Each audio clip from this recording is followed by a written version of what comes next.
ਵਾਹਿਗੁਰੂ ਜੀ ਕਾ ਖਾਲਸਾ ਵਾਹਿਗੁਰੂ ਜੀ ਕੀ ਫਤਿਹ। अस्सलाम वालेकुम आदाब बर्ज महा ਤੁਹਾਡੀ ਹੋਸਟ ਅਨਿਲ ਮੁਕਤ ਮੈਂ ਟੀਵੀ 84 ਦੇ ਸਾਰੇ ਦਰਸ਼ਕਾਂ ਤੇ ਸਰੋਤਿਆਂ ਨੂੰ ਜੀ ਆਇਆਂ ਕਹਿੰਦੀ ਆ ਪ੍ਰੋਗਰਾਮ ਸੱਚੋ ਸੱਚ ਵਿੱਚ ਜਿਹੜੇ ਇਸ ਪ੍ਰੋਗਰਾਮ ਨਾਲ ਦੇਸ਼ਾਂ ਵਿਦੇਸ਼ਾਂ ਤੋਂ ਜੁੜ ਚੁੱਕੇ ਨੇ। ਖਾਲਸਾ ਨਫੇਰ ਸੈਂਟਰ ਦੇ ਸੰਚਾਲਕ ਡਾਕਟਰ ਅਮਰਜੀਤ ਸਿੰਘ ਜੀ ਰੋਜ਼ਾਨਾ ਤਰ੍ਹਾਂ ਸਟੂਡੀਓ 'ਚ ਮੇਰੇ ਨਾਲ ਸ਼ਾਮਿਲ ਨੇ। ਉਹਨਾਂ ਨਾਲ ਗੱਲਬਾਤ ਕਰਕੇ ਆਏ ਦੇ ਮਸ਼ਹੂਰ ਉਹਨਾਂ ਤੋਂ ਉਹਨਾਂ ਦਾ ਤਜ਼ੀਆ ਜਾਣਦੇ ਆ। ਜੀ ਡਾਕਟਰ ਸਾਹਿਬ ਵਾਹਿਗੁਰੂ ਜੀ ਕਾ ਖਾਲਸਾ ਵਾਹਿਗੁਰੂ ਜੀ ਕੀ ਫਤਿਹ। हाँ जी नीलम कौर जी तुहानू भी ते दुनिया भर च बैठे साडे बहुत ही प्यारे सोहणे सियाणे टीवी 84 दे दर्शकां नू भी वाहिगुरू जी का खालसा वाहिगुरू जी की फतेह। साडे बहुत ही प्यारे मुसलमान भैणां भरावां नू अस्सलाम वालेकुम ते गंगा जमनी तहजीब दे हिंदू तवीआं नू नमो नमः। जी डॉक्टर साहब जी आनू प्रोग्राम सच्चो सच विच बहुत मेहरबानी जी। डॉक्टर साहब अज 8 दिसंबर 2023 25 मगर नानकशाही संमत 555 का दिन है। तो डॉक्टर साहब प्रोग्राम शुरू करने तो पहला ਅਸੀਂ ਆਪਣੇ ਦਰਸ਼ਕਾਂ ਤੇ ਸਰੋਤਿਆਂ ਨੂੰ ਹਮੇਸ਼ਾ ਤਰ੍ਹਾਂ ਦੱਸੀ ਵਿਊਅਰਸ ਜੇ ਤੁਸੀਂ ਹੱਕ ਸੱਚ ਇਨਸਾਫ ਤੇ ਪੈਰਾ ਦਿੰਦਾ ਇੱਕੋ ਇੱਕ ਚੈਨਲ ਟੀਵੀ 84 ਨੂੰ ਦੇਖਣਾ ਚਾਹੁੰਦੇ ਹੋ ਤਾਂ ਤੁਸੀਂ ਦੇਖ ਸਕਦੇ ਹੋ ਸਪੈਕਟਰਮ ਕੇਬਲ ਆਰਟਸਨ ਕੇਬਲ ਬੈਲਫਰਮ ਕੈਨੇਡਾ ਰੋਕੂ ਜਾਦੂ ਬਾਕਸ ਸ਼ਾਵਾ ਫੇਸਬੁੱਕ ਟੀਵੀ 84 ਦੀ ਐਪ ਰਾਹੀਂ online streaming and IP box ਤੇ ਤੁਸੀਂ ਟੀਵੀ 84 ਨੂੰ ਦੇਖ ਸਕਦੇ ਹੋ। ਵਿਊਅਰਸ ਜੇ ਤੁਸੀਂ ਟੀਵੀ 84 ਨਾਲ ਪ੍ਰੋਗਰਾਮ ਸੱਚੋ ਸੱਚ ਨਾਲ ਫੇਸਬੁੱਕ ਰਾਹੀਂ ਜੁੜੇ ਹੋ ਤਾਂ ਉਸ ਨੂੰ ਵੱਧ ਲਾਈਕ ਕਰੋ ਤੇ ਸ਼ੇਅਰ ਕਰੋ ਅਤੇ ਨਾਲ ਹੀ YouTube ਤੇ ਸਬਸਕ੍ਰਾਈਬ ਕਰੋ। ਇਹ ਵੀ ਦੱਸਿਓ ਕਿ ਤੁਸੀਂ ਟੀਵੀ 84 ਦੀ ਐਪ ਨੂੰ ਐਂਡਰੋਇਡ ਐਪ ਸਟੋਰ ਤੇ ਡਾਊਨਲੋਡ ਕਰਕੇ ਜੋ ਟੀਵੀ 84 ਦੀ ਲਾਈਵ ਸਟ੍ਰੀਮ ਹੈ ਇਸ ਨੂੰ ਤੁਸੀਂ 24 ਆਵਰਸ ਦੇਖ ਸਕਦੇ ਹੋ। ਸੋ ਵਿਊਅਰਸ ਪ੍ਰੋਗਰਾਮ ਦੀ ਸ਼ੁਰੂਆਤ ਕਰਨ ਜਾ ਰਹੇ ਹਾਂ ਦੀ ਸਪਾਂਸਰਸ਼ਿਪ ਦੇ ਹਵਾਲੇ ਨਾਲ ਔਰ ਅੱਜ ਦਾ ਆਪਾਂ ਅਖੀਰਲਾ ਪ੍ਰੋਗਰਾਮ ਕਰਨ ਜਾ ਰਹੇ ਹਾਂ ਇਸ ਵੀਕ ਦਾ। ਸੋ ਆਸ ਤੇ ਦੁਆ ਕਰਾਂਗੇ ਕਿ ਜਿਹੜਾ ਤੁਹਾਡਾ ਵੀਕਐਂਡ ਹੈ ਬਹੁਤ ਹੀ ਵਧੀਆ ਗੁਜ਼ਰੇ। ਸੋ ਆਓ ਪ੍ਰੋਗਰਾਮ ਦੀ ਸ਼ੁਰੂਆਤ ਕਰਦੇ ਹਾਂ ਅੱਜ ਦੀ ਸਪਾਂਸਰਸ਼ਿਪ ਦੇ ਨਾਲ ਕਿ ਅੱਜ ਦੀ ਪ੍ਰੋਗਰਾਮ ਸੱਚੋ ਸੱਚ ਨੂੰ ਸਪਾਂਸਰ ਕੀਤਾ ਗਿਆ ਹੈ ਵੀਰ ਕਰਮਜੀਤ ਸਿੰਘ ਭੰਗੂ ਜੀ ਵੱਲੋਂ। ਸੋ ਇਹਨਾਂ ਨੇ ਆਪਣੇ ਬੇਟੇ ਗੁਰਫਤਿਹ ਵੀਰ ਸਿੰਘ ਦੇ ਜਨਮ ਦਿਨ ਦੀ ਖੁਸ਼ੀ ਵਿੱਚ ਜਿਹੜੀ ਅੱਜ ਦੀ ਸਪਾਂਸਰਸ਼ਿਪ ਅੱਜ ਦੇ ਪ੍ਰੋਗਰਾਮ ਨੂੰ ਸਪਾਂਸਰ ਕੀਤਾ ਹੈ। ਸੋ ਅਸੀਂ ਟੀਵੀ 84 ਜਿਹੜੀ ਟੀਮ ਹੈ ਉਹ ਵੀਰ ਕਰਮਜੀਤ ਸਿੰਘ ਭੰਗੂ ਬੀਬੀ ਪ੍ਰੇਮਦੀਪ ਕੌਰ ਅਤੇ ਸਮੂਹ ਪਰਿਵਾਰ ਨੂੰ ਮੁਬਾਰਕਬਾਦ ਦਿੰਦੀ ਹੈ ਔਰ ਵਾਹਿਗੁਰੂ ਚੜ੍ਹਦੀ ਕਲਾ ਬਖਸ਼ਣ ਗੁਰਫਤਿਹ ਵੀਰ ਸਿੰਘ ਨੂੰ। ਸੋ ਲੰਮੀਆਂ ਉਮਰਾਂ ਵਾਹਿਗੁਰੂ ਕਰਨ ਉਹਨਾਂ ਦੀਆਂ ਔਰ ਸਾਰੇ ਪਰਿਵਾਰ ਨੂੰ ਬਹੁਤ ਬਹੁਤ ਮੁਬਾਰਕਾਂ। ਸੋ ਅੱਜ ਦੀ ਸਪਾਂਸਰਸ਼ਿਪ ਲਈ ਅਸੀਂ ਸਰਦਾਰ ਕਰਮਜੀਤ ਸਿੰਘ ਭੰਗੂ ਜੀ ਉਹਨਾਂ ਦਾ ਤਹਿ ਦਿਲ ਤੋਂ ਧੰਨਵਾਦ ਕਰਦੇ ਹਾਂ ਔਰ ਤੁਹਾਨੂੰ ਵੀ ਅਪੀਲ ਤੇ ਬੇਨਤੀ ਕਰਦੇ ਹਾਂ ਕਿ ਤੁਸੀਂ ਪ੍ਰੋਗਰਾਮ ਸੱਚੋ ਸੱਚ ਨੂੰ ਵੱਧ ਤੋਂ ਵੱਧ ਸਪਾਂਸਰ ਕਰੋ। ਸਪਾਂਸਰਸ਼ਿਪ ਲਈ ਤੁਸੀਂ ਸਾਨੂੰ ਕਾਲ ਕਰ ਸਕਦੇ ਸਾਡੇ ਫੋਨ ਨੰਬਰ ਤੇ 5166191984 ਸਿਮ ਨੰਬਰ ਤੇ WhatsApp ਕਰ ਸਕਦੇ ਹੋ। ਤੁਸੀਂ ਸਾਨੂੰ ਈਮੇਲ ਵੀ ਕਰ ਸਕਦੇ info@tv84.tv ਤੇ ਅਸੀਂ ਤੁਹਾਡੇ ਤਹਿ ਦਿਲ ਤੋਂ ਸ਼ੁਕਰਗੁਜ਼ਾਰ ਹੋਵਾਂਗੇ। ਸੋ ਹੁਣ ਆਪਾਂ ਆਪਣੇ ਜਿਹੜੇ ਪਹਿਲੇ ਸੈਗਮੈਂਟ ਦੇ ਵਿੱਚ ਗੱਲਬਾਤ ਕਰਨ ਜਾ ਰਹੇ ਹਾਂ ਭਾਰਤ ਦੇ ਹਵਾਲੇ ਨਾਲ ਕਿ ਭਾਰਤ ਸਰਕਾਰ ਦੀ ਅਮਰੀਕਨ ਧਰਤੀ ਤੇ ਖਾਲਿਸਤਾਨੀ ਐਕਟਿਵਿਸਟ ਨੂੰ ਕਤਲ ਕਰਨ ਦੀ ਜਿਹੜੀ ਯੋਜਨਾ ਭਾਰਤ ਦਾ ਪੂਰੀ ਤਰ੍ਹਾਂ ਸਤਿਆਨਾਸ਼ ਕਰਨ ਦੀ ਸਮਰੱਥਾ ਰੱਖਦੀ ਹੈ ਔਰ ਭਾਰਤ ਤੇ ਅਮਰੀਕੀ ਦਬਾਅ ਲਗਾਤਾਰ ਵੱਧਦਾ ਜਾ ਰਿਹਾ ਹੈ। ਔਰ ਅਮਰੀਕਾ ਦੇ national security spokesman John Kirby ਨੇ ਵਾਈਟ ਹਾਊਸ ਵਿੱਚ ਕੀਤੀ ਆਪਣੀ ਇੱਕ ਜਿਹੜੀ ਪ੍ਰੈਸ ਕਾਨਫਰੰਸ ਵਿੱਚ ਕਿਹਾ ਹੈ ਕਿ ਭਾਵੇਂ ਭਾਰਤ ਅਮਰੀਕਾ ਦਾ ਸਟ੍ਰੈਟੇਜਿਕ ਜਿਹੜਾ ਪਾਰਟਨਰ ਹੈ ਪਰ ਅਮਰੀਕਾ ਉਸ ਵੱਲੋਂ ਜਿਹੜੇ ਕਤਲ ਕਰਨ ਦੇ ਪਲਾਟ ਲਈ ਉਹ ਜਵਾਬਦੇਹ ਹੈ। ਸੋ ਇਸ ਬਾਰੇ ਆਪਾਂ ਗੱਲਬਾਤ ਕਰਨ ਜਾ ਰਹੇ ਹਾਂ। ਸੋ ਅਸੀਂ ਚਾਹਾਂਗੇ ਕਿ ਤੁਸੀਂ ਇਸੇ ਤਰ੍ਹਾਂ ਬਣੇ ਰਹਿਣਾ ਦੇਖਣ ਸੁਣਨ ਲਈ ਤੁਹਾਡਾ ਸਭ ਦਾ ਬਹੁਤ ਬਹੁਤ ਸ਼ੁਕਰੀਆ। ਜੀ ਡਾਕਟਰ ਸਾਹਿਬ ਕੀ ਵਿਚਾਰਾਂ ਨੇ? ਸਭ ਤੋਂ ਪਹਿਲਾਂ ਤਾਂ ਅੱਜ ਦੇ ਪ੍ਰੋਗਰਾਮ ਨੂੰ ਸਪਾਂਸਰ ਕਰਨ ਲਈ ਅਸੀਂ ਕਰਮਜੀਤ ਸਿੰਘ ਭੰਗੂ ਬੀਬੀ ਪ੍ਰੇਮਦੀਪ ਕੌਰ ਉਹਨਾਂ ਦਾ ਸ਼ੁਕਰੀਆ ਅਦਾ ਕਰਦੇ ਹਾਂ। ਉਹਨਾਂ ਦੇ ਬੇਟੇ ਫਰਜ਼ੰਦ ਗੁਰਫਤਿਹ ਵੀਰ ਸਿੰਘ ਬਹੁਤ ਖੂਬਸੂਰਤ ਨਾਂ ਹੈ ਉਹਨਾਂ ਦੇ ਜਨਮ ਦਿਨ ਦੀ ਖੁਸ਼ੀ ਦੇ ਵਿੱਚ ਉਹਨਾਂ ਨੇ ਪ੍ਰੋਗਰਾਮ ਸਪਾਂਸਰ ਕੀਤਾ। ਇਸ ਗੱਲ ਦਾ ਧਿਆਨ ਰਹੇ ਕਿ ਬੇਟੀ ਪ੍ਰੇਮਦੀਪ ਕੌਰ ਸਾਡੇ ਇਸ ਸੰਘਰਸ਼ ਦੇ ਖਾਲਿਸਤਾਨ ਦਾ ਉਹ ਸੰਘਰਸ਼ ਜਿਹੜਾ ਸੰਤ ਬਾਬਾ ਜਰਨੈਲ ਸਿੰਘ ਜੀ ਖਾਲਸਾ ਪਿੰਡਰਾਂ ਵਾਲਿਆਂ ਨੇ ਵਿੱਢਿਆ ਉਸ ਦੇ ਇੱਕ ਵੱਡੇ ਸ਼ਹੀਦ ਨੇ ਸ਼ਹੀਦ ਰਣਜੀਤ ਸਿੰਘ ਔਰ ਇਹ ਵੀਰ ਗੋਬਿੰਦਰ ਸਿੰਘ ਉਹਨਾਂ ਦੇ ਸਕੇ ਭਾਈ ਔਰ ਹਰਦੀਪ ਸਿੰਘ ਜਿਨ੍ਹਾਂ ਨੇ ਬੱਚੀ ਪ੍ਰੇਮਦੀਪ ਕੌਰ ਉਹਨਾਂ ਨੂੰ ਇਵੇਂ ਹੀ ਆ ਜਦੋਂ ਸ਼ਹੀਦ ਆਪਣਾ ਰਸਤਾ ਚੁਣ ਲੈਂਦੇ ਨੇ ਤੇ ਫਿਰ ਉਹਨਾਂ ਦੇ ਛੋਟੇ ਛੋਟੇ ਬੱਚਿਆਂ ਦੀ ਪ੍ਰਤਪਾਲਨਾ ਉਹਨਾਂ ਨੂੰ ਆਪਣੇ ਪੈਰਾਂ ਤੇ ਕਰਨਾ ਜ਼ਿੰਮੇਵਾਰੀਆਂ ਨਿਭਾਉਣੀਆਂ ਇਸ ਪੱਖੋਂ ਵੀਰ ਹਰਦੀਪ ਸਿੰਘ ਹੋਰਾਂ ਨੇ ਬਹੁਤ ਵੱਡੀ ਜ਼ਿੰਮੇਵਾਰੀ ਨਿਭਾਈ ਹੈ ਔਰ ਉਹਨਾਂ ਨੇ ਇਹ ਸਾਰਾ ਕਾਰਜ ਬੱਚੀ ਨੂੰ ਔਰ ਪਰਿਵਾਰ ਦਾ ਹੌਸਲਾ ਵੀ ਫਾਲਾਂ ਜਿੱਥੇ ਸਾਂਝੇ ਪਰਿਵਾਰ ਹੁੰਦੇ ਨੇ ਉੱਥੇ ਇੱਕ ਬਰਕਤ ਵੀ ਹੁੰਦੀ ਹੈ ਪਰ ਇਹ ਵੀ ਕਿਸੇ ਦੇ ਹਿੱਸੇ ਆਉਂਦਾ ਹੈ ਕਿਉਂਕਿ ਜਦੋਂ ਕੋਈ ਸ਼ਹੀਦ ਇਸ ਰਸਤੇ ਤੇ ਤੁਰਦਿਆਂ ਆਪਾ ਕੁਰਬਾਨ ਕਰਦਾ ਤੇ ਇਹ ਫਰਜ਼ ਵੀ ਹੁੰਦਾ ਹੈ ਪਰਿਵਾਰਾਂ ਦਾ ਵੀ ਪਰ ਕੌਮ ਦਾ ਵੀ। ਔਰ ਕੁਝ ਹਾਲਤਾਂ 'ਚ ਅਸੀਂ ਜਦੋਂ ਆਪਣੇ ਸੰਘਰਸ਼ ਦੀਆਂ ਕੁਝ ਕਮਜ਼ੋਰੀਆਂ ਵੱਲ ਦੇਖਦੇ ਹਾਂ ਤੇ ਇੱਕ ਕੁਝ ਹਲਕਿਆਂ ਦੇ ਵਿੱਚ ਇਵੇਂ ਰਿਹਾ ਜਿੱਥੇ ਸ਼ਹੀਦਾਂ ਦੇ ਪਰਿਵਾਰਾਂ ਨੂੰ, ਬੱਚਿਆਂ ਨੂੰ ਉਹ ਸਹਾਰਾ, ਉਹ ਹੌਸਲਾ ਨਹੀਂ ਮਿਲਿਆ ਜਿਹੜਾ ਕਿ ਕੁਝ ਜਿਨ੍ਹਾਂ ਨੇ ਸਮਝਿਆ ਕਿ ਭਾਈ ਇਹ ਸਾਡੇ ਲਈ ਫਖਰ ਦੀ ਗੱਲ ਹੈ ਕਿ ਸਾਡੇ ਪਰਿਵਾਰ ਦਾ ਇੱਕ ਜੀ ਕੌਮੀ ਸੰਘਰਸ਼ ਦੇ ਲਈ ਆਪਣਾ ਆਪਾ ਕੁਰਬਾਨ ਕਰ ਗਿਆ, ਉੱਥੇ ਪਰਿਵਾਰ ਨਾਲ ਖਲੋਤੇ। ਸੋ ਹਰਦੀਪ ਸਿੰਘ ਵੈਸੇ ਵੀ ਇੱਕ ਇੱਥੇ ਜਦੋਂ ਨਿਊਯਾਰਕ ਵੀ ਰਹੇ ਤੇ ਮੈਨੂੰ ਯਾਦ ਹੈ ਕਿ ਉਦੋਂ ਅਜੇ ਟੀਵੀ ਜਾਂ ਇਲੈਕਟ੍ਰੋਨਿਕ ਜਾਂ ਡਿਜੀਟਲ ਮੀਡੀਆ ਦਾ ਤਾਂ ਇੰਨਾ ਨਹੀਂ ਸੀ ਜ਼ੋਰ। ਆਡੀਓ ਕੈਸਟ ਸੀ ਜਿਹੜੀਆਂ ਨੇ ਉਹ ਸਰਕੂਲੇਟ ਅਰਾਊਂਡ ਹੁੰਦੀਆਂ ਸੀ। ਔਰ ਇਹ ਯੰਗ ਮੈਨ ਇਹਨੇ ਗੁਰਦੁਆਰਾ ਰਿਚਮੰਡ ਹਿੱਲ ਕਲਚਰ ਸੁਸਾਇਟੀ ਦੇ ਵਿੱਚ ਇੱਕੋ ਵੇਲੇ 3-4 ਆਡੀਓ ਕੈਸਟਸ ਬਣਾਉਣ ਦਾ ਸੀ। ਕਈ ਵਾਰੀ ਸਾਰੀ ਰਾਤ ਜਾਗਦਿਆਂ ਰਹਿ ਕੇ ਡਾਕਟਰ ਰਣਜੀਤ ਸਿੰਘ ਔਰ ਉਹਨਾਂ ਦੇ ਨਾਲ ਸਹਿਯੋਗ ਕਰਦਿਆਂ ਬਹੁਤ ਵੱਡੀ ਗਿਣਤੀ, ਜਿਵੇਂ ਸ਼ਿਕਾਗੋ ਦੀ ਸਪੀਚ ਸੀ ਸਾਡੀ ਕੁਲਦੀਪ ਨਈਅਰ ਨੂੰ ਚੈਲੰਜ ਕਰਨ ਵਾਲੀ, ਉਸ ਤੋਂ ਪਹਿਲਾਂ ਵੀ ਸ਼ਿਕਾਗੋ ਦੀਆਂ ਸਪੀਚਸ ਕਾਫੀ ਸਰਕੂਲੇਟ ਹੁੰਦੀਆਂ ਰਹੀਆਂ ਕਿਉਂਕਿ ਸ਼ਿਕਾਗੋ 'ਚ ਉਹਨਾਂ ਕੋਲ ਇਨਰ ਰਿਕਾਰਡਿੰਗ ਸਿਸਟਮ ਸੀ ਔਰ ਬਹੁਤ ਵਧੀਆ ਰਿਕਾਰਡਿੰਗ ਸੀ।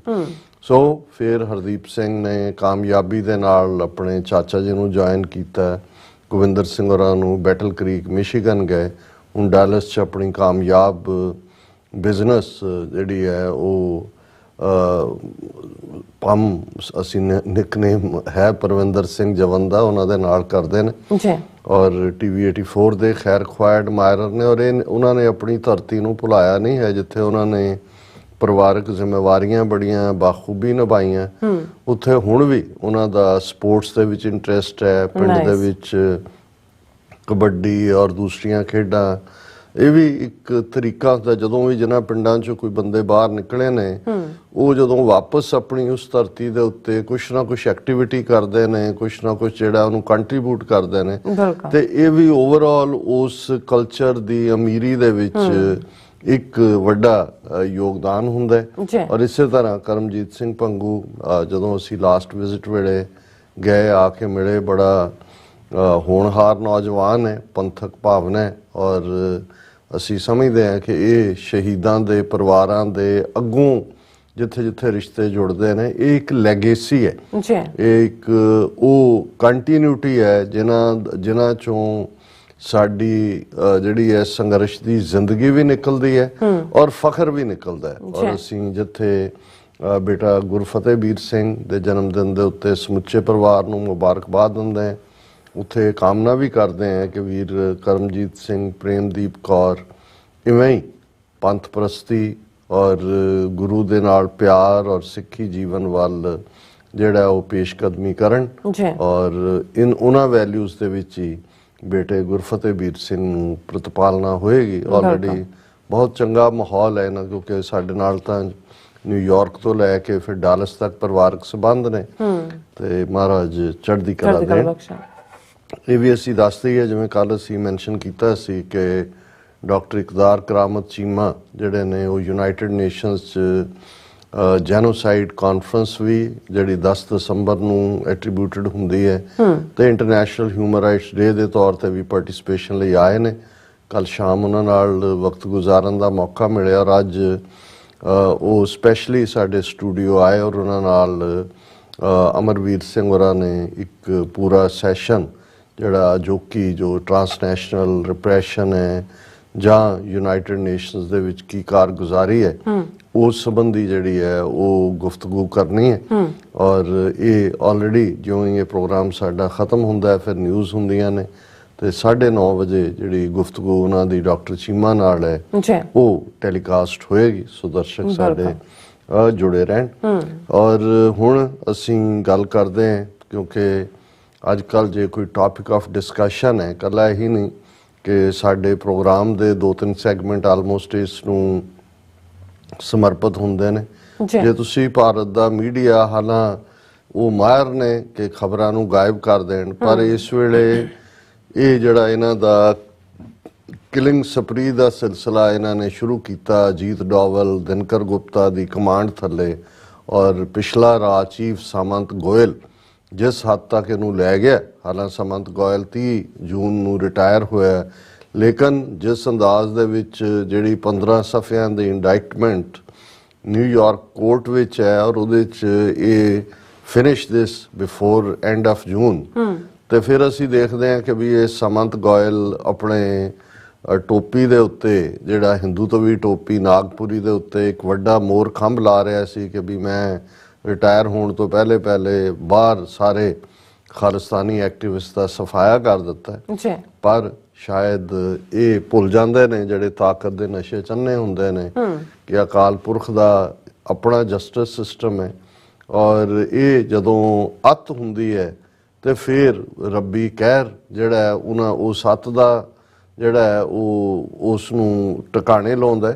ਔਰ ਵੈਸੇ ਵੀ ਇਹ ਤਾਂ ਇਹਨਾਂ ਦਾ ਆਪਣਾ ਹੀ ਪੰਡਤਾਂ ਦਾ ਸਲੋਕ ਹੈ ਕਿ ਵਿਨਾਸ਼ ਕਾਲੇ ਵਿਪਰੀਤ ਬੁੱਧੀ, ਕਿ ਜਦੋਂ ਬੰਦੇ ਦਾ ਵਿਨਾਸ਼ ਆਉਂਦਾ ਹੈ, ਤਬਾਹੀ ਆਉਂਦੀ ਹੈ, ਡਿਸਟਰਕਸ਼ਨ ਆਉਂਦੀ ਹੈ, ਤੇ ਉਸ ਦੀ ਬੁੱਧੀ, ਉਸ ਦੀ ਅਕਲ ਪੁੱਠੀ ਹੋ ਜਾਂਦੀ ਹੈ। ਔਰ ਇਹ ਕਿਉਂਕਿ ਇਸ ਵੇਲੇ ਪੂਰਾ ਦਬਾਅ, ਕੱਲ ਜਿਵੇਂ ਅਸੀਂ ਜ਼ਿਕਰ ਕੀਤਾ ਸੀ ਕਿ ਪਹਿਲਾਂ ਬਾਂਹ ਮਰੋੜ ਕੇ ਪਿੱਠ ਨਾਲ ਲਾਈ, ਫਿਰ ਦੂਸਰੀ ਵੀ ਮਰੋੜੀ ਪਿੱਠ ਨਾਲ ਲਾਈ, ਫਿਰ ਦੋਵੇਂ ਨੂੜ ਦਿੱਤੀਆਂ। ਹੁਣ ਉਹ ਨੂੜੀਆਂ ਬਾਹਾਂ ਦੇ ਨਾਲ ਵੀ ਜਿਹੜਾ ਹੈ ਪਿੱਛੇ ਗੋਡਾ ਵੀ ਧੌਣ ਦੇ ਉੱਤੇ ਧਰਿਆ ਹੋਇਆ, ਤੇ ਅੱਗੋਂ ਵੀ ਜਿਹੜਾ ਕੌਪ ਹੈ ਉਹਨੇ ਹੱਥ 'ਚ ਡੰਡਾ ਫੜਿਆ ਤੇ ਉਹ ਕਹਿੰਦਾ ਵੀ ਬੱਕ ਕੀ ਕੀਤਾ, ਕਿਵੇਂ ਕੀਤਾ, ਇਸ ਤੋਂ ਪਹਿਲਾਂ ਹੋਰ ਕੀ ਕੀਤਾ, ਔਰ ਇੱਥੇ ਕੀ ਕਰਨਾ ਸੀ। ਇਹੀ ਜਦੋਂ ਅਸੀਂ ਇੰਟੈਰੋਗੇਸ਼ਨ ਕਹਿੰਦੇ ਹਾਂ ਇਹੀ ਹੁੰਦੀ ਹੈ।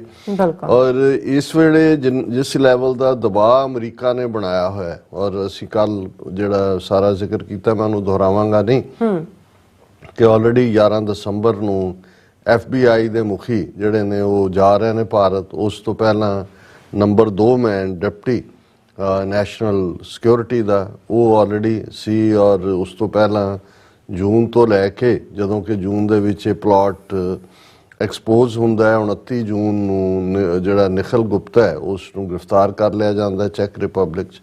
ਔਰ ਜੂਨ ਤੋਂ ਹੁਣ ਤੱਕ, ਜਦੋਂ ਕਿ 29 ਨਵੰਬਰ ਨੂੰ ਇੰਡਾਇਕਟਮੈਂਟ ਫਾਈਲ ਕੀਤੀ ਜਾਂਦੀ ਹੈ, 29 ਨਵੰਬਰ ਤੋਂ ਅੱਜ ਅਸੀਂ 8 ਦਸੰਬਰ ਨੂੰ ਗੱਲ ਕਰ ਰਹੇ ਹਾਂ, 9 ਦਿਨ ਦੇ ਵਿੱਚ ਸਾਰਾ ਹੀ ਪਾਸਾ ਜਿਹੜਾ ਉਹ ਪਲਟ ਕੇ ਰੱਖ ਦਿੱਤਾ ਹੈ ਅਮਰੀਕਾ ਨੇ। ਹੁਣ ਜਿਹੜਾ ਇਹਨਾਂ ਦਾ ਜ਼ਹਿਰ ਹੈ ਉਹ ਆਪਣੇ ਅੰਦਰ ਹੀ ਉਹਨਾਂ ਨੂੰ ਜਿਹੜਾ ਉਹ ਰੱਖਣਾ ਪੈ ਰਿਹਾ, ਔਰ ਬਾਹਰ ਉਹਨਾਂ ਨੇ ਇਹ ਇੱਕ ਕਿ ਜੀ ਅਸੀਂ ਇਨਕੁਆਇਰੀ ਕਮੇਟੀ ਬਣਾ ਦਿੱਤੀ ਆ ਹਾਇਰ ਲੈਵਲ, ਉਹ ਪ੍ਰੋਬ ਕਰੇਗੀ, ਸਾਡੀ ਹਕੂਮਤ ਦਾ ਇਹਦੇ ਨਾਲ ਕੋਈ ਸਬੰਧ ਨਹੀਂ।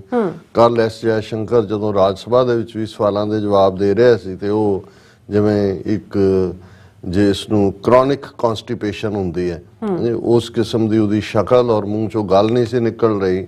ਉਹੀ ਜੈ ਸ਼ੰਕਰ ਜਿਹੜਾ ਬਾਹਰ ਆ ਕੇ ਪ੍ਰੈਸ ਕਾਨਫਰੰਸਾਂ 'ਚ ਇਹਨਾਂ ਨੂੰ ਇਹ ਕਹਿੰਦਾ ਸੀ ਕਿ ਜੀ ਜੇ ਅਸੀਂ ਰਸ਼ੀਆ ਤੋਂ ਆਇਲ ਲੈਂਦੇ ਹਾਂ ਤੇ ਫਿਰ ਕੀ ਹੋਇਆ, ਸਾਡੀ ਨੀਤੀ ਹੈ, ਅਸੀਂ ਇੰਡੀਪੈਂਡੈਂਟ ਹੈ, ਅਸੀਂ ਕੋਈ ਕਲੋਨੀਅਲ ਗੁਲਾਮ ਨਹੀਂ, ਇਹ ਉਹ। ਸੋ ਉਹਨਾਂ ਸਾਰਿਆਂ ਦਾ ਇਸ ਵੇਲੇ ਜੋ ਹਾਲ ਹੈ। ਲੇਕਿਨ ਅੱਜ ਅਗੇਨ ਜਿਹੜਾ ਨੈਸ਼ਨਲ ਸਿਕਿਉਰਿਟੀ ਅਮਰੀਕਾ ਦੀ ਹੈ, ਉਹਨਾਂ ਦਾ ਇੱਕ ਤਾਂ ਉਹਨਾਂ ਦਾ ਹੈੱਡ ਹੈ, ਜਿਵੇਂ ਡਿਪਟੀ ਹੈੱਡ ਜਾਣ ਦੀ ਗੱਲ ਕੀਤੀ, ਪਰ ਮੋਸਟ ਪਾਵਰਫੁਲ ਜਿਹੜਾ ਅਮਰੀਕਨ ਨੈਸ਼ਨਲ ਸਿਕਿਉਰਿਟੀ ਨਾਲ ਸੰਬੰਧਿਤ ਜਿਹੜੀਆਂ ਨੀਤੀਆਂ ਨੇ ਉਸ ਨੂੰ ਬਰੀਫ ਕਰਦਾ ਉਹਨਾਂ ਦਾ ਸਪੋਕਸਪਰਸਨ ਹੁੰਦਾ ਹੈ ਜਾਂ ਸਪੋਕਸਮੈਨ ਹੁੰਦਾ ਹੈ, ਔਰ ਉਹ ਮਿਸਟਰ ਜੌਨ ਕਿਰਬੀ ਨੇ।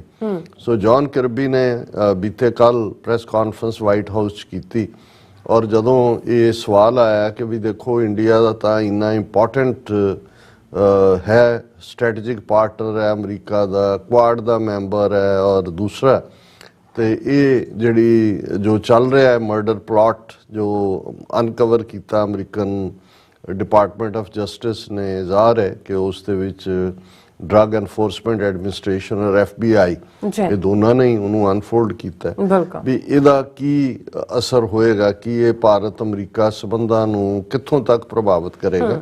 ਔਰ ਮੈਂ ਇਹਨਾਂ ਦੀ ਆਪਣੀ ਨਿਊਜ਼ ਏਜੰਸੀ ਇੰਡੀਆ ਦੀ PTI ਦੀ ਖਬਰ ਹੈ, ਔਰ ਉਹਦੇ 'ਚ ਉਹਨਾਂ ਨੇ ਹੈਡਲਾਈਨ ਇਹ ਲਾਈ ਹੋਈ ਹੈ PTI ਨੇ, ਇਸ ਤੋਂ ਤੁਸੀਂ ਦੇਖ ਸਕਦੇ ਹੋ ਕਿ ਵੀ India strategic partner but those behind assassination plot need to be held accountable. White House ਕਿ ਵਾਈਟ ਹਾਊਸ ਨੇ ਕਿਹਾ ਠੀਕ ਹੈ ਸਟ੍ਰੈਟੇਜਿਕ ਵਿਉਂਤਬੰਧਕ ਸਾਡਾ ਸਹਿਯੋਗੀ ਹੈ, ਪਰ ਜਿਹੜੇ ਇਸ ਕਤਲ ਦੇ ਪਲਾਟ ਦੇ ਪਿੱਛੇ ਲੋਕ ਨੇ ਉਹ ਜਵਾਬ ਦੇ ਬਣਾਏ ਜਾਣਗੇ। ਔਰ ਉਹਦੇ 'ਚ ਜਿਹੜੇ ਐਗਜ਼ੈਕਟ ਲਫ਼ਜ਼ ਉਹਨਾਂ ਦੇ ਨੇ, ਇਹ ਤਾਂ ਕਿਉਂਕਿ ਮੀਡੀਆ ਕੋਲੇ ਆਪਸ਼ਨ ਹੁੰਦੀ ਹੈ ਕਿ ਵੀ ਉਸਨੇ ਹੈਡਲਾਈਨ ਆਪਣੇ ਢੰਗ ਨਾਲ ਬਣਾਉਣੀ ਹੈ। ਹੈਡਲਾਈਨ ਵੀ ਬੜੀ ਕਲੀਅਰ ਹੈ ਔਰ ਉਹਨਾਂ ਨੂੰ ਇਹ ਸਵਾਲ ਸੀ ਕਿ ਵੀ ਇਹ ਜਿਹੜਾ impact of the alleged plot would have on the bilateral relationship ਕਿ ਦੋ ਪੱਖੀ ਸਬੰਧਾਂ 'ਚ ਇਹ ਕੀ ਪ੍ਰਭਾਵ ਦੇਗਾ। ਉਹਦੇ 'ਚ ਜੌਨ ਕਿਰਬੀ ਨੇ ਕਿਹਾ India is a strategic partner, ਇਹ ਸਾਡਾ ਉਸ ਸਟ੍ਰੈਟਜੀ ਦੇ, ਕਿਉਂਕਿ ਚਾਈਨਾ ਨੂੰ ਕਾਊਂਟਰ ਕਰਨ ਦੇ ਲਈ ਉਹਦੇ ਨਾਲ partner, we are deepening that strategic partnership, ਅਸੀਂ ਉਹਨੂੰ ਹੋਰ ਵੀ ਡੂੰਘਾ ਕਰਨਾ ਚਾਹੁੰਦੇ ਹਾਂ। They are a member of Quad in the Pacific Ocean 'ਚ ਉਹ ਕੁਆਡ ਜਿਹਦੇ 'ਚ ਅਮਰੀਕਾ, ਇੰਡੀਆ, ਆਸਟ੍ਰੇਲੀਆ ਔਰ ਜਾਪਾਨ, ਇੰਡੀਆ ਉਹਦਾ ਵੀ ਮੈਂਬਰ ਹੈ।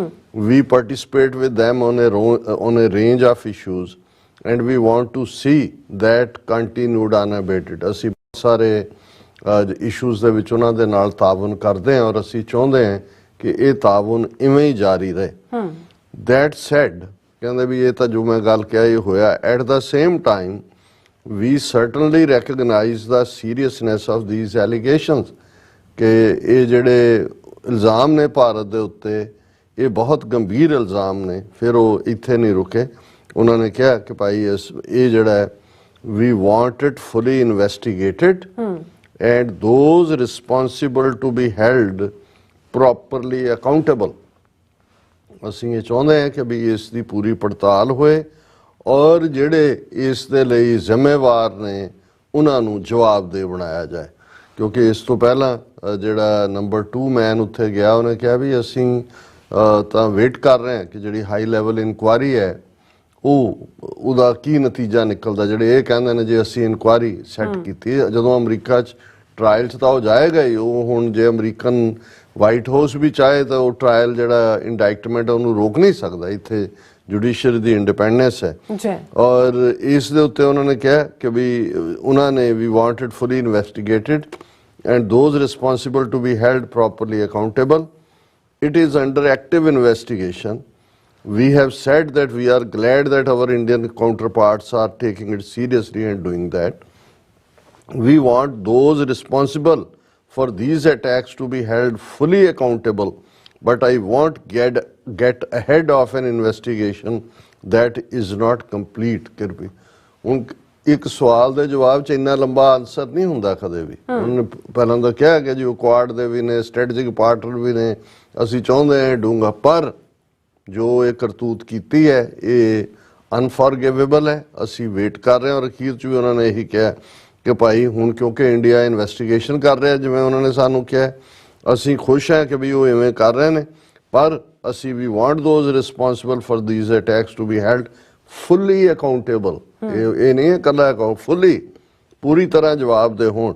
ਪਰ ਕਿਉਂਕਿ ਉਹਨਾਂ ਦੀ ਇਨਵੈਸਟੀਗੇਸ਼ਨ ਹੈ, ਇਸ ਲਈ ਮੈਂ ਇਸ ਤੋਂ ਅੱਗੇ ਕੁਝ ਨਹੀਂ ਕਹਿਣਾ ਚਾਹੁੰਦਾ। ਸੋ ਇਹ ਆਪਣੇ ਆਪ ਦੇ ਵਿੱਚ ਹੀ ਕੰਪਲੀਟ ਆਨਸਰ ਹੈ, ਇਹਦੇ 'ਚ ਕੋਈ ਹੋਰ ਇਫ ਐਂਡ ਬਟ ਨਹੀਂ ਹੈ। ਔਰ ਅੱਜ ਯੂਨਾਈਟਿਡ ਨੇਸ਼ਨ ਸਿਕਿਉਰਿਟੀ ਕਾਉਂਸਲ 'ਚ ਵੀ ਇੱਕ ਮਤਾ ਜਿਹੜਾ ਕਿ ਭਾਵੇਂ ਸਿੱਧੇ ਤੌਰ ਤੇ ਟਰਾਂਸਨੈਸ਼ਨਲ ਰਿਪਰੈਸ਼ਨ ਜਾਂ ਜਿਹੜੀ ਇਹ ਘਟਨਾ ਹੈ ਇਹਨਾਂ ਦਾ ਮਰਡਰ ਪਲਾਟ ਉਹਦੇ ਨਾਲ ਨਾ ਵੀ ਜੁੜਦਾ ਹੋਏ, ਪਰ ਉਹਦੇ ਵੱਲ ਹੀ ਹੈ ਕਿਉਂਕਿ UN ਸਿਕਿਉਰਿਟੀ ਕਾਉਂਸਲ ਦੀ ਮੀਟ ਜਿਹੜੀ ਹੈ ਉਹ ਤਾਂ ਮਿਡਲ ਈਸਟ ਗਜ਼ਾ ਨੂੰ ਲੈ ਕੇ ਹੋਈ। ਉਹ ਵੀ UN ਸੈਕਟਰੀ ਜਨਰਲ ਨੇ ਇੱਕ ਸਪੈਸ਼ਲ ਕਲੌਜ਼ ਵਰਤਿਆ ਉਹ ਮੀਟਿੰਗ ਕਰਵਾਉਣ ਲਈ, ਜਿਹੜਾ ਕਦੇ 1971 'ਚ ਯੂਥਾਂਟ, ਇਹ ਬਰਮਾ ਦਾ ਸੀ, ਉਦੋਂ ਮਿਆਂਮਾਰ ਨੂੰ ਬਰਮਾ ਕਹਿੰਦੇ ਸੀ। ਉਸ ਤੋਂ ਬਾਅਦ ਬੰਗਲਾਦੇਸ਼ ਵਾਰ ਵੇਲੇ, ਉਸ ਤੋਂ ਬਾਅਦ ਇਹ ਪਹਿਲੀ ਵਾਰ ਹੈ ਕਿ ਭਾਈ 53 ਸਾਲ 'ਚ ਕਿਸੇ ਨੇ ਵਰਤਿਆ। ਸੋ ਉਸ ਦੇ ਵਿੱਚ ਹੁਣ ਇਹ ਖਬਰ ਹਾਲਾਂ ਬਾਕੀ ਮੀਡੀਆ 'ਚ ਕਿਤੇ ਬਹੁਤੀ ਮੈਨੂੰ ਨਜ਼ਰ ਨਹੀਂ ਆਈ, ਪਰ United Nation Security Council urges states to enhance cooperation to combat transnational crime। ਹੁਣ ਇੱਕ ਪਾਸੇ ਟਰਾਂਸਨੈਸ਼ਨਲ ਰਿਪਰੈਸ਼ਨ ਵੀ ਕ੍ਰਾਈਮ ਦਾ ਹਿੱਸੇ 'ਚ ਆ ਜਾਂਦਾ ਹੈ, ਪਰ ਕ੍ਰਾਈਮ ਦੇ ਵਿੱਚ ਡਰੱਗਸ, ਨਾਰਕੋਟਿਕਸ, ਵੈਪਨਸ, ਇਹ ਉਹ ਵੀ ਉਹਦਾ ਹਿੱਸਾ ਬਣ ਜਾਂਦੇ ਨੇ। Development comes days after US Canada said India is involved in targeting Sikhs on their soil।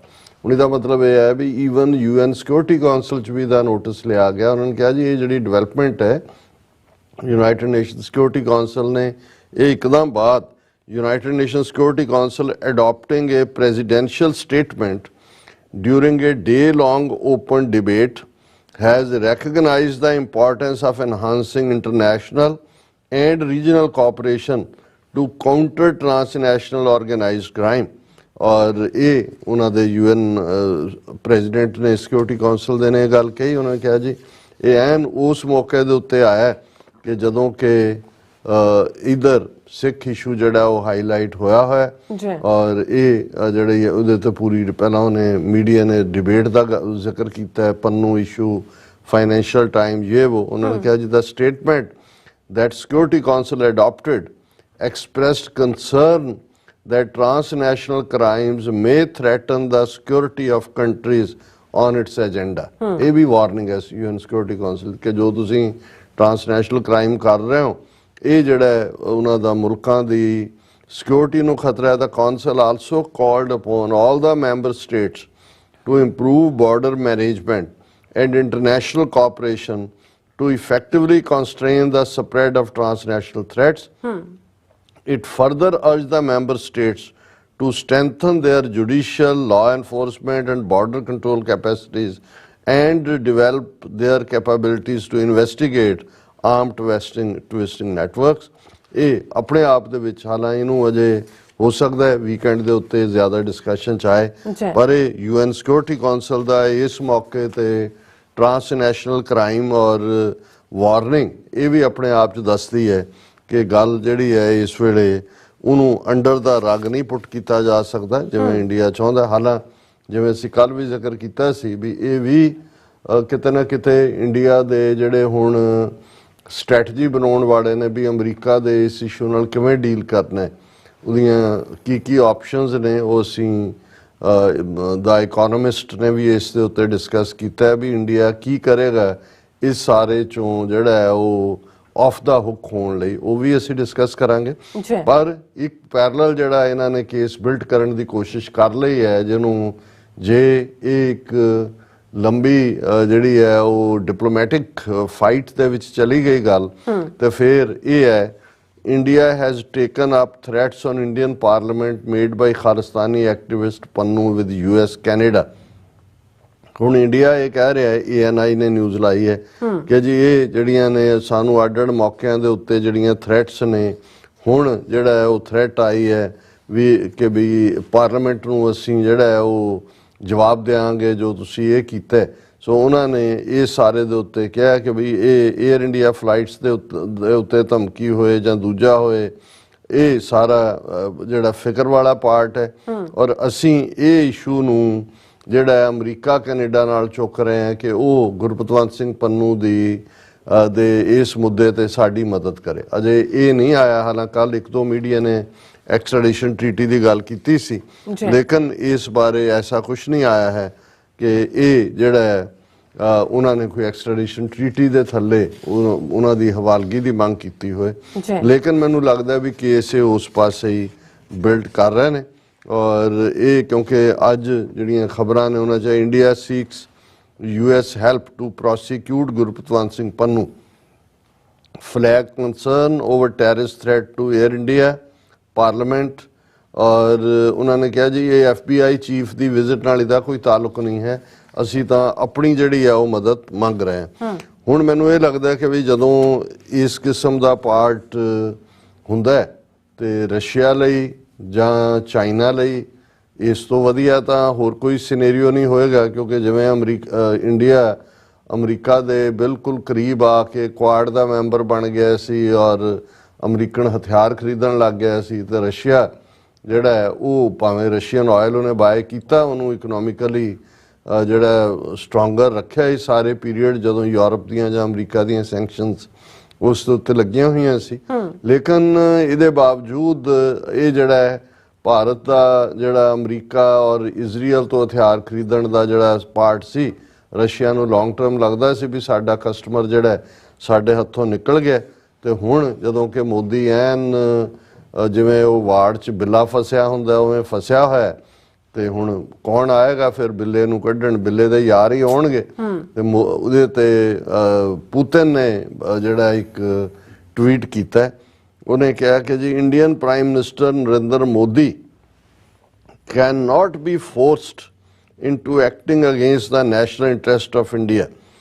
और उन्हें ही complimented his counterpart for standing up for his people despite pressure from global superpowers. उन्होंने कहा जी मोदी झुकण वाला थोड़ी है, पहला भी देखो, I can't imagine that Modi can be intimidated, threatened or forced in favor of taking any action or decision against the national interest of India, Indian people, and there is such pressure I know. Putin कहता मैनू पता है इस वेले मोदी ते बहुत pressure है, पर मोदी जिहड़ा है वो किसी तो डरन वाला नहीं है और सुपर पावर जां नॉट सुपर पावर, उन्होंने कहा जी बाहरलियां जिहड़ियां वड्डियां ताकतां ने उहदा प्रभाव कबूलण वाला नहीं है और इंडिया वो भारत दे हक 'च ही गल करेगा और किसी दबाव नूं नहीं कबूलेगा। अपने लेक्चर दे विच उन्होंने कहा कि जी two countries were growing in all directions citing the Indian government's policies as a guarantee that positive trend would continue further, कि भी असी जी Moscow's economic engagement with New Delhi has been at all time high with bilateral trade turnover soaring to nearly 50 billion this year. Putin कहता देखो जी साढ़े दोनों देशों के संबंध इकोनॉमिकल बहुत तेज़ी नाल प्रोग्रेस कर रहे हैं। वो 300 गुणा ज़्यादा ऑयल खरीदे उन्होंने प्रोसैस करके यूरोप की मंडी च बेचा जिथे कि सैंक्शनस ने रशिया की इकोनॉमी फेल करनी सी, लेकिन इंडिया ने वो सारा जड़ा डर्टी खेड खेडी तो वो पुतिन कह रहा कि भी इस बार $50 बिलियन की साड़ी ट्रेड हुई है। हालांकि जी ट्रेड है इंडिया रशिया की वेरी फ्यू $बिलियन सी, कई गुणा ज़्यादा। The relationship between the two countries however is coming under constant scrutiny from India's partners in the west because New Delhi has not supported US and European sanctions on Moscow.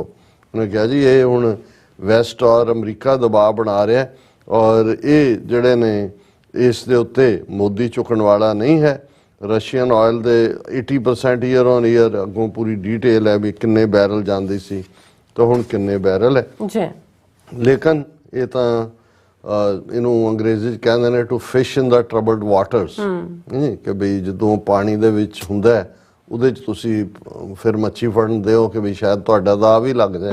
ਸੋ ਹੁਣ Putin ਨੂੰ ਲੱਗਦਾ ਵੀ ਜੇ America ਨੇ ਠੁੱਡ ਮਾਰਿਆ ਤਾਂ ਹੋਰ ਤਾਂ ਇਹਨਾਂ ਕੋਲ ਕੋਈ ਪਾਸਾ ਨਹੀਂ, ਤਾਂ ਉਹਨੇ ਆਪਣੀਆਂ ਬਾਹਾਂ ਫੈਲਾਤੀਆਂ ਕਿ ਆ ਜਾਓ ਪਿਆਰੇ ਸਾਡੀ ਗੋਦੀ 'ਚ ਜਿਵੇਂ ਤੁਸੀਂ ਪਹਿਲਾਂ ਬੈਠੇ ਸੀ। ਵੈਸੇ ਥਾਂ ਇਹਨਾਂ ਦੀ ਉਹੀ ਹੈ, ਚੰਗਾ ਜਾ ਕੇ ਪੁਤਿਨ ਦੀ ਗੋਦ 'ਚ ਬੈਠਣ, ਕਿਉਂਕਿ ਪੁਤਿਨ ਔਰ ਮੋਦੀ ਇਹ ਔਰ ਨੇਤਨਯਾਹੂ ये तीनों ही जड़े ने वो इको ही नस्ल दे ने और ये एक दूजे दे पूरक भी ने और एक दूजे दे वो जड़े जिन्हों नार्सिसिज्म कहते ने, नार्सिसिस्ट ने, फाशिस्ट ने, जिवें हिटलर और मुसोलिनी उन्हां दी जोड़ी बड़ी जचदी सी, इवें ही मोदी और पुतिन दी जोड़ी भी जड़ी है बिल्कुल फाशीवादी नार्सिसिस्ट जोड़ी पूरी तरह जचदी जी। राज साहब ਤੁਹਾਡਾ ਬਹੁਤ ਬਹੁਤ ਸ਼ੁਕਰੀਆ। ਸਾਥ ਲੈਣ ਬ੍ਰੇਕ ਔਰ ਬ੍ਰੇਕ ਤੇ ਜਾਣ ਤੋਂ ਪਹਿਲਾਂ ਅਸੀਂ ਆਪਣੇ ਦਰਸ਼ਕਾਂ ਤੇ ਸਰੋਤਿਆਂ ਨੂੰ ਅਪੀਲ ਤੇ ਬੇਨਤੀ ਕਰਦੇ ਵੀਅਰਸ, ਜਿਸ ਤਰ੍ਹਾਂ ਕਿ ਤੁਸੀਂ ਜਾਣਦੇ ਹੋ ਕਿ TV 84 ਇੱਕ ਪੰਥਕ ਚੈਨਲ ਹੈ। TV 84 ਦੀ ਚੜ੍ਹਦੀ ਕਲਾ ਲਈ ਵੱਧ ਤੋਂ ਵੱਧ ਡੋਨੇਟ ਕਰੋ। ਡੋਨੇਟ ਕਰਨ ਲਈ ਸਾਡੀ ਵੈਬਸਾਈਟ TV84.tv ਤੇ ਜਾ ਕੇ ਪੇਪਲ ਦੀ ਵਰਤੋਂ ਕਰਕੇ ਵਨ ਟਾਈਮ ਡੋਨੇਟ ਕਰ ਸਕਦੇ ਹੋ,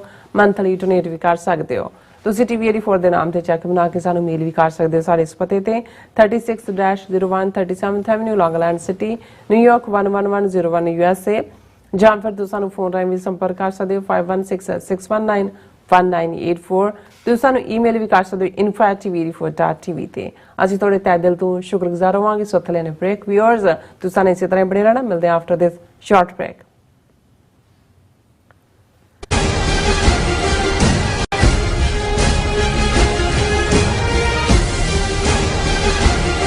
ਕੀ ਤੁਸੀਂ ਰੋਜ਼ਾਨਾ ਕੰਮ ਤੇ ਆਪਣਾ ਵਧੇਰੇ ਸਮਾਂ ਬਿਤਾਉਣ ਤੋਂ ਪਰੇਸ਼ਾਨ ਹੋ? ਆਪਣੀ ਪੂੰਜੀ ਨੂੰ ਕੰਮ ਤੇ ਲਗਾਓ, ਸਾਡੇ ਨਾਲ ਇਨਵੈਸਟ ਕਰੋ।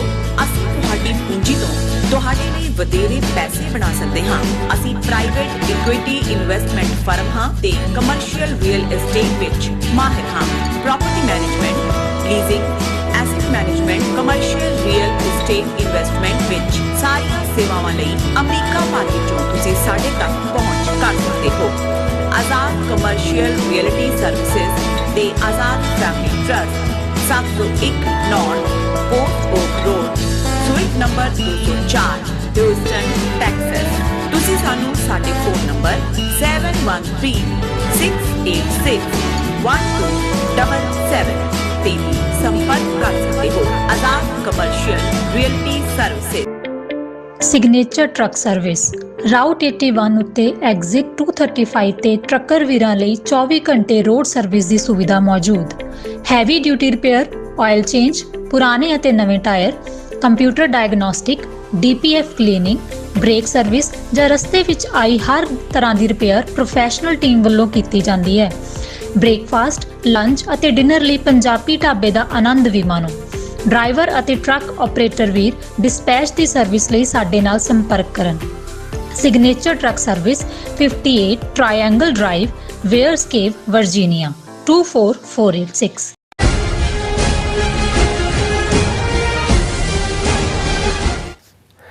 Viewers welcome back from program. So viewers ਗੱਲਬਾਤ ਕਰਨ ਜਾ ਰਹੇ ਹਾਂ ਕਿ ਹੁਣ ਇੰਟਰਨੈਸ਼ਨਲ ਮੀਡੀਆ ਵਿੱਚ ਇਹ ਚਰਚਾਵਾਂ ਹਨ ਕਿ ਭਾਰਤ ਕੋਲ ਇਸ ਮਰਡਰ ਪਲਾਟ ਚੋਂ ਨਿਕਲਣ ਲਈ ਕੋਈ ਆਪਸ਼ਨਸ ਨਹੀਂ ਹਨ। ਸੋ ਇਸ ਸੰਬੰਧੀ ਇਕਨੋਮਿਸਟ ਅਖਬਾਰ ਨੇ ਤੁੱਕਾ ਲਾਇਆ ਹੈ ਕਿ ਭਾਰਤ ਇਸ ਦੀ ਸਾਰੀ ਜ਼ਿੰਮੇਵਾਰੀ ਸਾਬਕਾ ਰਾਹ ਮੁਖੀ ਸਾਮੰਤ ਗੋਇਲ ਦੇ ਸਿਰ ਪਾ ਸਕਦਾ ਹੈ। ਯਾਦ ਰਹੇ ਸਾਮੰਤ ਗੋਇਲ 30 ਜੂਨ ਨੂੰ ਰਿਟਾਇਰ ਹੋਇਆ ਸੀ। ਸੋ ਇਸ ਬਾਰੇ ਆਪਾਂ ਗੱਲਬਾਤ ਕਰਨ ਜਾ ਰਹੇ ਹਾਂ। ਸੋ ਅਸੀਂ ਚਾਹਾਂਗੇ ਕਿ ਤੁਸੀਂ ਇਸੇ ਤਰ੍ਹਾਂ ਬਣੇ ਰਹਿਣਾ, ਦੇਖਣ ਸੁਣਨ ਲਈ ਐਂਡ ਲਿਖਣ ਲਈ ਤੁਹਾਡਾ ਸਭ ਦਾ ਬਹੁਤ ਬਹੁਤ ਧੰਨਵਾਦ ਜੀ। ਡਾਕਟਰ ਸਾਹਿਬ ਕੀ ਵਿਚਾਰਾਂ ਨੇ? ਦੇਖੋ, ਸਾਡੇ ਕੁਝ ਵਿਊਅਰਸ ਵੱਲੋਂ ਵੀ ਪੁੱਛਿਆ ਗਿਆ, ਉਹਨਾਂ ਨੇ ਕਿਹਾ ਜੀ ਤੁਸੀਂ ਹਮੇਸ਼ਾ ਕਿਸੇ ਸਿਚੁਏਸ਼ਨ ਨੂੰ ਜਦੋਂ ਬਿਆਨਦੇ ਹੋ ਤਾਂ ਤੁਸੀਂ ਉਹਦਾ ਗੁੱਡ ਸਿਨੈਰੀਓ, ਬੈਡ ਸਿਨੈਰੀਓ ਕਹਿੰਦੇ ਹੋ ਵੀ ਇਸ ਸਿਚੁਏਸ਼ਨ 'ਚ ਤੁਸੀਂ ਕਿਵੇਂ ਦੇਖਦੇ ਹੋ ਕਿ ਇਹ ਜਿਹੜਾ ਇਸ ਵੇਲੇ ਡਿਪਲੋਮੈਟਿਕ ਟਿਫ ਦੀ ਸ਼ੁਰੂਆਤ ਹੋਈ ਅਮਰੀਕਾ ਭਾਰਤ ਸਬੰਧਾਂ ਦੇ ਵਿੱਚ, ਖਾਸ ਤੌਰ 'ਤੇ ਜਦੋਂ ਕਿ ਇਹ ਇੰਡਾਇਕਟਮੈਂਟ 29 ਨਵੰਬਰ ਨੂੰ ਡਿਸਟ੍ਰਿਕਟ ਕੋਰਟ ਨਿਊਯਾਰਕ ਦੇ ਵਿੱਚ ਡਿਪਾਰਟਮੈਂਟ ਆਫ ਜਸਟਿਸ ਦੇ ਬਿਹਾਫ ਤੇ ਡਰੱਗ ਐਨਫੋਰਸਮੈਂਟ ਐਡਮਿਨਿਸਟ੍ਰੇਸ਼ਨ ਔਰ FBI ਦੀ ਇਨਵੈਸਟੀਗੇਸ਼ਨ ਤੇ ਆਧਾਰਿਤ ਫਾਈਲ ਕੀਤੀ ਗਈ ਔਰ ਉਹਦਾ ਅਸੀਂ ਜ਼ਿਕਰ ਸੈਂਟੈਂਸ ਬਾਈ ਸੈਂਟੈਂਸ ਪੰਜਾਬੀ ਦੇ ਵਿੱਚ ਕੀਤਾ ਸੀ ਕਿ ਉਸ ਇੰਡਾਇਕਟਮੈਂਟ ਦੇ ਵਿੱਚੋਂ ਜਿਹੜੀ ਆਪਣੇ ਆਪ ਦੇ ਵਿੱਚ ਇਸ ਕਿਸਮ ਦਾ, ਹਾਲਾਂ ਜੇ ਅਸੀਂ ਅਮਰੀਕਾ ਭਾਰਤ ਸਬੰਧਾਂ ਦੀ ਹਿਸਟਰੀ ਨੂੰ ਦੇਖੀਏ ਪਿਛਲੇ ਆਲਮੋਸਟ 75 ਸਾਲਾਂ 'ਚ, ਸੋ ਇਹਦੇ 'ਚ ਕੋਈ ਸ਼ੱਕ ਨਹੀਂ ਹੈ ਕਿ ਲੰਬਾ ਵਕਤ ਭਾਰਤ ਸੋਵੀਅਤ ਯੂਨੀਅਨ ਦੇ ਕਲੱਬ ਦੇ ਵਿੱਚ ਹੀ ਸੀ। ਔਰ ਮੈਂ ਅਕਸਰ ਇਹ ਕਹਿੰਦਾ ਵੀ ਜੇ ਯੂਨਾਈਟਿਡ ਨੇਸ਼ਨਸ ਦਾ ਰਿਕਾਰਡ ਚੈੱਕ ਕੀਤਾ ਜਾਏ ਤੇ ਭਾਰਤ ਨੇ ਜ਼ਿਆਦਾ ਵਾਰ ਜਿਹੜਾ ਹੈ ਉਹ ਅਮਰੀਕਾ ਦੇ ਖਿਲਾਫ ਵੋਟ ਕੀਤੀ ਹੈ ਦੈਨ ਸੋਵੀਅਤ ਯੂਨੀਅਨ ਦੇ ਵੱਲੋਂ ਕੀਤੀਆਂ ਗਈਆਂ। ਇਸ ਲੈਵਲ ਦਾ ਇਹ ਉਹਨਾਂ ਦੀ ਸੈਟੇਲਾਈਟ ਕੰਟਰੀ ਸੀ। ਔਰ ਇਕੱਲਾ ਇਹੀ ਨਹੀਂ ਵੀ ਸੋਵੀਅਤ ਯੂਨੀਅਨ ਦੀ ਸੈਟੇਲਾਈਟ ਕੰਟਰੀ ਸੀ, ਈਵਨ ਜਦੋਂ ਇੰਦਰਾ ਗਾਂਧੀ ਨੇ ਪਾਕਿਸਤਾਨ ਨੂੰ ਤੋੜਨ ਦਾ ਫੈਸਲਾ ਕੀਤਾ ਔਰ ਸਾਰਾ ਮੁਕਤੀ ਵਾਹਿਨੀ ਔਰ ਦੂਜਾ ਤੀਜਾ ਡਰਾਮਾ ਰਚਿਆ, ਉਸ ਤੋਂ ਠੀਕ ਪਹਿਲਾਂ ਭਾਰਤ ਨੇ ਸੋਵੀਅਤ ਯੂਨੀਅਨ ਦੇ ਨਾਲ ਇੱਕ ਡਿਫੈਂਸ ਟ੍ਰੀਟੀ ਸਾਈਨ ਕੀਤੀ ਸੀ, ਜਿਹੜੀ ਡਿਫੈਂਸ ਟ੍ਰੀਟੀ ਉਸੇ ਤਰਜ਼ ਦੀ ਸੀ ਜਿਹੜੀ ਸੋਵੀਅਤ ਯੂਨੀਅਨ ਨੇ ਪੋਲੈਂਡ ਦੇ ਨਾਲ, ਹੰਗਰੀ ਦੇ ਨਾਲ ਸਾਈਨ ਕੀਤੀ ਸੀ। ਔਰ ਉਹਨੂੰ ਹੀ ਆਧਾਰ ਬਣਾ ਕੇ ਸੋਵੀਅਤ ਯੂਨੀਅਨ ਦੀ ਫੌਜ ਨੇ ਪੋਲੈਂਡ ਤੇ ਵੀ ਆਪਣੀ ਜਿਹੜਾ ਉਹ ਫੌਜ ਜਾ ਵੜੀ ਸੀ, ਕਬਜ਼ਾ ਕਰ ਲਿਆ ਸੀ, ਹੰਗਰੀ ਤੇ ਵੀ ਕਰ ਲਿਆ ਸੀ। ਔਰ ਉਸ ਕਿਸਮ ਦਾ ਹੀ ਜਿਹੜਾ ਈਵਨ ਅਫਗਾਨਿਸਤਾਨ ਦੇ ਨਾਲ ਵੀ ਟ੍ਰੀਟੀ ਸੀ, ਜਿਸ ਬਹਾਨੇ ਨਾਲ 1979 'ਚ ਫਿਰ ਸੋਵੀਅਤ ਯੂਨੀਅਨ ਦੀ ਫੌਜ ਜਿਹੜੀ ਹੈ ਉਹ ਅਫਗਾਨਿਸਤਾਨ 'ਚ ਆ ਗਈ। ਸੋ ਇਸ ਹੱਦ ਤੱਕ ਭਾਰਤ ਦੀ ਜਿਹੜੀ ਹੈ ਉਹ ਇਕੱਲੀ ਡਿਪੈਂਡੈਂਸੀ ਨਹੀਂ ਸੀ ਸੋਵੀਅਤ ਯੂਨੀਅਨ ਤੇ, ਉਹਦੀ ਸੈਟੇਲਾਈਟ ਕੰਟਰੀ ਸੀ। ਔਰ ਡਿਫੈਂਸ ਇਹੀ ਕਾਰਨ ਹੈ ਵੀ ਅੱਜ ਵੀ ਜੇ ਭਾਰਤ ਥਰਡ ਰੇਟ ਉਹਨਾਂ ਦੇ ਜਿਹੜੇ ਬਿਲਕੁਲ ਵਰਨ ਆਊਟ ਜਾਂ ਟੁੱਟ ਭੱਜ ਗਏ ਮਿਗ ਨੇ ਉਹਨਾਂ ਨੂੰ ਹੀ ਉਡਾਉਂਦਾ ਫਿਰਦਾ ਹੈ ਤੇ ਉਹਦਾ ਕਾਰਨ ਹੀ ਹੈ ਵੀ ਸਾਰੀ ਉਹਨਾਂ ਦੀ ਇਕਵਿਪਮੈਂਟ ਭਾਰਤ ਦੀ ਫੌਜੀ ਵੀ ਔਰ ਉਹਨਾਂ ਦੀ ਇਵਨ ਇੰਡਸਟਰੀਅਲ ਸੈਕਟਰ 'ਚ ਵੀ ਉਸ ਜ਼ਮਾਨੇ 'ਚ ਰੂਰਕੇਲਾ, ਭਿਲਾਈ, ਦੁਰਗਾਪੁਰ ਇਹ ਜਿਹੜੇ ਸਾਰੇ ਨੇ ਸਟੀਲ ਪਲਾਂਟ ਔਰ ਦੂਸਰੇ ਤੀਸਰੇ ਲੱਗੇ ਤੇ ਉਹ ਵੀ ਸਾਰੇ ਰਸ਼ੀਅਨ ਇੰਜੀਨੀਅਰਸ ਨੇ ਆ ਕੇ ਲਾਏ। ਔਰ ਅੱਜ ਵੀ ਜਦੋਂ ਉਹਨਾਂ ਦੀ ਰਿਪੇਅਰ ਜਾਂ ਦੂਜੀ ਹੁੰਦੀ ਹੈ ਉਹਦੇ ਮਸ਼ੀਨਰੀ ਦੀ, ਉਹ ਰਸ਼ੀਆ ਦੇ ਨਾਲ ਹੀ ਡਿਪੈਂਡੈਂਟ ਹੁੰਦਾ। ਲੇਕਿਨ ਜਦੋਂ ਸੋਵੀਅਤ ਯੂਨੀਅਨ ਦਾ ਕਲੈਪਸ ਹੋਇਆ 1999-90 ਤੱਕ ਪਹੁੰਚਦੇ ਆ ਔਰ ਵੱਡਾ ਕਾਰਨ ਉਹਨਾਂ ਦਾ ਇਕਨੋਮਿਕਲ ਕਲੈਪਸ ਸੀ ਕਿਉਂਕਿ ਫੌਜ ਹਰ ਥਾਂ ਈਸਟਰਨ ਯੂਰਪ 'ਚ ਫੌਜ ਦੀ ਪ੍ਰੈਜ਼ੈਂਸ ਸੀ। ਅਫਗਾਨਿਸਤਾਨ 'ਚ 10 ਸਾਲ ਉਹਨਾਂ ਦੀ ਫੌਜ ਫਸੀ ਔਰ ਉੱਥੇ ਉਹਨਾਂ ਨੂੰ ਡਿਫੀਟ ਹੋਈ, ਮਿਲੀਟੈਰਲੀ ਵੀ ਜਿਹੜਾ ਉਹਨੂੰ ਸਸਟੇਨ ਨਹੀਂ ਸੀ ਕਰ ਸਕਦੇ। ਔਰ ਫਿਰ ਅਸੀਂ ਦੇਖਦੇ ਹਾਂ ਕਿ 90ਆਂ ਦੇ ਵਿੱਚ ਪਹੁੰਚਦੇ ਆ ਭਾਰਤ ਦੇ ਕੋਲ ਕੋਈ ਨਹੀਂ ਸੀ। ਫਿਰ ਉਹ ਟਿਲਟ ਕਰਨਾ ਸ਼ੁਰੂ ਹੋਇਆ ਅਮਰੀਕਾ ਵੱਲ। ਔਰ ਇਹੋ ਹੀ ਪੀਰੀਅਡ ਸੀ ਕਿ ਉਦੋਂ ਤੱਕ ਪਾਕਿਸਤਾਨ ਉਵੇਂ ਹੀ ਅਮਰੀਕਾ ਦੀ ਸੈਟੇਲਾਈਟ ਕੰਟਰੀ ਸੀ ਉਸ ਖਿੱਤੇ ਦੇ ਵਿੱਚ, ਜਿਵੇਂ ਇੰਡੀਆ ਸੋਵੀਅਤ ਯੂਨੀਅਨ ਦੀ ਸੀ। ਫਿਰ ਹੌਲੀ ਹੌਲੀ ਇਹ ਜਿਹੜੀ ਰਿਲੇਸ਼ਨਸ਼ਿਪ ਹੈ ਇਹ ਡੀ-ਹਾਈਫਨੇਟ ਹੋਈ, ਅਮਰੀਕਾ ਪਾਕਿਸਤਾਨ ਰਿਲੇਸ਼ਨਸ਼ਿਪ, ਤੇ ਉਸ ਹਾਈਫਨ ਦੇ ਦੂਸਰੇ ਸਿਰੇ ਤੇ ਪਾਕਿਸਤਾਨ ਦੀ ਥਾਂ ਇੰਡੀਆ ਜੁੜ ਗਿਆ। ਔਰ ਫਿਰ ਅਸੀਂ ਦੇਖਦੇ ਹਾਂ 9/11 ਔਰ ਉਸ ਤੋਂ ਬਾਅਦ ਪਾਕਿਸਤਾਨ ਪ੍ਰਤੀ ਨੀਤੀ ਔਰ ਇਹ ਜਿਹੜਾ ਸਬਜੈਕਟ ਆਫ ਡਿਸਕਸ਼ਨ ਨਹੀਂ ਹੈ।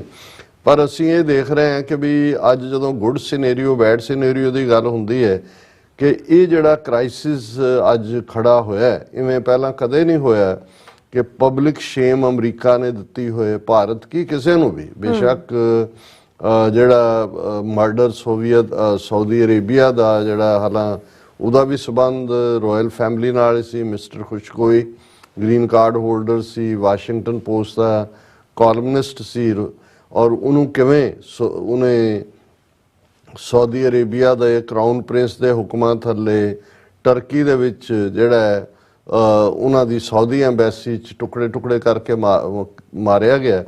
ਔਰ ਉਸ ਦੇ ਲਈ ਪ੍ਰੈਜ਼ੀਡੈਂਟ ਬਾਈਡਨ ਨੇ ਆਪਣੀ ਪ੍ਰੈਜ਼ੀਡੈਂਸ਼ੀਅਲ ਕੈਂਪੇਨ ਵੇਲੇ ਉਹਨੂੰ ਪਰਾਇਆ ਕਿਹਾ ਸੀ ਉਸ ਕਰਾਊਨ ਪ੍ਰਿੰਸ ਨੂੰ, ਲੇਕਿਨ ਮਜਬੂਰੀ ਵਸ ਅਲਟੀਮੇਟਲੀ ਉਹ ਵੀ ਰਫਾ ਦਫਾ ਹੀ ਹੋ ਗਿਆ। ਔਰ ਫਿਰ ਤਾਂ ਦੌੜ ਲੱਗ ਗਈ ਅਮਰੀਕਾ ਦੀ ਵੀ ਜਿਹੜਾ ਸਾਊਦੀ ਅਰੇਬੀਆ ਉਹ ਤਾਂ ਰਸ਼ੀਅਨ ਬਲੌਕ 'ਚ ਜਾ ਰਿਹਾ, ਉਹਨੂੰ ਕਿਵੇਂ ਰੋਕਿਆ ਜਾਏ।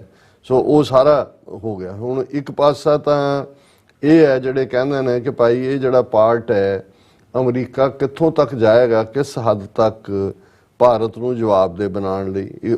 ਪਰ ਇਹ ਸੀ ਕਿ ਵੀ ਕੋਈ ਅਮਰੀਕਾ ਦੀ ਅਦਾਲਤ 'ਚ ਮਿਸਟਰ ਖੁਸ਼ਗੋਈ ਦੇ ਖਿਲਾਫ ਜਾਂ ਦੂਜਾ ਉਹਨੂੰ ਇੰਟਰਨੈਸ਼ਨਲ ਖਾਤੇ 'ਚ ਤਾਂ ਲਿਆਂਦਾ ਗਿਆ ਸੀ ਟਰਾਂਸਨੈਸ਼ਨਲ ਇਸ ਦੇ ਥੱਲੇ, ਪਰ ਕੋਈ ਇਸ ਕਿਸਮ ਦੀ ਚਾਰਜ ਸ਼ੀਟ ਅਮਰੀਕਾ 'ਚ ਜਿੱਥੇ ਤੱਕ ਮੇਰਾ ਨੌਲੇਜ ਹੈ ਉਹ ਫਾਈਲ ਨਹੀਂ ਸੀ ਕੀਤੀ ਗਈ। ਪ੍ਰਾਈਵੇਟ ਸ਼ਾਇਦ ਉਹਨਾਂ ਦੀ ਜਿਹੜੀ ਵਾਈਫ ਸੀ ਜਾਂ ਵੁੱਡ ਬੀ ਵਾਈਫ ਜਿਹਨੇ ਹੋਣਾ ਸੀ ਫਿਆਂਸੇ, ਉਹਨੇ ਕੁਛ ਕੀਤਾ ਸੀ।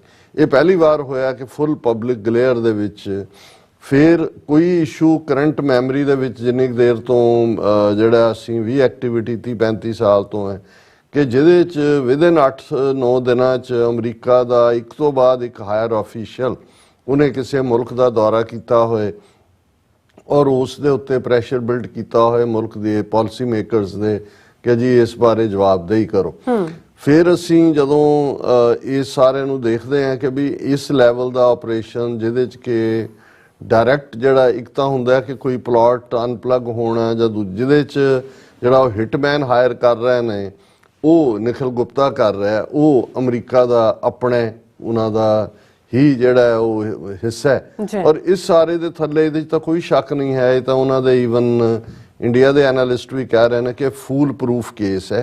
ਔਰ ਅਜੇ ਤਾਂ ਇਹ ਸਿਰਫ ਇੱਕ ਚਾਰਜ ਸ਼ੀਟ ਫਾਈਲ ਹੋਈ ਹੈ, ਜਦੋਂ ਇਹ ਟਰਾਇਲ 'ਚ ਜਾਏਗਾ ਉਸ ਦੇ ਹੋਰ ਕਿੰਨੇ ਸਬੂਤ ਸਾਹਮਣੇ ਆਣਗੇ, ਕਿਉਂਕਿ ਜਿਹਨੂੰ CC1 ਕਿਹਾ ਗਿਆ ਹੈ, ਜਿਵੇਂ ਮੈਂ ਕੱਲ ਵੀ ਕਿਹਾ ਸੀ ਕਿ ਕੋ ਕੰਸਪੀਰੇਟਰ ਹੈ। 1 ਜੇ ਲਾਇਆ ਤੇ ਇਹਦਾ ਮਤਲਬ 2 ਵੀ ਹੋਏਗਾ, 3 ਵੀ ਹੋਏਗਾ, ਕਿੰਨੇ ਉਹਦੇ 'ਚ ਇਨਵੋਲਵ ਨੇ। ਹੁਣ ਜਿਹੜਾ ਇੱਕ ਡਿਬੇਟ ਜਾਂ ਇੱਕ ਡਿਸਕਸ਼ਨ ਇੱਕ ਹਲਕਿਆਂ ਦੇ ਵਿੱਚ ਹੈ ਕਿ ਭਾਰਤ ਕੋਲ ਕੀ ਆਪਸ਼ਨਸ ਨੇ, ਕੀ ਭਾਰਤ ਜਿਹੜਾ ਹੈ ਉਹ ਜੇ ਅਮਰੀਕਾ ਇਹ ਕਹਿੰਦਾ ਹੈ ਕਿ ਭਾਈ ਕਿਉਂਕਿ ਇਹ ਤੁਹਾਡੇ ਬੰਦੇ ਨੇ ਟਰਾਇਲ ਜਿਹੜਾ ਇਹ ਕੀਤਾ ਔਰ ਅਸੀਂ ਇਹਨੂੰ ਟਰਾਇਲ 'ਚ ਹੈ ਉਹਨੂੰ ਭੇਜੋ, ਫੇਸ ਕਰਿਓ ਕਾਨੂੰਨ ਨੂੰ, ਕੀ ਇੰਡੀਆ ਆਪਣੇ ਰਾਹ ਚੀਫ ਨੂੰ ਜਾਂ ਉਹ ਅਜੀਤ ਡੋਵਲ ਹੈ ਜਾਂ ਉਹਨਾਂ ਦਾ ਦਿਨਕਰ ਗੁਪਤਾ ਹੈ ਜਾਂ ਜਿਹੜਾ ਰਾਹ ਦਾ ਚੀਫ ਸੀ ਸੁਮੰਤ ਗੋਇਲ, ਉਸ ਨੂੰ ਕੀ ਇਹਨਾਂ ਦੇ ਹਵਾਲੇ ਕਰੇਗਾ।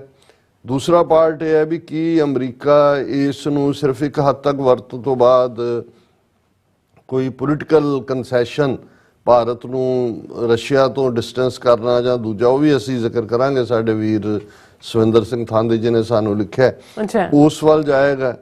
ਜਾਂ ਥਰਡਲੀ ਇਹ ਹੈ ਕਿ ਵੀ ਇੰਡੀਆ ਜਿਹੜਾ ਉਹ ਕਿਸੇ ਦੇ ਖਾਤੇ 'ਚ ਪਾ ਕੇ ਰਾਹ ਦੇ ਜਾਂ NIA ਦੇ ਉਹ ਆਪਣੇ ਆਪ ਨੂੰ ਸੁਰਖਰੂ ਕਰੇਗਾ ਰੋਗ ਐਲੀਮੈਂਟ ਕਹਿ ਕੇ, ਜਿਵੇਂ ਇੱਕ ਇੰਡੀਕੇਸ਼ਨ ਦਿੱਤੀ ਗਈ ਕਿ ਜੀ ਇਹ ਤਾਂ ਕਿਸੇ ਰੋਗ ਐਲੀਮੈਂਟ ਦਾ ਕੰਮ ਹੈ। ਪਰ ਰੋਗ ਐਲੀਮੈਂਟ ਆਪਣੇ ਵੱਲੋਂ ਐਸਾ ਕਿਉਂ ਕਰੇਗਾ, ਉਹਦਾ ਕੀ ਇੰਟਰਸਟ ਹੋਏਗਾ, ਅੰਟਿਲ ਅਨਲੈਸ ਫਿਰ ਇਹ ਆਏਗਾ ਕਿ ਜੀ $1,00,000 ਕੋਈ ਰੋਗ ਐਲੀਮੈਂਟ ਜਿਹੜਾ ਆਪਣੇ ਤੌਰ ਤੇ ਤਾਂ ਨਹੀਂ ਖਰਚੇਗਾ, ਉਹਦੇ ਪਿੱਛੇ ਫਿਰ ਬਿਹਾਈਂਡ ਗਵਰਨਮੈਂਟ ਹੈ। ਸੋ ਅੱਜ ਦੀ ਇਕੋਨੋਮਿਸਟ ਨੇ ਇੱਕ ਆਰਟੀਕਲ ਜਿਹਦੇ 'ਚ ਇਹ ਸਾਰੇ ਆਸਪੈਕਟਸ ਦੇ ਉੱਤੇ ਨਜ਼ਰਸਾਨੀ ਕਰਨ ਦੀ ਕੋਸ਼ਿਸ਼ ਕੀਤੀ ਗਈ ਹੈ। ਉਹਦਾ ਹੈਡਿੰਗ ਹੈ ਦਾ ਇਕਨੋਮਿਸਟ ਦੇ article the, will US Indian relations be hurt by India's assassination scheme? ਸਵਾਲੀਆ ਨਿਸ਼ਾਨ। ਕਿ ਅਮਰੀਕਾ ਔਰ ਭਾਰਤ ਦੇ ਜਿਹੜੇ ਸਬੰਧ ਨੇ ਉਹ ਇਹਦੇ ਨਾਲ ਪ੍ਰਭਾਵਿਤ ਹੋਣਗੇ, ਹਰਟ ਹੋਣਗੇ। American prosecutors have published devastating allegations about India's attempted hit jobs। ਹੁਣ ਜਦੋਂ ਤੁਸੀਂ devastating ਲਫ਼ਜ਼ ਕਿ ਵੀ ਇਹ ਤਾਂ ਇਸ ਕਿਸਮ ਦਾ ਹੈ ਜਿਹੜਾ ਇੱਕ ਪੈਂਡੋਰਾਸ ਬਾਕਸ ਵੀ ਹੋ ਸਕਦਾ, ਜਿਹਦੇ ਚੋਂ ਇੱਕ ਤੋਂ ਬਾਅਦ ਇੱਕ ਜਿਹੜਾ ਜਿੰਨ ਹੈ ਜਾਂ ਭੂਤ ਹੈ ਬਾਹਰ ਨਿਕਲੇਗਾ, ਜਿਹੜਾ ਭਾਰਤ ਨੂੰ ਜਿਹੜਾ ਉਹ ਚੰਬੜੇਗਾ, ਕਿਉਂਕਿ ਇਹੀ ਉਹਨਾਂ ਦੀਆਂ ਕਰਤੂਤਾਂ ਨੇ। ਸੋ ਇਹਦੇ 'ਚ ਇਹ ਫੁੱਲ ਆਰਟੀਕਲ ਜਿਹੜੇ ਸਾਡੇ ਵਿਊਅਰ ਇੰਟਰਸਟਿਡ ਹੋਣ ਇਸ ਨੂੰ ਦੇਖ ਸਕਦੇ ਨੇ। ਪਰ ਉਹਦੇ 'ਚ ਉਹਨੇ ਸ਼ੁਰੂਆਤ ਹੀ ਇੱਥੋਂ ਕੀਤੀ ਹੈ ਕਿ ਵੀ ਇਹ ਜਿਹੜਾ ਜੌਨ ਲੇ ਕਾਰਟੇ ਸ਼ੋਅ ਵੱਲ ਇਸ਼ਾਰਾ ਕੀਤਾ ਕਿ ਵੀ ਇਹ ਇਸ ਕਿਸਮ ਦਾ ਇੱਕ ਪਲਾਟ ਹੈ, ਇੱਕ ਜਿਹਨੂੰ ਜਿਵੇਂ ABC ਦੀ ਜਿਹੜੀ ਟੀਮ ਜਿਹਨਾਂ ਨੇ ਸਾਨੂੰ ਇੰਟਰਵਿਊ ਕੀਤਾ ਸਟੂਡੀਓ 'ਚ ਇੱਥੇ, ਤਾਂ ਉਹਨਾਂ ਨੇ ਵੀ ਇਹ ਕਿਹਾ ਸੀ ਲਾਈਕ ਏ ਹਾਲੀਵੁੱਡ ਪਲਾਟ, ਕਿ ਜਿਹੜਾ ਸਾਰਾ ਜਦੋਂ ਤੁਸੀਂ ਇੰਡਾਇਕਟਮੈਂਟ 15 ਸਫ਼ਿਆਂ ਦੀ ਦੇਖਦੇ ਹੋ ਤਾਂ ਇਵੇਂ ਲੱਗਦਾ ਹੈ ਜਿਵੇਂ ਕੋਈ ਅਸਲ ਨਹੀਂ, ਤੁਸੀਂ ਕੋਈ ਫਿਲਮੀ ਪਲਾਟ ਦੇਖ ਰਹੇ ਹੋ, ਕਿਉਂਕਿ ਫਿਲਮ 'ਚ ਫੈਂਟੈਸੀ ਹੁੰਦੀ ਹੈ, ਮਾੜੀ ਮੋਟੀ ਹਕੀਕਤ ਹੁੰਦੀ ਹੈ, ਬਹੁਤ ਸਾਰੀ ਤਾਂ ਉਹ ਇਮੈਜੀਨੇਸ਼ਨ ਔਰ ਅੱਡ-ਅੱਡ ਰੰਗ ਭਰੇ ਹੁੰਦੇ ਨੇ ਤਾਂ ਕਿ ਤੁਸੀਂ ਐਂਟਰਟੇਨਮੈਂਟ ਵੀ ਕਰਦੇ ਹੋ। ਉਹਨਾਂ ਨੇ ਕਿਹਾ ਜੀ ਉਹਨਾਂ ਨੇ ਕਿਹਾ ਵੀ ਹੁਣ ਇਹ ਕੀ ਹੈ, ਇਹ ਕਿਵੇਂ ਜੌਨ ਲੇ ਕਹਿ ਰਹੇ ਪਲਾਟ ਹੈ, ਇਹ shadowy figure in India recruits an international arms and drug smuggler to organize a hit job in New York. The smuggler recruits an assassin. The assassin turns out to work for America's Drug Enforcement Administration. The man behind the foiled plot, sign of interrogation, an Indian government official. ਇਹ ਉਸ plot ਦੇ ਅੱਡ-ਅੱਡ part ਨੇ। ਔਰ ਫਿਰ ਉਹਨਾਂ ਨੇ ਕਿਹਾ ਕਿ ਵੀ ਇਹ ਜਿਹੜੇ ਨੇ there are hints that this chief plotter was acting on behalf of some senior Indian official। ਔਰ ਇਹ ਮਿਸਟਰ ਗੁਪਤਾ ਦੀ ਫਿਰ ਅੱਗੋਂ ਨਿਖਲ ਗੁਪਤਾ ਦੀ ਕਹਾਣੀ ਹੈ। ਹੁਣ ਇਸ ਸਾਰੇ ਦੇ ਚੱਲਦੇ ਆ ਇਸ ਨੇ ਇਹ ਸਵਾਲ ਲਿਆਂਦੇ ਨੇ ਵੀ ਕੀ ਇਸ ਤੋਂ ਪਹਿਲਾਂ ਅਮਰੀਕਾ ਭਾਰਤ ਦੇ ਕੋਈ ਇਸ ਕਿਸਮ ਦੇ ਜਿਹੜੇ ਨੇ ਬਿਟਰਨੈਸ ਹੋਈ। ਫਿਰ ਹੁਣ ਇਹ ਉਸ ਪੀਰੀਅਡ 'ਚ ਪਹਿਲਾਂ ਦੀ ਜਦੋਂ ਇੰਡੀਆ ਸੋਵੀਅਤ ਬਲਾਕ ਸੀ, ਉਹ ਤਾਂ ਅਸੀਂ ਕਿਹਾ ਵੀ ਉਹ ਤਾਂ ਸੈਟੇਲਾਈਟ ਕੰਟਰੀ ਸੀ, ਪਰ 1990-91 ਤੱਕ ਪਹੁੰਚਦੇ ਆ ਜਦੋਂ ਭਾਰਤ ਦੀ ਟਿਲਟ ਅਮਰੀਕਾ ਵੱਲ ਹੋਈ, ਹਥਿਆਰ ਖਰੀਦਣ ਵੱਲੋਂ ਵੀ ਅਦਰਵਾਈਜ਼ ਵੀ। ਫਿਰ ਜਿਹੜਾ ਸਭ ਤੋਂ ਵੱਡਾ ਕ੍ਰਾਈਸਿਸ ਸੀ ਉਹ ਦੋਨਾਂ ਹੀ ਮੁਲਕਾਂ ਨਾਲ ਹੋਇਆ, ਇੰਡੀਆ ਪਾਕਿਸਤਾਨ ਨਾਲ ਅਮਰੀਕਾ ਦਾ। ਉਹ ਸੀ 1998 ਜਦੋਂ ਕਿ ਭਾਰਤ ਨੇ 5 ਨਿਊਕਲੀਅਰ ਧਮਾਕੇ ਕੀਤੇ ਔਰ 2 ਹਫ਼ਤੇ ਬਾਅਦ ਜਵਾਬ ਦੇ ਵਿੱਚ ਪਾਕਿਸਤਾਨ ਨੇ 6 ਨਿਊਕਲੀਅਰ ਧਮਾਕੇ ਕੀਤੇ। ਸੋ ਅਮਰੀਕਾ ਦਾ ਇੱਕ ਕਾਨੂੰਨ ਜਿਹਨੂੰ ਪ੍ਰੈਸਲਰ ਅਮੈਂਡਮੈਂਟ ਕਹਿੰਦੇ ਨੇ, ਉਸ ਦੇ ਥੱਲੇ ਫਿਰ ਦੋਨਾਂ ਦੇ ਉੱਤੇ ਪਾਬੰਦੀਆਂ ਲੱਗ ਗਈਆਂ ਔਰ ਕੋਈ ਵੀ ਜਿਹੜੀ ਹੈ ਇਸ ਕਿਸਮ ਦੀ ਹਥਿਆਰਾਂ ਦੀ ਸਪਲਾਈ ਔਰ ਦੂਸਰੀ ਉਸ ਤੇ ਵੀ ਪਾਬੰਦੀ ਲੱਗੀ। ਔਰ ਇਹ ਉਦੋਂ ਹੀ ਚੁੱਕਿਆ ਗਿਆ ਜਦੋਂ ਕਿ ਫਿਰ ਇੰਡੋ US ਨਿਊਕਲੀਅਰ ਡੀਲ ਹੁੰਦੀ ਹੈ 2004-05 ਤੱਕ ਪਹੁੰਚਦੇ ਆ। ਮਨਮੋਹਨ ਸਿੰਘ ਪ੍ਰਾਈਮ ਮਿਨਿਸਟਰ ਹੈ ਔਰ ਜੂਨੀਅਰ ਬੁਸ਼ ਦੇ ਵੇਲੇ। ਸੋ ਆਲਮੋਸਟ ਇਹ 5-7 ਸਾਲ ਰਿਹਾ। ਲੇਕਿਨ ਇੱਕ ਜਿਹੜਾ ਇਹਨਾਂ ਦਾ ਕੁਆਇਟ ਬਿਟਰਨੈਸ ਵਾਲਾ ਪਾਰਟ ਸੀ ਉਹ ਸੀ ਕਿ ਵੀ ਜਦੋਂ ਇਹਨਾਂ ਨੇ ਇੱਥੇ ਜਿਹੜੀ ਉਹਨਾਂ ਦੀ ਡਿਪਟੀ ਕੌਂਸਲੇਟ ਸੀ, ਡਿਪਟੀ ਕੌਂਸਲ ਜਨਰਲ ਦੇਵਯਾਨੀ ਬੀਬੀ ਸੀ ਇੰਡੀਅਨ ਫੋਰਨ ਸਰਵਿਸ ਦੀ, ਉਸ ਦੇ ਉੱਤੇ ਕੇਸ ਆਇਆ ਕਿ ਉਹਦੀ ਗ੍ਰਿਫਤਾਰੀ ਵੀ ਹੋਈ ਵਕਤੀ ਕਿ ਉਸ ਨੇ ਕੋਈ ਡੋਮੈਸਟਿਕ ਹੈਲਪ ਜਿਹੜੀ ਹੈ ਉਹਦੇ ਪੈਸੇ ਮਾਰੇ ਹੋਏ ਸੀ, ਕੀ ਸੀ ਉਹਦੀ ਕਨਵਿਕਸ਼ਨ ਹੋਈ ਔਰ ਇਹ ਇੱਕ ਵੱਡਾ ਕ੍ਰਾਈਸਿਸ ਬਣ ਗਿਆ ਸੀ। ਔਰ ਇਹ ਸਾਰੇ ਦੇ ਚੱਲਦੇ ਆ ਇੱਕ ਵਾਰ ਇਹ ਉਦੋਂ ਅਮਰੀਕਾ ਭਾਰਤ ਸੰਬੰਧ ਕ੍ਰਾਈਸਿਸ 'ਚ ਆਏ ਜਦੋਂ ਕਿ ਰਾਹ ਦਾ ਇੱਕ ਉੱਚ ਆਫੀਸ਼ੀਅਲ ਵੱਡਾ ਹਾਇਰ ਲੈਵਲ ਦਾ ਇੱਕ ਸ਼ਾਇਦ ਉਹ ਸਿੱਖ ਸੀ ਰਵਿੰਦਰ ਸਿੰਘ, ਉਹ ਇਨਫੈਕਟ CIA ਨੇ ਉਹਨੂੰ ਰਿਕਰੂਟ ਕੀਤਾ ਹੋਇਆ ਸੀ ਉੱਥੇ।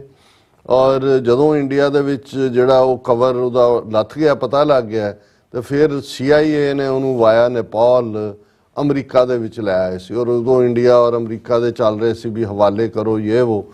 ਫਿਰ ਉਹਨੂੰ ਰਵਿੰਦਰ ਸਿੰਘ ਦੀ ਆਈਡੈਂਟੀਟੀ ਬਦਲ ਕੇ ਇਹ ਵੀ ਸੀ ਕਿ ਜੋ ਮੈਰੀਲੈਂਡ 'ਚ ਕਿਤੇ ਰਹਿੰਦਾ ਹੈ ਔਰ ਉਹਨੂੰ ਕੋਈ ਹੋਰ ਨਾਂ ਦਿੱਤਾ ਜਾਂ ਕੀ ਹੈ। ਫਿਰ ਕੁਝ ਸਾਲਾਂ ਬਾਅਦ ਆਇਆ ਜੀ ਕਿ ਉਹਦੀ ਇੱਕ ਐਕਸੀਡੈਂਟ 'ਚ ਡੈਥ ਹੋ ਗਈ। ਸੋ ਜਦੋਂ ਐਕਸੀਡੈਂਟ 'ਚ ਡੈਥ ਇਹਦਾ ਮਤਲਬ ਇਹ ਹੈ ਵੀ ਫਾਈਨਲੀ ਉਹ ਕਿਉਂਕਿ ਬਹੁਤ ਹਾਇਰ ਅਫੀਸ਼ੀਅਲ ਸੀ, ਰਾਹ ਦੀਆਂ ਉਹਦੇ ਕੋਲ ਕਾਫੀ ਸੀਕ੍ਰੇਸੀਜ਼ ਹੋਣਗੀਆਂ, ਸੋ ਇੱਥੇ ਇੰਡੀਅਨ ਏਜੰਸੀਆਂ ਨੇ ਹੀ ਜਿਹੜਾ ਉਹਨੂੰ ਮਰਵਾ ਦਿੱਤਾ ਹੋਏਗਾ। ਸੋ ਇਹ ਜਿਹੜਾ ਇਹ 2004 ਦੇ ਵਿੱਚ ਰਵਿੰਦਰ ਸਿੰਘ ਦਾ ਕੇਸ ਜਿਹੜਾ ਇੱਕ ਕ੍ਰਾਈਸਿਸ ਦਾ ਕੇਸ ਸੀ।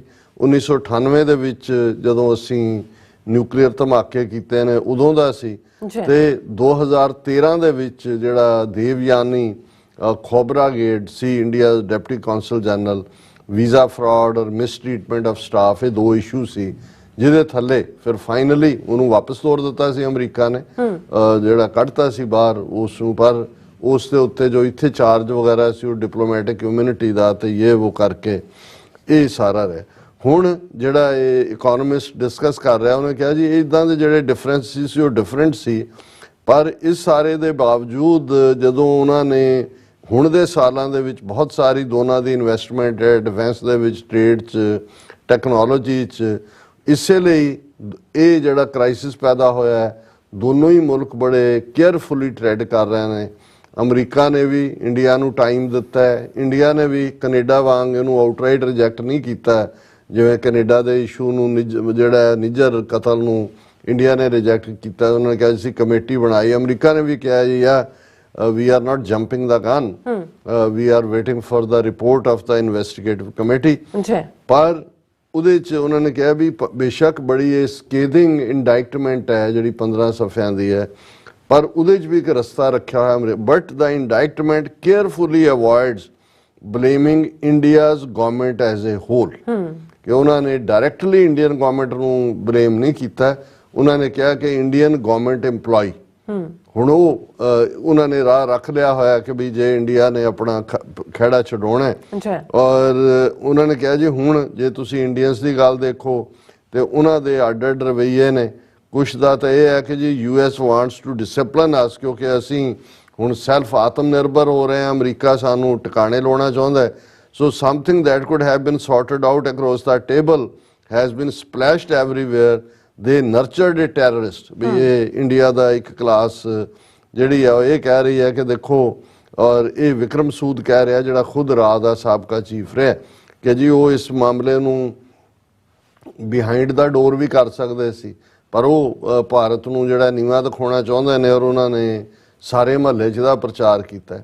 ਹਾਲਾਂਕਿ ਫੈਕਟ ਇਹ ਹੈ ਕਿ ਜਦੋਂ ਜਸਟਿਨ ਟਰੂਡੋ ਨੇ ਇਸ ਇਸ਼ੂ ਨੂੰ ਚੁੱਕਿਆ, ਹਰਦੀਪ ਸਿੰਘ ਨਿੱਜਰ ਦੇ ਮਰਡਰ ਨੂੰ, ਉਹ ਕੋਈ ਇਕੱਲਾ ਕੈਨੇਡਾ ਦੀ ਇਨਵੈਸਟੀਗੇਸ਼ਨ ਨਹੀਂ ਸੀ, 5 ਆਈ ਕੰਟਰੀਜ਼ ਦੀ ਸੀ। ਫਿਰ ਹੁਣ ਸਾਡੇ ਸਾਹਮਣੇ ਹੈ ਕਿ 18 ਜੂਨ ਦੇ ਹਰਦੀਪ ਨਿੱਜਰ ਦੇ ਮਰਡਰ ਤੋਂ ਲੈ ਕੇ ਹੁਣ ਤੱਕ, ਜਦੋਂ 29 ਨਵੰਬਰ ਨੂੰ ਇਹਨਾਂ ਨੇ ਇੰਡਾਇਕਟਮੈਂਟ ਫਾਈਲ ਕੀਤਾ, ਪ੍ਰੈਜ਼ੀਡੈਂਟ ਬਾਈਡਨ ਨੇ 1 to 1 CIA chief, FBI, national security, ਉਹਨਾਂ ਨੂੰ ਭਾਰਤ ਨੂੰ ਕਹਿੰਦੇ ਰਹੇ ਕਿ ਜੀ ਇਹ ਨਿਬੇੜਾ ਕਰੋ। ਤਾਂ ਉਹਨਾਂ ਦੇ ਦਿਮਾਗ ਚੜੇ ਹੋਏ ਸੀ ਕਿ ਵੀ ਇਹ ਕੀ, ਅਸੀਂ ਕੀ ਸਮਝਦੇ ਹਾਂ ਟਰੂਡੋ ਨੂੰ, ਜਾਂ ਉਹਨਾਂ ਨੂੰ ਇਹ ਨਹੀਂ ਸੀ ਪਤਾ, ਕਿਉਂਕਿ ਅਮਰੀਕਾ ਨੇ ਇਹ ਨਹੀਂ ਕੀਤਾ। ਜੇ ਅਮਰੀਕਾ ਜੂਨ ਮਹੀਨੇ 'ਚ ਇਹਨਾਂ ਨੂੰ ਦੱਸ ਦਿੰਦਾ ਕਿ ਵੀ ਤੁਹਾਡਾ ਤਾਂ ਨਿਖਲ ਗੁਪਤਾ ਸੀ ਫੜਿਆ ਹੋਇਆ, ਸਾਰਾ ਪਲਾਟ ਸਾਡੇ ਕੋਲ ਹੈ, ਫਿਰ ਸ਼ਾਇਦ ਇਹ ਇਵੇਂ ਨਾ ਹੁੰਦਾ। ਲੇਕਿਨ ਇਸ ਤੋਂ ਬਾਅਦ ਉਹਨਾਂ ਨੇ ਕਿਹਾ ਕਿ ਵੀ ਇਹ ਜਿਹੜਾ ਇੰਡੀਆ ਦਾ ਰਿਸਪੌਂਸ ਹੈ ਉਹ ਬਿਲਕੁਲ ਕੀ ਹੋਏਗਾ। ਹੁਣ ਨਿਰੂਪਮਾ ਰਾਓ, ਹੁਣ ਇਹ ਨਿਰੂਪਮਾ ਰਾਓ ਐਂਬੈਸਡਰ ਰਹੀ ਹੈ ਇੰਡੀਆ ਦੀ ਅਮਰੀਕਾ ਦੇ ਵਿੱਚ, ਇੱਥੋਂ ਜਾ ਕੇ ਫੋਰਨ ਸੈਕਟਰੀ ਰਹੀ, ਜਿਹੜਾ ਸਭ ਤੋਂ ਹਾਈਐਸਟ ਪੋਸਟ IFS ਦਾ ਕੋਈ ਬੰਦਾ ਡ੍ਰੀਮ ਕਰ ਸਕਦਾ। ਔਰ ਅਸੀਂ ਜ਼ਿਕਰ ਕੀਤਾ ਸੀ ਨਿਰੂਪਮਾ ਰਾਓ ਜਦੋਂ ਇੱਥੇ ਉਹ ਐਂਬੈਸਡਰ ਸੀ ਤੇ ਸਿੱਖ ਕਾਕਸ ਦਾ ਮੂਵ ਚੱਲ ਰਿਹਾ ਸੀ, ਔਰ ਬਣ ਗਈ ਸਿੱਖ ਕਾਕਸ। ਔਰ ਉਸ ਵੇਲੇ ਜਿਹੜੀ ਕੋ-ਚੇਅਰ ਸੀ ਬੀਬੀ ਚੌ, ਇਹ ਕਾਂਗਰਸ ਵੂਮਨ ਜੈਪਨੀਜ਼ ਮੂਲ ਦੀ, ਉੱਥੋਂ LA ਤੋਂ ਸੀ, ਤੇ ਨਿਰੂਪਮਾ ਰਾਓ ਖੁਦ ਉਹਦੇ ਕੋਲ ਗਈ, ਉਹਦੇ ਕਾਂਗਰਸ ਵੂਮਨ ਕੋਲ, ਕਿ ਜੀ ਆਲਰੇਡੀ ਇੰਡੀਆ ਕਾਕਸ ਐਗਜ਼ਿਸਟ ਕਰਦੀ ਹੈ, ਤੁਸੀਂ ਸਿੱਖ ਕਾਕਸ ਕਿਉਂ ਬਣਾਉਣਾ ਚਾਹੁੰਦੇ ਹੋ। ਸੋ ਇਸ ਲੈਵਲ ਦੀ ਬੜੀ ਸੋਫਿਸਟੀਕੇਟ, ਜਦੋਂ ਤੁਸੀਂ ਉਹਦੀ ਕਿਤੇ ਪ੍ਰੈਜੈਂਟੇਸ਼ਨ ਵੀ ਦੇਖੋ, ਬੜੀ ਜ਼ਬਰਦਸਤ ਪ੍ਰੋਫੈਸ਼ਨਲ ਆਪਣੇ। ਹੁਣ ਨਿਰੂਪਮਾ ਰਾਓ ਇਸ ਇਸ਼ੂ ਦੇ ਉੱਤੇ ਕਹਿ ਰਹੀ ਹੈ, ਉਹ ਜਿਹੜੀ ਉਹਨੇ ਕਿਹਾ ਕਿ ਵੀ ਟਰੂਡੋ ਦੀ ਜਿਹੜੀ ਐਕੁਜ਼ੇਸ਼ਨ, ਉਹਨੇ ਕਿਹਾ ਵੀ ਇਹ ਜਿਹੜਾ ਇੰਡੀਆ ਨੇ ਟਰੂਡੋ ਦੀ ਐਕੁਜ਼ੇਸ਼ਨ ਨੂੰ ਤਾਂ ਐਬਸਰਡ ਐਂਡ ਮੋਟੀਵੇਟਡ ਕਿਹਾ, ਪਰ American ones were matter of concern and that assassination would be contrary to government policy if promptly convened a high level committee to look into that। ਉਹਨੇ ਕਿਹਾ ਜੀ ਦੇਖੋ ਇੰਡੀਆ ਨੇ ਬੜਾ ਸੈਂਸੀਬਲ, ਉਹਨਾਂ ਨੇ ਅਮਰੀਕਾ ਦੀ ਐਕੂਜ਼ੇਸ਼ਨ ਨੂੰ ਡਿਨਾਈ ਨਹੀਂ ਕੀਤਾ, ਇੱਕਦਮ ਕਮੇਟੀ ਬਣਾ ਦਿੱਤੀ। ਔਰ ਦੂਜਾ ਪਰ ਇੰਟਰਸਟਿੰਗ ਇਹ ਹੈ ਕਿ ਇਸ ਆਰਟੀਕਲ ਦਾ ਐਂਡ ਇੰਟਰਸਟਿੰਗ ਹੈ ਕਿ ਭਾਰਤ ਜੇ ਇਸ ਸਾਰੇ ਚੋਂ ਆਫ ਦਾ ਹੁੱਕ ਹੋਣਾ ਚਾਹੇਗਾ ਜਾਂ ਇਸ ਦੀ ਉਹ ਕੀ ਕਰ ਸਕਦਾ। ਨੋਟੇਬਲੀ ਸਮੰਤ ਗੋਇਲ ਰਾ chief at the time of the plot, ਜਦੋਂ ਇਹ ਸਾਰਾ ਪਲਾਨ ਕੀਤਾ ਤਾਂ ਸਮੰਤ ਗੋਇਲ ਰਾ ਦਾ ਚੀਫ ਸੀ। Retired at the end of June, 30 June ਨੂੰ ਉਹ ਰਿਟਾਇਰ ਹੋਇਆ। ਸੋ ਉਹ ਆਪਣੇ ਪੀਰੀਅਡ 'ਚ ਸਾਰੇ ਮਾਰ ਕੇ ਹੀ ਉਹ ਰਿਟਾਇਰ ਹੋਣਾ ਚਾਹੁੰਦਾ ਸੀ। ਔਰ ਇਸ ਗੱਲ ਦਾ ਧਿਆਨ ਰਹੇ ਕਿ ਇਹ ਜਿਹੜਾ ਸਮੰਤ ਗੋਇਲ ਹੈ ਇਹ ਵੀ IPS ਪੰਜਾਬ, ਔਰ ਇਹ ਸਮੰਤ ਗੋਇਲ ਹੋਏ, ਦਿਨਕਰ ਗੁਪਤਾ ਹੋਏ, ਜਿਹੜਾ ਇੱਕ ਮਲਕ ਇੱਥੋਂ ਕੱਢਿਆ, ਇਹ ਸਾਰੇ ਉਹ IPS ਨੇ ਜਿਨ੍ਹਾਂ ਨੇ 1990 ਤੋਂ 92-93 'ਚ ਮਾਝੇ 'ਚ ਖਾਸ ਤੌਰ 'ਤੇ ਅੰਮ੍ਰਿਤਸਰ ਗੁਰਦਾਸਪੁਰ ਜ਼ਿਲ੍ਹਿਆਂ 'ਚ SP SSP ਲੱਗੇ ਰਹੇ, ਜਿਨ੍ਹਾਂ ਨੇ ਹਜ਼ਾਰਾਂ ਸਿੱਖ ਨੌਜਵਾਨ ਮਾਰੇ ਹੋਏ ਨੇ। ਕਿਉਂਕਿ ਇਹ ਸਮੰਤ ਗੋਇਲ ਜਿਹੜਾ ਰਾ ਚੀਫ ਰਿਟਾਇਰ ਹੋਇਆ ਹੈ, ਇਹ ਡਿਸਟ੍ਰਿਕਟ ਗੁਰਦਾਸਪੁਰ ਦੇ ਵਿੱਚ ਵੀ ਜਿਹੜਾ SP ਸੀ, ਔਰ ਇਹਨੂੰ ਜਿਹੜਾ S ਗੋਇਲ ਕਰਕੇ ਹੀ ਜਾਣਿਆ ਜਾਂਦਾ ਸੀ। ਔਰ ਇਹ ਹੁਣ ਇਹਨਾਂ ਦਾ ਇਹ ਕਹਿਣਾ ਕਿ ਵੀ ਜੇ ਇੰਡੀਆ ਨੇ one option for India could be to blame him for the intrigue and absolve Mr. Modi. ਇਸ ਵੇਲੇ ਏਜੰਸੀਆਂ ਦਾ ਇਹ ਜ਼ੋਰ ਹੋਏਗਾ ਕਿ ਮੋਦੀ ਨੂੰ ਬਚਾਓ, ਕਿ ਇੰਡੀਅਨ ਗਵਰਨਮੈਂਟ ਦਾ ਉਹ ਕਹਿਣ ਜੀ ਆ ਸਮੰਤ ਗੋਇਲ ਸੀ ਜਿਹੜਾ ਰਾਹ ਦਾ ਚੀਫ ਉਦੋਂ ਜੂਨ ਮਹੀਨੇ ਉਹਨੇ ਕੀਤਾ, ਉਹ ਤਾਂ ਹੁਣ ਰਿਟਾਇਰ ਹੋ ਗਿਆ। ਉਹਨਾਂ ਨੇ ਕਿਹਾ ਵੀ ਇਹ ਇੱਕ ਮੌਕਾ ਹੋਗਾ that will allow America and India to put the row behind them and get back to containing China. My hunch, says Mrs. Rao, is that situation will be handled in a manner that tensions are diffused. ਇਹ ਹੁਣ ਗੱਲ ਕੋਈ ਹੋਰ ਨਹੀਂ ਕਹਿ ਰਿਹਾ, ਅਨੁਪਮਾ ਰਾਓ ਕਹਿ ਰਹੀ ਹੈ ਕਿ ਜੇ ਇੰਡੀਆ ਦੇ ਕੋਲ ਕੋਈ ਰਸਤਾ ਹੈ ਬਚਣ ਦਾ ਤੇ ਇਹਨੂੰ ਸਮੰਤ ਗੋਇਲ ਦੇ ਖਾਤੇ 'ਚ ਪਾ ਦਿਓ। ਉਹ ਤਾਂ ਰਿਟਾਇਰ ਹੋ ਗਿਆ 30 ਤਰੀਕ ਨੂੰ, ਔਰ ਉਹ ਹੋਏ ਕਿ ਜੀ ਇਹ ਜਿਹੜਾ ਸਾਰਾ ਪਲਾਟ ਹੈ ਇਹ ਸਮੰਤ ਗੋਇਲ ਨੇ ਕੀਤਾ। This is very interesting to see ਕਿ ਇਹ ਹੁਣ ਗਿਗਲ ਆਊਟ ਕਰਨ ਦਾ ਰਾਹ ਲੱਭ ਰਹੇ ਨੇ। ਜੀ ਰਾਜ ਸਾਹਿਬ ਤੁਹਾਡਾ ਬਹੁਤ ਬਹੁਤ ਸ਼ੁਕਰੀਆ। ਸਾਥ ਲੈਣ ਬ੍ਰੇਕ ਵਿਊਅਰਸ, ਤੁਸੀਂ ਇਸੇ ਤਰ੍ਹਾਂ ਬਣੇ ਰਹਿਣਾ। ਮਿਲਦੇ ਹਾਂ ਛੋਟੇ ਜਿਹੇ ਵਕਫੇ ਤੋਂ ਬਾਅਦ।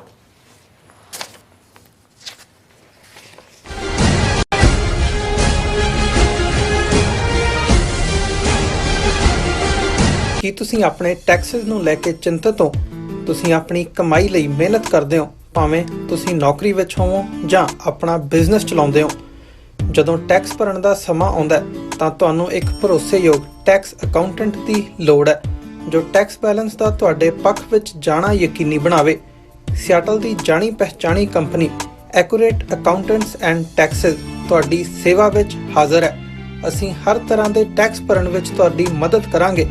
ਟੈਕਸ ਸੰਬੰਧੀ ਕਿਸੇ ਵੀ ਤਰ੍ਹਾਂ ਦੇ ਸਵਾਲ ਲਈ ਅੱਜ ਹੀ ਸਾਡੇ ਤੱਕ ਪਹੁੰਚ ਕਰੋ। Accurate accountants and Texas.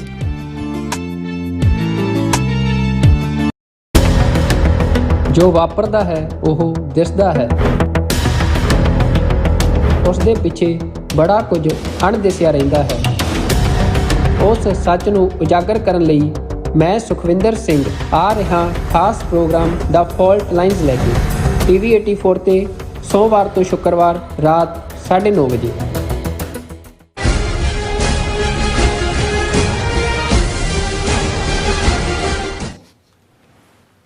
Viewers welcome back on program. So viewers ਗੱਲਬਾਤ ਕਰਨ ਜਾ ਰਹੇ ਹਾਂ ਕਿ UK ਤੋਂ ਸਾਡੇ ਵੀਰ ਸਰਦਾਰ ਸਵਿੰਦਰ ਸਿੰਘ ਥਾਂਦੀ ਜੀ ਨੇ ਅਜੋਕੇ ਘਟਨਾਕ੍ਰਮ ਸੰਬੰਧੀ ਆਪਣੀ ਲਿਖਤ ਜਿਹੜੀ ਉਹ ਭੇਜੀ ਹੈ ਔਰ ਉਹਨਾਂ ਅਨੁਸਾਰ ਵੈਸਟ ਵੱਲੋਂ ਸਿੱਖ ਇਸ਼ੂ ਨੂੰ ਇਸਤੇਮਾਲ ਕਰਕੇ ਭਾਰਤ ਨੂੰ ਉਸ ਦੀ ਰੂਸ ਸੰਬੰਧੀ ਨੀਤੀ ਨੂੰ ਪਲਟਣ ਦਾ ਦਬਾਅ ਜਿਹੜਾ ਉਹ ਬਣਾਇਆ ਜਾ ਰਿਹਾ ਹੈ ਅਤੇ ਇਸ ਨਾਲ ਖਾਲਸਾ ਰੈਫਰੈਂਡਮ ਨੂੰ ਵੀ ਵੱਡਾ ਹੁੰਗਾਰਾ ਮਿਲ ਰਿਹਾ। ਸੋ ਇਸ ਬਾਰੇ ਆਪਾਂ ਗੱਲਬਾਤ ਕਰਨ ਜਾ ਰਹੇ ਹਾਂ। ਸੋ ਅਸੀਂ ਚਾਹਾਂਗੇ ਕਿ ਤੁਸੀਂ ਇਸੇ ਤਰ੍ਹਾਂ ਬਣੇ ਰਹਿਣਾ। ਦੇਖਣ ਸੁਣ ਲਿਆ ਲਿਖਣ ਲਈ ਤੁਹਾਡਾ ਸਭ ਦਾ ਬਹੁਤ ਬਹੁਤ ਧੰਨਵਾਦ। ਜੀ ਡਾਕਟਰ ਸਾਹਿਬ ਕੀ ਵਿਚਾਰਾਂ ਨੇ? ਦੇਖੋ UK ਤੋਂ ਸਰਦਾਰ ਸਵਿੰਦਰ ਸਿੰਘ ਥਾਂਦੀ ਸਿੱਖ ਚਿੰਤਕ ਵੀ ਨੇ, ਬੜੇ ਜ਼ਬਰਦਸਤ ਐਨਾਲਿਸਟ ਨੇ ਜੀ, ਔਰ ਉਹਨਾਂ ਦੀਆਂ ਲਿਖਤਾਂ ਅਸੀਂ ਆਲਮੋਸਟ ਬਿਨਾਂ ਕੋਈ ਐਡੀਟਿੰਗ ਕੀਤੇ ਡਿਸਕਸ ਕਰਦੇ ਹਾਂ। ਸਾਡੇ ਦਰਸ਼ਕਾਂ ਵੱਲੋਂ ਪਸੰਦ ਵੀ ਕੀਤੀਆਂ ਜਾਂਦੀਆਂ ਨੇ। ਪਿਛਲੇ ਕੁਝ ਸਮੇਂ ਤੋਂ ਉਹਨਾਂ ਦੀ ਕੋਈ ਲਿਖਤ ਨਹੀਂ ਸੀ ਆਈ ਤੇ ਮੈਂ ਫਿਕਰਮੰਦ ਸੀ। ਪਹਿਲੇ ਤੇ ਫਿਕਰਮੰਦੀ ਸੀ ਵੀ ਉਹਨਾਂ ਦੀ ਸਿਹਤ ਠੀਕ ਹੋਏ, ਦੂਸਰੀ ਸੀ ਵੀ ਕਿਤੇ ਨਾਰਾਜ਼ ਤਾਂ ਨਹੀਂ ਹੋ ਗਿਆ ਕਿ ਵੀ ਅਸੀਂ ਸ਼ਾਇਦ ਉਹਨਾਂ ਦੀ ਕਿਸੇ ਲਿਖਤ ਨਾਲ ਇਨਸਾਫ ਨਾ ਕੀਤਾ ਹੋਵੇ। ਪਰ ਅੱਜ ਹੀ ਉਹਨਾਂ ਦੀ ਲਿਖਤ ਆਈ ਹੈ ਔਰ ਕਿਉਂਕਿ ਅਸੀਂ ਆਲਰੇਡੀ ਪਿਛਲੇ ਸੈਗਮੈਂਟ ਦੇ ਵਿੱਚ ਦਾ ਇਕਨੋਮਿਸਟ ਕਿ ਵੀ ਉਹ ਕਿਵੇਂ ਨਿਕਲੇਗਾ, ਇੰਡੀਆ ਇਹ ਸਾਰੇ ਚੋਂ ਗਿਗਲ ਆਊਟ ਹੋਏਗਾ, ਇਹਨੂੰ ਵੀ ਡਿਸਕਸ ਕੀਤਾ ਹੈ। ਬਾਕੀ ਆਪਸ਼ਨਸ ਵੀ ਡਿਸਕਸ ਹੋ ਰਹੀ हैं। ਤੇ ਇਹ ਵੀ ਕਿ ਵੈਸਟ ਦਾ ਇਨ ਜਨਰਲ ਔਰ ਅਮਰੀਕਾ ਦਾ ਇਨ ਪਾਰਟਿਕੂਲਰ ਜਿਹੜਾ ਇਸ ਇਸ਼ੂ ਦੇ ਉੱਤੇ ਇੰਨਾ ਦਬਾਅ ਭਾਰਤ ਤੇ ਬਣਾਉਣਾ ਹੈ ਜਾਂ ਇੰਟਰਸਟ ਹੈ, ਇਹਨਾਂ ਦੇ ਆਪਣੇ ਕੀ ਇੰਟਰਸਟ ਹੋ ਸਕਦੇ ਨੇ ਔਰ ਇਹ ਲੌਂਗ ਟਰਮ ਸਾਡੇ ਲਈ ਕਿੰਨਾ ਹਿਤਕਾਰੀ ਜਾਂ ਗੁਣਕਾਰੀ ਹੋਏਗਾ ਜਾਂ ਸਿਆਸੀ ਸਾਨੂੰ ਕੀ ਫਾਇਦਾ ਹੋਏਗਾ। ਉਹਨਾਂ ਦੀ ਲਿਖਤ ਥੋੜੀ ਜਿਹੀ ਲੰਮੀ ਹੈ, ਮੈਂ ਦੇਖਾਂਗਾ ਕਿ ਭਾਈ ਉਹਨੂੰ ਜਿੰਨੀ ਵੱਧ ਤੋਂ ਵੱਧ ਐਡਜਸਟ ਹੋ ਸਕੇ। ਔਰ ਉਹਨਾਂ ਨੇ ਜਿਹੜਾ ਹੈਡਲਾਈਨ ਹੀ ਦਿੱਤਾ ਹੈ, Sikhs have provided West a major breakthrough to counter India's stint of Russian oil and how India's actions have augmented the Khalistan referendum movement। ਅਸੀਂ ਡਿਸਕਸ ਕੀਤਾ ਹੈ ਕਿ ਉਹ ਜਿਹੜਾ ਮੋਦੀ ਦੇ ਡਿਫੈਂਸ ਦੇ ਉੱਤੇ ਜੇ ਕੋਈ ਆਇਆ ਤੇ ਪੁਤਿਨ ਉਹਨੇ ਕੱਲ ਹੀ ਕਿਹਾ ਜੀ ਮੋਦੀ ਬਹੁਤ ਪਾਵਰਫੁਲ ਬੰਦਾ, ਉਹ ਇੰਟੀਮੀਡੇਟ ਨਹੀਂ ਹੁੰਦਾ ਕਦੇ ਵੀ, ਆਪਣੇ ਨੈਸ਼ਨਲ ਇੰਟਰਸਟ ਔਰ ਦੂਸਰਿਆਂ ਤੋਂ ਜ਼ਬਰਦਸਤ ਲੀਡਰ। ਸੋ ਹੁਣ ਜ਼ਾਹਰ ਹੈ ਕਿ ਵੀ ਉਹ ਜਿਹੜਾ ਉਹਨੂੰ ਕਹਿੰਦਾ ਵੀ ਆ ਜਾ ਮੇਰੀ ਗੋਦੀ ਤੇ ਵਾਪਸ। ਹੁਣ ਇਹ ਇਸ ਪਾਰਟ ਨੂੰ ਇਹਨਾਂ ਨੇ ਵੀ ਇਸ ਐਂਗਲ ਤੋਂ ਦੇਖਿਆ ਕਿ ਵੀ ਇਹ ਜਿਹੜਾ ਅਮਰੀਕਾ ਔਰ ਵੈਸਟ ਯੂਕਰੇਨ ਦੇ ਮੁੱਦੇ ਤੇ ਤਾਂ ਜੋ ਇੰਡੀਆ ਨੇ ਕੀਤਾ ਹੀ ਕੀਤਾ UN ਸਿਕਿਉਰਿਟੀ ਕਾਉਂਸਲ 'ਚ ਜਾਂ ਜਨਰਲ ਅਸੈਂਬਲੀ 'ਚ, ਪਰ ਜਿਹੜਾ ਉਹਨੇ ਬਿਲਕੁਲ ਜਿਹੜੀਆਂ ਸੈਂਕਸ਼ਨਸ ਆਰਥਿਕ ਪਾਬੰਦੀਆਂ ਰਸ਼ੀਆ ਦੇ ਉੱਤੇ ਲਾਈਆਂ ਗਈਆਂ ਸੀ ਅਮਰੀਕਾ ਵੱਲੋਂ ਵੈਸਟ ਵੱਲੋਂ, ਉਹਨੂੰ ਬੇਪਰਭਾਵੇ ਕਰਨ ਦੇ ਵਿੱਚ ਇੰਡੀਆ ਦਾ ਵੱਡਾ ਰੋਲ ਹੈ। ਕਿਉਂਕਿ ਇੰਡੀਆ ਨੇ 300 ਗੁਣਾ ਜ਼ਿਆਦਾ ਤੇਲ ਖਰੀਦਿਆ, ਇਹ ਨਹੀਂ ਵੀ ਆਪਣੀਆਂ ਲੋੜਾਂ ਪੂਰੀਆਂ ਕਰਨ ਲਈ, ਚਾਈਨਾ ਨੇ ਵੀ ਖਰੀਦਿਆ, ਪਰ ਇੰਡੀਆ ਨੇ ਉਹਨੂੰ ਰੀਪ੍ਰੋਸੈਸ ਜਾਂ ਦੂਜਾ ਕਰਕੇ ਵਾਪਸ ਯੂਰਪ ਦੇ ਮਾਰਕੀਟ ਦੇ ਵਿੱਚ ਵੇਚਿਆ, ਪ੍ਰੋਫਿਟ ਵੀ ਬਣਾਇਆ। ਲੇਕਿਨ ਜੋ ਰਸ਼ੀਆ ਨੂੰ ਤਾਂ ਰਾਦਰ ਉਹਦੀ ਇਹਨਾਂ 2 ਸਾਲਾਂ ਜਦੋਂ ਦਾ ਯੂਕਰੇਨ ਦਾ ਹੋਇਆ ਉਹਨਾਂ ਦੀ ਇਕਨੋਮੀ ਤਾਂ ਬੂਮ ਹੋਈ। ਨਤੀਜਾ ਇਹ ਹੈ ਵੀ ਯੂਕਰੇਨੀਅਨ ਵਾਰ ਲੂਜ਼ਿੰਗ। ਹੁਣ ਅੱਜ ਜਦੋਂ US ਸੈਨੇਟ ਨੇ ਜਿਹੜਾ ਪਤਾ ਨਹੀਂ ਕਿੰਨੇ $100 ਬਿਲੀਅਨ 100 ਜਾਂ $110 ਬਿਲੀਅਨ ਦਾ ਬਾਈਡਨ ਐਡਮਿਨਿਸਟ੍ਰੇਸ਼ਨ ਦਾ ਸੀ ਕਿ ਭਾਈ ਦਿਓ ਯੂਕਰੇਨ ਨੂੰ ਵੀ ਔਰ ਇਜ਼ਰਾਈਲ ਨੂੰ ਵੀ ਵਾਰ ਐਫਰਟ ਦੇ ਥੱਲੇ, ਤੇ ਉਹ ਬਲੌਕ ਕਰਤਾ। ਉਹਨਾਂ ਨੇ ਕਿਹਾ ਜੀ ਬਾਰਡਰ ਪੈਟਰੋਲ ਦਾ ਜਿਹੜਾ ਕੋਈ ਰਿਪਬਲਿਕਨਸ ਦਾ ਕੰਸਰਨ ਹੈ, ਵੋਟਿੰਗ ਵੀ ਹੋਈ ਉਹ 51-49 ਦੇ ਥੱਲੇ, ਔਰ ਬਾਈਡਨ ਨੇ ਕਿਹਾ ਜੀ ਇਹ this is a gift to Putin. ਤੇ ਉਹ ਜ਼ੈਲੈਂਸਕੀ ਪਹਿਲਾਂ ਹੀ ਚੀਕਾਂ ਮਾਰ ਰਿਹਾ ਵੀ ਮੈਨੂੰ ਤੁਸੀਂ ਮਰਵਾਤਾ, ਪੈਸੇ ਤੁਸੀਂ ਦੇ ਨਹੀਂ ਰਹੇ, ਰਸ਼ੀਆ ਹਾਵੀ ਹੋ ਰਿਹਾ। ਸੋ ਇਸ ਸਭ ਦੇ ਚੱਲਦੇ ਆ, ਕਿਉਂਕਿ ਇਹਦੇ 'ਚ ਕੋਈ ਸ਼ੱਕ ਨਹੀਂ ਹੈ ਕਿ ਜੇ ਭਾਰਤ ਸਾਥ ਦਿੰਦਾ ਇਹਨਾਂ ਦਾ ਔਰ ਇਸ ਤਰੀਕੇ ਨਾਲ ਜਿਹੜਾ ਉਹ ਆਇਲ ਨਾ ਖਰੀਦਦਾ ਤੇ ਉਹਨੂੰ ਵੀ ਅੱਗੋਂ ਤਸਕਰੀ ਕਰਕੇ ਉਹਨੂੰ ਰਿਫਾਈਨਮੈਂਟ ਦੇ ਨਾਂ ਥੱਲੇ ਵਾਪਸ ਨਾ ਵੇਚਦਾ, ਤੇ ਰਸ਼ੀਆ ਜਿਹੜਾ ਉਸ ਦੀ ਪੋਜੀਸ਼ਨ ਕਮਜ਼ੋਰ ਹੋਣੀ ਸੀ ਔਰ ਉਹ ਬਕਲ ਕਰ ਸਕਦਾ ਸੀ ਅੰਡਰ ਪ੍ਰੈਸ਼ਰ। ਸੋ ਹੁਣ ਮੈਂ ਉਹਨਾਂ ਦੀ ਲਿਖਤ ਵੱਲ ਸਿੱਧਾ ਜਾ ਰਿਹਾ। ਉਹਨਾਂ ਨੇ ਕਿਹਾ when Russia attacked Ukraine's sovereignty in February 2022, India abstained from challenging Russia's aggression at the UN. Further, India started buying up Urals crude after the invasion of Ukraine, irking Western and European powers. India for once appeared to be on the winning streak without any hurdles. India's oil buying stint has been a driving factor in prolonging of the Russian-Ukraine war and has ensured Putin is still in office. मैं already ਉਹਨੂੰ explain ਕਰ ਦਿੱਤਾ ਹੈ ਕਿ ਵੀ India ਨੇ UN security council 'ਚ ਵੀ general assembly 'ਚ ਵੀ ਔਰ ਉਹਨਾਂ ਦਾ ਆਇਲ ਵੀ ਖਰੀਦਦੇ ਰਹੇ, ਇਸ ਲਈ ਪੁਤਿਨ ਅੱਜ ਵੀ ਜੇ ਤਾਕਤ ਦੇ ਵਿੱਚ ਹੈ ਤੇ ਇਹ ਇੰਡੀਆ ਫੈਕਟਰ ਦਾ ਬਹੁਤ ਵੱਡਾ ਰੋਲ ਹੈ। A prominent aspect in Western politics and diplomacy is observing such events very carefully from the sidelines and then reacting when the time is ripe, contrary to the knee-jerk reaction we are accustomed to in Southeast Asian politics, botched up Balakot strike to be precise। ਉਹਨਾਂ ਨੇ ਕਿਹਾ ਜੀ ਸਾਡੇ ਖਿੱਤੇ 'ਚ ਤਾਂ ਅਸੀਂ ਕਿਸੇ ਵੀ ਇਸ਼ੂ ਦੇ ਉੱਤੇ ਨੀ-ਜਰਕ ਹੁੰਦਾ ਰਾਈਟ ਹੋਵੇ, ਜਿਵੇਂ ਇੰਡੀਆ ਨੇ ਬਾਲਾਕੋਟ ਦਾ ਡਰਾਮਾ ਕਰਦੇ ਆ, ਪਰ ਇਹ ਵੈਸਟਰਨ ਜਿਹੜੇ ਨੇ ਕਿਸੇ ਸਿਚੁਏਸ਼ਨ ਤੇ ਇਸ ਕਿਸਮ ਦੇ ਰਿਐਕਸ਼ਨ ਦੀ ਥਾਂ ਇਹ ਆਬਜ਼ਰਵ ਕਰਦੇ ਨੇ ਤੇ ਫਿਰ ਐ ਠੀਕ ਟਾਈਮ ਤੇ ਜਿਹੜਾ ਤੀਰ ਖਿੱਚ ਕੇ ਮਾਰਦੇ ਨੇ ਜਿਹੜਾ ਨਿਸ਼ਾਨੇ ਤੇ ਲੱਗੇ। By start of 2023, same time when Bhai Amritpal Singh's popularity was making waves across India, Western countries started closely monitoring India's oil import pattern. India making payments to Russia for its oil transactions became contentious and pivotal for the West to target if Russian economy was to be disrupted. Russia, facing heavy Western sanctions, has been using 3 countries, China, India and UAE, for its financial undertaking, which I have discussed earlier too। ਉਹਨਾਂ ਨੇ ਕਿਹਾ ਜੀ ਵੀ 3 ਮੁਲਕਾਂ ਨੇ Russia ਨੂੰ ਇਸ ਸਾਗਰ ਦੇ ਵਿੱਚ ਡੁੱਬਣ ਤੋਂ ਬਚਾਇਆ। ਉਹ ਸੀ ਚਾਈਨਾ, ਇੰਡੀਆ ਔਰ UAE, ਕਿਉਂਕਿ ਉਹਨਾਂ ਨੇ ਉਹਨਾਂ ਦਾ ਆਇਲ ਖਰੀਦਿਆ, ਇੰਡੀਆ ਨੇ ਤਾਂ ਫਰਦਰ ਉਹਨੂੰ ਪ੍ਰੋਸੈਸ ਕਰਕੇ ਵੇਚਿਆ। ਫਿਰ ਉਹਨਾਂ ਨੇ ਕਿਹਾ ਕਿ ਵੀ ਇਹ ਹੁਣ ਜਿਹੜਾ America the aim C, financial Times the headline C, US aims to halve Russia's energy revenues by 2030, say official। ਕਿ ਅਮਰੀਕਾ ਨੇ ਦਾ ਤਾਂ ਟਾਰਗੇਟ ਸੀ ਕਿ ਵੀ 2030 ਤੱਕ ਪਹੁੰਚਦੇ ਆ ਜਿਹੜੀ ਰਸ਼ੀਆ ਦੀ એનર્ਜੀ ਸਪਲਾਈ ਥੱਲੇ ਜੋ ਬਣਾਉਂਦਾ ਉਹਨੂੰ ਅੱਧਾ ਕਰ ਦਿਓ। ਸੋ ਇਹਦਾ ਮਤਲਬ ਵੀ ਉਹਨੂੰ ਕੱਟ ਟੂ ਹਾਫ ਕਰ ਦਿਓ। ਲੇਕਿਨ ਇੰਡੀਆ, ਚਾਈਨਾ, UAE ਦੀ ਜਿਹੜੀ ਨੀਤੀ ਸੀ ਉਹਨੇ ਰਸ਼ੀਆ ਨੂੰ that kept them floating।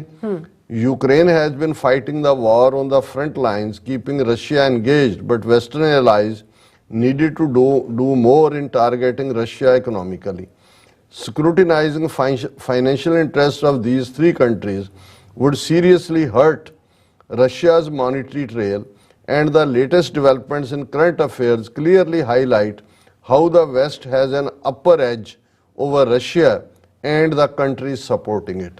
ਕਿ ਵੀ ਹੁਣ ਜਿਹੜਾ ਵੈਸਟ ਨੇ ਪੇ ਬੈਕ ਕਰਨਾ ਸ਼ੁਰੂ ਕੀਤਾ ਇਹਨਾਂ 3 ਹੀ ਮੁਲਕਾਂ ਨੂੰ, ਚਾਈਨਾ, UAE ਔਰ ਇੰਡੀਆ, ਕਿਵੇਂ ਵੈਸਟ ਦਾ ਹੱਥ ਉੱਤੇ ਹੁੰਦਾ ਜਾ ਰਿਹਾ ਔਰ ਇਸ ਸਾਰੇ ਚੋਂ ਹੀ ਜਿਹੜੀ ਕਰੰਟ ਨੀਤੀ ਆ ਉਹਨਾਂ ਦੀ ਟੁਵਰਡਸ ਇੰਡੀਆ ਵੀ ਨਿਕਲ। ਫਿਰ ਚਾਈਨਾ ਬਾਰੇ ਉਹਨਾਂ ਨੇ ਕਿਹਾ ਵੀ ਹੁਣ ਜਿਹੜਾ ਰੀਸੈਂਟਲੀ ਚਾਈਨਾ ਦਾ ਪ੍ਰੀਮੀਅਰ ਸ਼ੀ ਜਿਨਪਿੰਗ ਆਇਆ, ਜਿਹੜੇ ਰੀਸਟਾਰਟ ਰਿਲੇਸ਼ਨਸ਼ਿਪ ਹੋ ਰਹੀ ਹੈ ਕਿਉਂਕਿ ਚਾਈਨਾ ਦੀ ਇਕੋਨਮੀ ਵੀ ਸਫਰ ਕਰ ਰਹੀ ਸੀ ਔਰ ਇਹ ਜਿਹੜਾ ਮਿਲਟਰੀ ਪ੍ਰੈਜ਼ੈਂਸ ਵੀ ਸਾਊਥ ਚਾਈਨਾ ਸੀ ਚ ਅਮਰੀਕਾ ਦੀ, ਉਹਨੇ ਵੀ ਜਿਹੜਾ ਇਸ ਨੂੰ ਮੈਸੇਜ ਦਿੱਤਾ ਚਾਈਨਾ ਨੂੰ ਕਿ ਭਾਈ ਇਹ ਜਿਹੜਾ ਤੁਸੀਂ ਜਿਹੜੀ ਹੈ ਵਾਰ ਐਫਰਟ ਜਿਹੜਾ ਰਸ਼ੀਆ ਦਾ ਉਹਦੇ ਚ ਉਹਨੂੰ ਖੁੱਲ੍ਹ ਕੇ ਮਦਦ ਨਹੀਂ ਕਰ ਸਕਦੇ।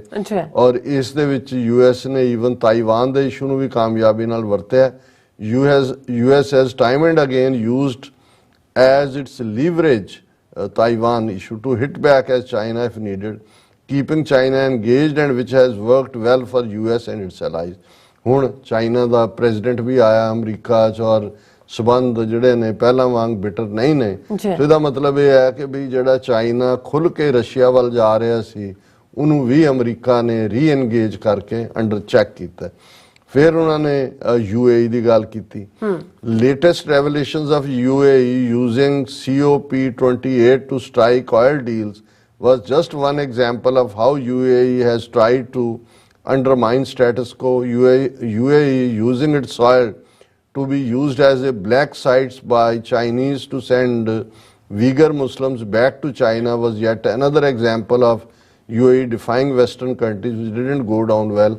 ਕਿ ਫੜਿਆ ਗਿਆ ਵੀ ਜਿਹੜੇ ਉਹਨਾਂ ਦੇ ਵੀਗਰ ਮੁਸਲਮਾਨ ਨੇ ਸਿੰਘ ਕਿਆਂਗ ਦੇ ਵਿੱਚ ਉਹਨਾਂ ਨੂੰ ਟਾਰਚਰ ਕਰਨ ਦੇ ਲਈ ਜਾਂ ਦੂਜੇ UAE ਦੇ ਵਿੱਚ ਵੀ ਅੱਡੇ ਨੇ ਤੇ ਜਿਹੜੇ ਉੱਥੋਂ ਵਿਚਾਰੇ ਨਿਕਲ ਕੇ ਆ ਜਾਂਦੇ ਨੇ UAE ਉਹਨਾਂ ਨੂੰ ਫੜ ਕੇ ਵਾਪਸ ਚਾਈਨਾ ਪਹੁੰਚਾਉਂਦਾ। ਇਹ ਸਾਹਮਣੇ ਆ ਗਏ ਨੇ ਸਾਰੇ ਇਸ਼ੂ।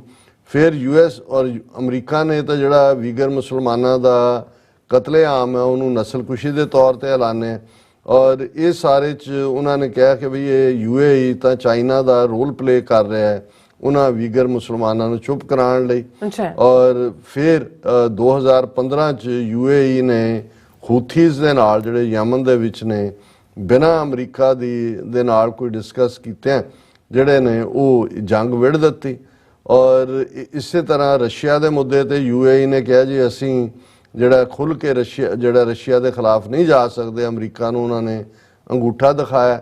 ਫਿਰ ਜਿਹੜੀ ਹੈ ਔਰ ਇਸ ਦੇ ਚਲਦੇ instead UAE played host to Russian oligarchs and its real estate has thrived on inflows of oil and gold from Russia। ਕਿ UAE ਨੇ ਰਸ਼ੀਆ ਦੇ ਜਿਹੜੇ ਓਲੀਗਾਰਕ ਨੇ ਜਿਹੜੇ ਨੌਵਰਿਸ਼ ਬਣੇ ਹੋਏ ਲੁੱਟਮਾਰ ਕਰਕੇ ਅਮੀਰ ਲੋਕ ਉਹਨਾਂ ਲਈ ਦਰਵਾਜ਼ਾ ਖੋਲ੍ਹਿਆ ਔਰ ਬਹੁਤ ਸਾਰਾ ਜਿਹੜਾ ਹੈ ਉਹ ਆਇਲ ਔਰ ਗੋਲਡ ਰਸ਼ੀਆ ਦਾ UAE 'ਚ ਆਇਆ। ਭਾਵੇਂ ਉਹਨਾਂ ਦੀ ਖੁਸ਼ਹਾਲੀ ਹੋਈ ਪਰ ਅਮਰੀਕਾ ਨਾਲ ਉਹਨਾਂ ਨੇ ਡਬਲ ਕ੍ਰਾਸ ਕੀਤਾ।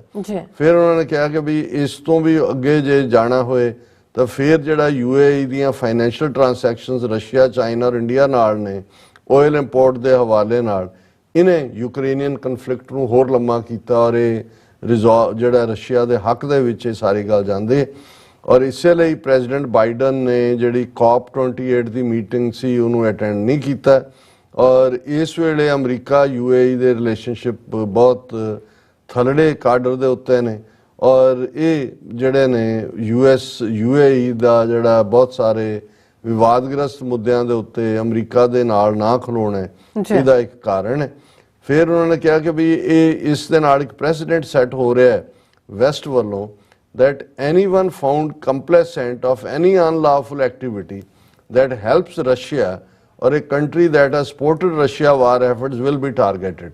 ਜੋ ਹੁਣ ਸਿੱਖ ਇਸ਼ੂ ਤੇ ਅਮਰੀਕਾ ਨੇ ਦੋਵੇਂ ਬਾਹਾਂ ਨੂੜ ਦਿੱਤੀਆਂ ਨੇ ਪਿੱਠ ਪਿੱਛੇ, ਇਹ ਮੈਸੇਜ ਵੀ ਦਿੱਤਾ ਹੈ ਕਿ ਵੀ ਇਹ ਤੁਹਾਨੂੰ ਜਵਾਬ ਦੇ ਬਣਾਇਆ ਜਾਏਗਾ। Next in line will be Indian corporate houses that have made UAE their hub of financial activity। ਕਿ ਹੁਣ UAE ਨੇ ਮੋਦੀ ਨੂੰ ਸੱਦ ਕੇ ਵੀ ਹਾਈਐਸਟ ਆਨਰ ਦਿੱਤਾ ਹੈ, ਔਰ ਅਸੀਂ ਜ਼ਿਕਰ ਕੀਤਾ ਸੀ ਕਿ ਵੀ ਕਿਵੇਂ ਈਵਨ UK ਦੀ ਕੋਰਟ ਨੇ ਕਿਹਾ ਵੀ ਜਿਹੜੀ ਇੱਕ ਉਹਨਾਂ ਦੀ ਰਾਜਕੁਮਾਰੀ ਭੱਜ ਰਹੀ ਸੀ ਤੇ UAE ਨੇ ਹੀ ਵਾਟਰਸ ਦੇ ਵਿੱਚ ਆਪਣੇ ਬੰਦੇ ਨੇਵੀ ਭੇਜ ਕੇ ਉਹਨੂੰ ਵਾਪਸ ਭਿਜਵਾਇਆ ਇੰਡੀਆ ਦੇ ਕਹਿਣ ਤੇ।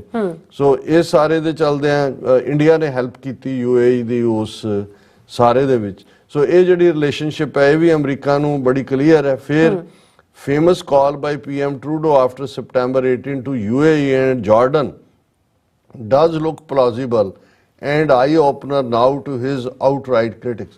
ਉਦੋਂ ਵੀ ਇਹ ਆਇਆ ਸੀ ਕਿ ਵੀ ਇਹ ਟਰੂਡੋ ਨੇ ਖਾਸ ਤੌਰ ਤੇ 18 ਸਤੰਬਰ ਵਾਲੇ ਪਾਰਲੀਮੈਂਟ ਦੀ ਇੰਕਸ਼ਾਫ ਤੋਂ ਬਾਅਦ UAE ਵਾਲੇ ਨੂੰ ਵੀ ਕਾਲ ਕੀਤੀ ਤੇ ਜਾਰਡਨ ਵਾਲੇ ਨੂੰ ਵੀ ਕੀਤੀ। ਸੋ ਇਹਦਾ ਮਤਲਬ ਇਹ ਹੈ ਕਿ ਇਹ ਇੰਡੀਆ ਦੇ ਨਾਲ ਜੋ ਇਹਨਾਂ ਨੇ ਸਬੰਧ ਬਣਾਏ ਹੋਏ ਨੇ ਉਹਨਾਂ ਨੇ ਉਹਨਾਂ ਨੂੰ ਵਾਰਨ ਵੀ ਕੀਤਾ ਕਿ ਹੁਣ ਇੰਡੀਆ ਦੇ ਉੱਤੇ ਇਹਨਾਂ ਦਾ ਹੈ। Meenakshi Lekhi, India's external affairs minister, has visited South America over past few months to strike new deals for oil imports and other products to accelerate trade at America's behest, most likely। कि ਹੁਣ ਇਹ ਮੀਨਾਕਸ਼ੀ ਲੇਖੀ ਜਿਹੜੀ ਹੈ deputy ਹੈ number 2 state minister ਹੈ ਜਿਹੜੀ ਹੈ foreign affairs ਦੀ, ਉਹ ਸਾਊਥ ਅਮਰੀਕਾ 'ਚ ਵਿਜ਼ਿਟ ਕਰ ਰਹੀ ਹੈ ਆਇਲ ਡੀਲ ਸਟ੍ਰਾਈਕਸ ਕਰਨ ਲਈ। ਉਹਨਾਂ ਨੇ ਕਿਹਾ ਅਮਰੀਕਾ ਦੇ ਕਹਿਣ ਤੇ ਹੀ ਕਰ ਰਹੀ ਹੈ। ਔਰ ਪਿਛਲੇ ਹਫਤੇ ਹੀ ਵੈਨਜ਼ੂਏਲਾ ਦੇ ਨਾਲ ਜਿਹੜੀ ਡੀਲ ਹੋਈ, ਇੰਡੀਆ ਨੇ ਕਿਹਾ ਕਿ ਜੀ ਦੇਖੋ ਇਹ ਤਾਂ ਜਿਹੜਾ ਆਇਲ ਹੈ ਵੈਨਜ਼ੂਏਲਾ ਦਾ ਇਹ ਤਾਂ ਰਸ਼ੀਆ ਤੋਂ ਵੀ ਸਸਤਾ ਹੈ। ਪਰ ਫੈਕਟ ਇਹ ਹੈ ਕਿ ਵੀ ਇਹ ਕਿਉਂਕਿ ਇੰਡੀਆ ਹੁਣ ਐਕਸਟਰਾ ਜੁਡੀਸ਼ੀਅਲ ਕਿਲਿੰਗ ਜੋ ਕੈਨੇਡਾ 'ਚ ਕੀਤੀ ਤੇ ਫਾਇਲਡ ਪਲਾਟ ਅਮਰੀਕਾ 'ਚ ਹੈ ਉਹਦੇ 'ਚ ਫਸਿਆ ਹੋਇਆ ਹੈ। ਔਰ ਇਸੇ ਤਰ੍ਹਾਂ ਇੱਕ ਐਸੈਸੀਨੇਸ਼ਨ UK ਵਾਲੀ ਵੀ ਸਾਹਮਣੇ ਹੈ। ਹੁਣ ਇਹ ਡਿਪਲੋਮੈਟਿਕ ਪ੍ਰੈਸ਼ਰ ਇੰਡੀਆ ਦੇ ਉੱਤੇ ਇੰਨਾ ਕੁ ਬਿਲਟ ਹੋਇਆ ਕਿ ਰੂਸ ਤੋਂ ਆਇਲ ਖਰੀਦਣਾ ਬੰਦ ਕਰੋ ਮਈ ਜੂਨ 2023 ਤੋਂ। ਹੁਣ ਜਿਹੜਾ ਕਰੰਟ ਜੋ ਇੰਡਾਇਕਟਮੈਂਟ ਹੋਈ ਹੈ ਇਸ ਤੋਂ ਇਹ ਹੈ ਕਿ ਵੀ ਇਹ ਲੀਵਰੇਜ ਹੋਰ ਵੀ ਮਿਲੀ ਹੈ ਅਮਰੀਕਾ ਨੂੰ ਇੰਡੀਆ ਦੇ ਖਿਲਾਫ। ਉਹਦੇ 'ਚ number 1 disrupt ਰਸ਼ੀਆਜ਼ financial supply chain, ਕਿ ਵੀ ਇਹ ਇੰਡੀਆ ਦੀ ਬਾਮ ਰੋੜ ਕੇ ਇਹਨੂੰ ਡਿਸਰਪਟ ਕਰਨਾ। If India does not tread the path as suggested, target it with a trade embargo and declare it a rogue state. ਕਿ ਜੇ ਇੰਡੀਆ ਨੇ ਚਿੜਪੜ ਕੀਤੀ ਤਾਂ ਫਿਰ ਇਹ ਹੈ ਕਿ ਵੀ ਇਹਦੇ ਤੇ ਵਪਾਰਕ ਸੈਂਕਸ਼ਨਸ ਲੱਗਣਗੀਆਂ ਔਰ ਇਹਨੂੰ ਰੋਗ ਸਟੇਟ ਐਲਾਨਿਆ ਜਾਏਗਾ। The onus in this matter now is wholly and solely going to rest on India, which path it decides to follow. But in all possible scenarios present, India will be isolated gradually। India ਇਸ ਰਸਤੇ ਜਾਏ ਕਿ ਉਸ ਰਸਤੇ ਜਾਏ, ਪਰ ਇਸ ਦਾ ਰਸਤੇ 'ਚ ਹੁਣ ਕੰਡੇ ਹੀ ਨੇ ਔਰ ਇਹ ਆਈਸੋਲੇਟ ਹੋਏਗਾ। ਜਿਵੇਂ ਜਿਹੜਾ ਪਾਸਿੰਗ ਰੈਫਰੈਂਸ ਉਹਨਾਂ ਨੇ ਆਪਰੇਸ਼ਨ ਨੈਪਚੂਨ ਸਪੀਅਰ ਦੀ ਕੀਤੀ ਕਿ ਵੀ ਜਦੋਂ ਉਸਾਮਾ ਬਿਨ ਲੈਡਨ ਨੂੰ ਐਲੀਮੀਨੇਟ ਕੀਤਾ ਗਿਆ ਪਾਕਿਸਤਾਨ ਦੇ ਵਿੱਚ ਤੇ ਓਬਾਮਾ ਨੇ ਪਾਕਿਸਤਾਨ ਦੀ ਬੜੀ ਤਾਰੀਫ ਕੀਤੀ ਸੀ। ਉਹਦੇ 'ਚ ਉਹਨਾਂ ਨੇ ਓਬਾਮਾ ਦੀ ਸਪੀਚ ਦਿੱਤੀ ਹੈ।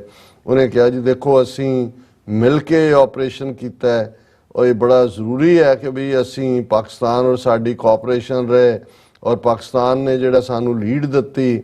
ਔਰ ਇਹ ਜਿਹੜਾ indeed bin Laden had declared war against Pakistan as well and ordered attack against Pakistani people। So Obama keh raha hai, tonight I called President Zardari and my team has also spoken with their Pakistani counterparts।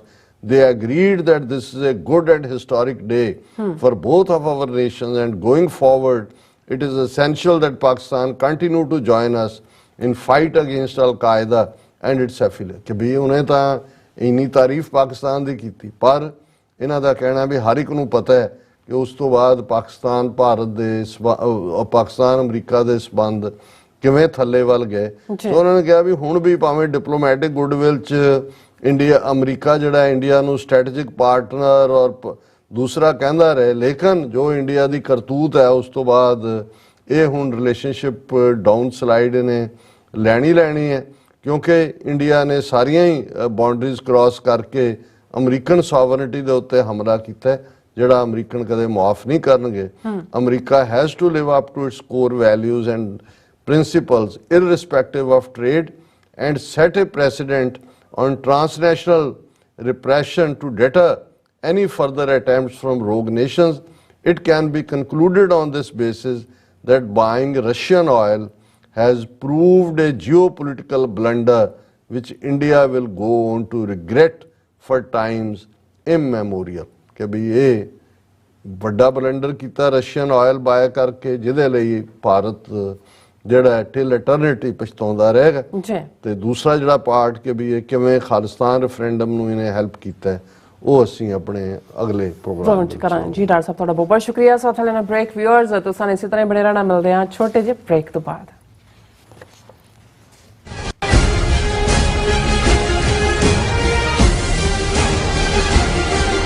ਕੀ ਤੁਸੀਂ ਰੋਜ਼ਾਨਾ ਕੰਮ ਤੇ ਆਪਣਾ ਵਧੇਰੇ ਸਮਾਂ ਬਿਤਾਉਣ ਤੋਂ ਪਰੇਸ਼ਾਨ ਹੋ? ਆਪਣੀ ਪੂੰਜੀ ਨੂੰ ਕੰਮ ਤੇ ਲਗਾਓ, ਸਾਡੇ ਨਾਲ ਇਨਵੈਸਟ ਕਰੋ। ਅਸੀਂ ਤੁਹਾਡੀ ਪੂੰਜੀ ਤੋਂ ਤੁਹਾਡੇ ਲਈ ਵਧੇਰੇ ਪੈਸੇ ਬਣਾ ਸਕਦੇ ਹਾਂ। ਅਸੀਂ ਪ੍ਰਾਈਵੇਟ ਇਕੁਇਟੀ ਇਨਵੈਸਟਮੈਂਟ ਫਰਮ ਹਾਂ ਤੇ ਕਮਰਸ਼ੀਅਲ ਰੀਅਲ ਏਸਟੇਟ ਵਿੱਚ ਮਾਹਿਰ ਹਾਂ। Property management, leasing, asset management, commercial real estate investment ਵਿੱਚ ਸਾਰੀਆਂ ਸੇਵਾਵਾਂ ਲਈ ਅਮਰੀਕਾ ਭਰ ਵਿੱਚੋਂ ਤੁਸੀਂ ਸਾਡੇ ਤੱਕ ਪਹੁੰਚ ਕਰ ਸਕਦੇ ਹੋ। ਆਜ਼ਾਦ ਕਮਰਸ਼ੀਅਲ ਰੀਅਲਟੀ ਸਰਵਿਸਿਜ਼ ਤੇ Azad family trust, 701 North Port Oak Road, suite number 204, Houston, Texas. ਤੁਸੀਂ ਸਾਨੂੰ ਸਾਡੇ ਫੋਨ ਨੰਬਰ 7136861277 ਤੇ ਵੀ ਸੰਪਰਕ ਕਰ ਸਕਦੇ ਹੋ। Azad commercial realty services. ਜੋ ਵਾਪਰਦਾ ਹੈ ਉਹ ਦਿਸਦਾ ਹੈ, ਉਸ ਦੇ ਪਿੱਛੇ ਬੜਾ ਕੁਝ ਅਣਦਿਸਿਆ ਰਹਿੰਦਾ ਹੈ। ਉਸ ਸੱਚ ਨੂੰ ਉਜਾਗਰ ਕਰਨ ਲਈ ਮੈਂ ਸੁਖਵਿੰਦਰ ਸਿੰਘ ਆ ਰਿਹਾ ਖਾਸ ਪ੍ਰੋਗਰਾਮ ਦਾ ਫਾਲਟ ਲਾਈਨਸ ਲੈ ਕੇ TV 84 ਤੇ ਸੋਮਵਾਰ ਤੋਂ ਸ਼ੁੱਕਰਵਾਰ ਰਾਤ 9:30 ਵਜੇ।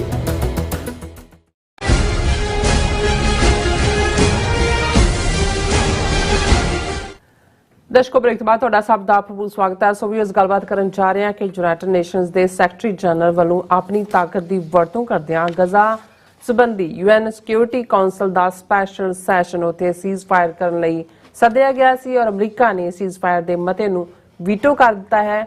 ਕੀ ਹੁਣ ਇਹ ਤਬਾਹਕੁਨ ਜੰਗ ਮਿਡਲ ਈਸਟ ਦੇ ਦੂਸਰੇ ਮੁਲਕਾਂ ਵਿੱਚ ਵੀ ਫੈਲ ਸਕਦੀ ਹੈ? ਸੋ ਇਸ ਬਾਰੇ ਆਪਾਂ ਗੱਲਬਾਤ ਕਰਨ ਜਾ ਰਹੇ ਹਾਂ। ਸੋ ਅਸੀਂ ਚਾਹਾਂਗੇ ਕਿ ਤੁਸੀਂ ਇਸੇ ਤਰ੍ਹਾਂ ਬਣੇ ਰਹਿਣਾ। ਦੇਖਣ, ਸੁਣਨ ਲਈ, ਲਿਖਣ ਲਈ ਤੁਹਾਡਾ ਸਭ ਦਾ ਬਹੁਤ ਬਹੁਤ ਸ਼ੁਕਰੀਆ। ਜੀ ਡਾਕਟਰ ਸਾਹਿਬ, ਕੀ ਕਹਿਣਾ ਚਾਹੋਗੇ? ਦੇਖੋ, ਸੈਕੰਡ ਵਰਲਡ ਵਾਰ ਦੀ ਤਬਾਹੀ ਤੋਂ ਬਾਅਦ ਯੂਨਾਈਟਿਡ ਨੇਸ਼ਨਸ ਹੋਂਦ ਦੇ ਵਿੱਚ ਆਈ। ਹਾਲਾਂ ਉਸ ਤੋਂ ਪਹਿਲਾਂ ਲੀਗ ਆਫ ਨੇਸ਼ਨਸ ਨਾਂ ਦੀ ਜਥੇਬੰਦੀ ਵੀ ਸੀ, ਜਿਹੜੀ ਫਸਟ ਵਰਲਡ ਵਾਰ ਤੋਂ ਬਾਅਦ ਹੋਂਦ 'ਚ ਆਈ ਸੀ, ਲੇਕਿਨ ਉਹ ਸੈਕੰਡ ਵਰਲਡ ਵਾਰ ਨੂੰ ਹੋਣ ਤੋਂ ਨਹੀਂ ਰੋਕ ਸਕੀ। ਔਰ ਸੈਕੰਡ ਵਰਲਡ ਵਾਰ ਦੀ ਤਬਾਹੀ ਖਾਸ ਤੌਰ 'ਤੇ ਅਮਰੀਕਾ ਵੱਲੋਂ ਹਿਰੋਸ਼ੀਮਾ ਔਰ ਨਾਗਾਸਾਕੀ 'ਤੇ ਐਟਮ ਬੰਬ ਵਰਾਉਣ ਨੇ ਇਹ ਦੱਸ ਦਿੱਤਾ ਕਿ ਕੋਈ ਵੀ ਜਿਹੜੀ ਭਵਿੱਖ ਦੀ ਇਸ ਕਿਸਮ ਦੀ ਜੰਗ ਹੈ, ਉਸ ਦੇ ਵਿੱਚ ਮਨੁੱਖੀ ਨਸਲ ਕੀ ਇਹ ਸਾਰਾ ਪਲੈਨਟ ਵੀ ਤਬਾਹ ਹੋ ਸਕਦਾ ਹੈ। ਕਿਉਂਕਿ ਜਦੋਂ ਇੱਕ ਮੁਲਕ ਨੇ ਐਟਮ ਬੰਬ ਬਣਾ ਲਿਆ, ਫਿਰ ਅਸੀਂ ਦੇਖਦੇ ਹਾਂ ਕਿ ਅਗਲੇ 10-12 ਸਾਲਾਂ ਦੇ ਵਿੱਚ ਹੀ ਜਿਹੜਾ ਉਹ ਰਸ਼ੀਆ ਨੇ ਵੀ ਬਣਾਇਆ ਔਰ UK ਨੇ ਵੀ ਬਣਾਇਆ, ਫਰਾਂਸ ਨੇ ਵੀ ਬਣਾਇਆ, ਚਾਈਨਾ ਨੇ 1960 ਤੱਕ ਬਣਾਇਆ ਔਰ ਉਸ ਤੋਂ ਬਾਅਦ ਨਾਰਥ ਕੋਰੀਆ ਔਰ ਇਜ਼ਰਾਈਲ ਨੇ, ਔਰ 1998 ਤੋਂ ਬਾਅਦ ਅਸੀਂ ਦੇਖਦੇ ਹਾਂ ਕਿ ਵੀ 1998 ਤੱਕ ਪਹੁੰਚਦੇ ਹਾਂ ਇੰਡੀਆ ਔਰ ਪਾਕਿਸਤਾਨ ਇਹ ਵੀ ਨਿਊਕਲੀਅਰ ਕਲੱਬ ਦੇ ਵਿੱਚ ਆ ਗਏ। ਹੁਣ ਇਸ ਸਾਰੇ ਦੇ ਚੱਲਦਿਆਂ ਬੇਸ਼ੱਕ ਇਹਦੇ 'ਚ ਕੋਈ ਸ਼ੱਕ ਨਹੀਂ ਹੈ ਕਿ 1945 ਦੇ ਵਿੱਚ ਸੈਕੰਡ ਵਰਲਡ ਵਾਰ ਖਤਮ ਹੋਈ ਔਰ ਅੱਜ ਅਸੀਂ ਜਦੋਂ ਕਿ ਆਲਮੋਸਟ 77-78 ਸਾਲ ਬਾਅਦ ਗੱਲ ਕਰ ਰਹੇ ਹਾਂ ਕਿ ਇਸ ਸਾਰੇ ਪੀਰੀਅਡ ਦੇ ਵਿੱਚ ਕੋਈ ਵਰਲਡ ਵਾਰ ਨਹੀਂ ਹੋਈ, ਕੋਈ ਸੰਸਾਰ ਜੰਗ ਨਹੀਂ ਹੋਈ। ਇਹ ਇੱਕ ਵੱਖਰੀ ਕਹਾਣੀ ਹੈ ਕਿ ਜੇ ਸੈਕੰਡ ਵਰਲਡ ਵਾਰ 1945 ਤੋਂ ਹੁਣ ਤੱਕ ਦੁਨੀਆ ਦੇ ਵਿੱਚ ਜਿਹੜੇ ਕ੍ਰਾਈਸਿਸ ਹੋਏ, ਉਹਨਾਂ ਦੇ ਵਿੱਚ ਕਿੰਨੇ ਲੋਕ ਮਾਰੇ ਗਏ, ਉਹਨਾਂ ਦੀ ਗਿਣਤੀ ਜਮ੍ਹਾਂ ਕਰ ਲਈਏ ਤੇ ਫਿਰ ਜਿਹੜੇ ਦੋਨੋਂ ਵਰਲਡ ਵਾਰਸ ਦੇ ਵਿੱਚ ਲੋਕ ਮਾਰੇ ਗਏ, ਉਹਨਾਂ ਤੋਂ ਵੀ ਗਿਣਤੀ ਉਹ ਜ਼ਿਆਦਾ ਹੋਏਗੀ। ਉਹ ਭਾਵੇਂ ਕੰਬੋਡੀਆ ਹੋਏ, ਵਿਤਨਾਮ ਹੋਏ, ਕੋਰੀਆ ਹੋਏ, ਸਾਊਥ ਅਮਰੀਕਾ ਦੀਆਂ ਅੱਡ-ਅੱਡ, ਵੈਨਜ਼ੂਏਲਾ, ਚਿਲੀ, ਉਹਨਾਂ ਦੀਆਂ ਵਾਰਸ ਹੋਣ, ਕਰੰਟ ਪੀਰੀਅਡ ਦੇ ਵਿੱਚ ਅਸੀਂ ਜੇ ਦੇਖੀਏ ਤੇ ਉਹ ਇਰਾਕ, ਸੀਰੀਆ, ਅਫਗਾਨਿਸਤਾਨ ਔਰ ਪੰਜਾਬ ਦੀ ਧਰਤੀ, ਕਸ਼ਮੀਰ, ਨਾਰਥ ਈਸਟ, ਇਹ ਸਾਰੇ ਹੀ ਜਿਹੜੇ ਵਿਦਨ ਕੰਟਰੀਜ਼ ਜਿਨ੍ਹਾਂ ਨੇ ਆਪਣੀਆਂ ਪੋਪੂਲੇਸ਼ਨਸ ਵਾਈਪ ਆਊਟ ਕੀਤੀਆਂ ਔਰ ਜਿਹੜੀਆਂ ਪ੍ਰੋਕਸੀ ਵਾਰਸ ਬਣੀਆਂ ਡਿਊਰਿੰਗ ਕੋਲਡ ਵਾਰ ਈਰਾ, ਜਿਹੜੀ ਸੋਵੀਅਤ ਯੂਨੀਅਨ ਔਰ ਅਮਰੀਕਾ ਦੇ ਵਿਚਾਲੇ ਸੀ, ਕਿਉਂਕਿ ਕੋਰੀਆ, ਵਿਤਨਾਮ, ਕੈਂਬੋਡੀਆ ਔਰ ਇਹ ਸਾਊਥ ਅਮਰੀਕਾ ਦੇ ਮੁਲਕਾਂ ਦੀਆਂ ਜਿਹੜੀਆਂ ਇਹ ਪ੍ਰੋਕਸੀ ਵਾਰਸ ਹੀ ਸੀ। ਇੱਕ ਖੈਮੇ ਨੂੰ ਅਮਰੀਕਾ ਹਮਾਇਤ ਕਰਦਾ ਸੀ, ਇੱਕ ਨੂੰ ਸੋਵੀਅਤ ਯੂਨੀਅਨ ਕਰਦਾ ਸੀ। ਲੇਕਿਨ ਫਿਰ ਵੀ ਯੂਨਾਈਟਿਡ ਨੇਸ਼ਨਸ ਟੁੱਟੀ ਭੱਜੀ, ਇਹਦੇ ਬਾਵਜੂਦ ਕਿ 9/11 ਤੋਂ ਬਾਅਦ ਜੇ ਨਹੀਂ ਵੀ UN ਨੇ ਸੈਂਕਸ਼ਨ ਕੀਤੀ ਤੇ 2003 ਦੇ ਵਿੱਚ ਅਮਰੀਕਾ ਨੇ ਇਰਾਕ ਦੇ ਉੱਤੇ ਚੜ੍ਹਾਈ ਕਰਤੀ, ਇੱਕ ਨਵਾਂ ਕੱਢ ਲਿਆ ਪ੍ਰੀਐਂਪਟ ਜਿਹੜੀ ਹੈ ਉਸ ਦੀ ਲਾਈਨ ਦੇ ਥੱਲੇ ਕਿ ਜੀ ਉਹਨਾਂ ਕੋਲ ਵੈਪਨਸ ਆਫ ਮਾਸ ਡਿਸਟਰਕਸ਼ਨ ਨਹੀਂ, ਤਾਂ ਉਹਨਾਂ ਨੇ ਸਾਨੂੰ ਜਿਹੜਾ ਬਾਅਦ ਦੇ ਵਿੱਚ ਗਲਤ ਸਾਬਤ ਹੋਇਆ। ਸੋ ਇਸ ਸਾਰੇ ਦੇ ਬਾਵਜੂਦ ਇਹ ਪਾਰਟ ਅਸੀਂ ਸਮਝਦੇ ਹਾਂ ਵੀ ਯੂਨਾਈਟਿਡ ਨੇਸ਼ਨਸ ਜਿਹਦੀ $5-6 ਬਿਲੀਅਨ ਦਾ ਬਜਟ ਹੈ, ਬਹੁਤਾ ਬਜਟ ਅਮਰੀਕਾ, ਜਾਪਾਨ ਇਹਨਾਂ ਵੱਲੋਂ ਆਉਂਦਾ ਹੈ, ਡਿਪੈਂਡ ਕਰਦਾ ਹੈ। ਇਸ ਲਈ ਵੈਸੇ ਵੀ ਉਹਦੇ ਸਟਰਕਚਰ ਦੇ ਵਿੱਚ 5 ਬ੍ਰਾਹਮਣ ਉੱਤੇ ਬੈਠੇ ਨੇ ਜਿਨ੍ਹਾਂ ਦੇ ਵਿੱਚ America, Russia, China, UK, France ਹੈ ਜਿਨ੍ਹਾਂ ਕੋਲ ਵੀਟੋ ਪਾਵਰ ਹੈ। ਲੇਕਿਨ ਅਸੀਂ ਇਹ ਵੀ ਦੇਖਦੇ ਹਾਂ ਕਿ ਐਟ ਟਾਈਮਸ ਇਹ ਪੰਜੋ ਵੀ ਇਕੱਠੇ ਹੋ ਜਾਂਦੇ ਰਹੇ ਜਦੋਂ ਲੱਗਿਆ ਵੀ ਵਾਕਿਆ ਹੀ ਜਿਵੇਂ 9/11 ਤੋਂ ਬਾਅਦ ਜੇ ਬਿਨ ਲੈਡਨ ਦੇ ਖਿਲਾਫ ਜਿਹੜਾ ਇੰਟਰਨੈਸ਼ਨਲ ਟੈਰਰਿਸਟ ਡਿਕਲੇਅਰ ਕੀਤੀ ਕਾਰਵਾਈ ਸੀ ਤਾਂ UN ਸਿਕਿਉਰਿਟੀ ਕੌਂਸਲ ਨੇ ਜਿਹੜਾ ਉਹ ਟੂਗੈਦਰਨੈਸ ਦਾ ਸਬੂਤ ਦਿੱਤਾ। ਲੇਕਿਨ ਇਹਦੇ 'ਚ ਕੋਈ ਸ਼ੱਕ ਨਹੀਂ ਹੈ ਕਿ ਇਹ ਜਿਹੜੀ ਮੈਂਟੈਲਿਟੀ ਜਿਹੜੀ ਸੈਕੰਡ ਵਰਲਡ ਵਾਰ ਤੋਂ ਬਾਅਦ ਕੋਲਡ ਵਾਰ ਈਰਾ ਵੇਲੇ ਸੋਵੀਅਤ ਯੂਨੀਅਨ ਔਰ ਅਮਰੀਕਾ ਵਿਚਾਲੇ ਸੀ ਕਿ ਜਿਹਦੇ ਬਲਾਕ ਦਾ ਬੰਦਾ ਹੈ, ਮੁਲਕ ਹੈ, ਉਹਦੇ ਹੱਕ ਦੇ ਵਿੱਚ ਵੀਟੋ ਕਰ ਦਿਓ। ਜਿਵੇਂ ਕਸ਼ਮੀਰ ਦਾ ਮੁੱਦਾ ਜਿੰਨੀ ਵਾਰੀ ਅਮਰੀਕਾ ਨੇ UN ਸਿਕਿਉਰਿਟੀ ਕੌਂਸਲ 'ਚ ਲਿਆਂਦਾ, ਸੋਵੀਅਤ ਯੂਨੀਅਨ ਵੀਟੋ ਕਰ ਦਿੰਦਾ ਸੀ।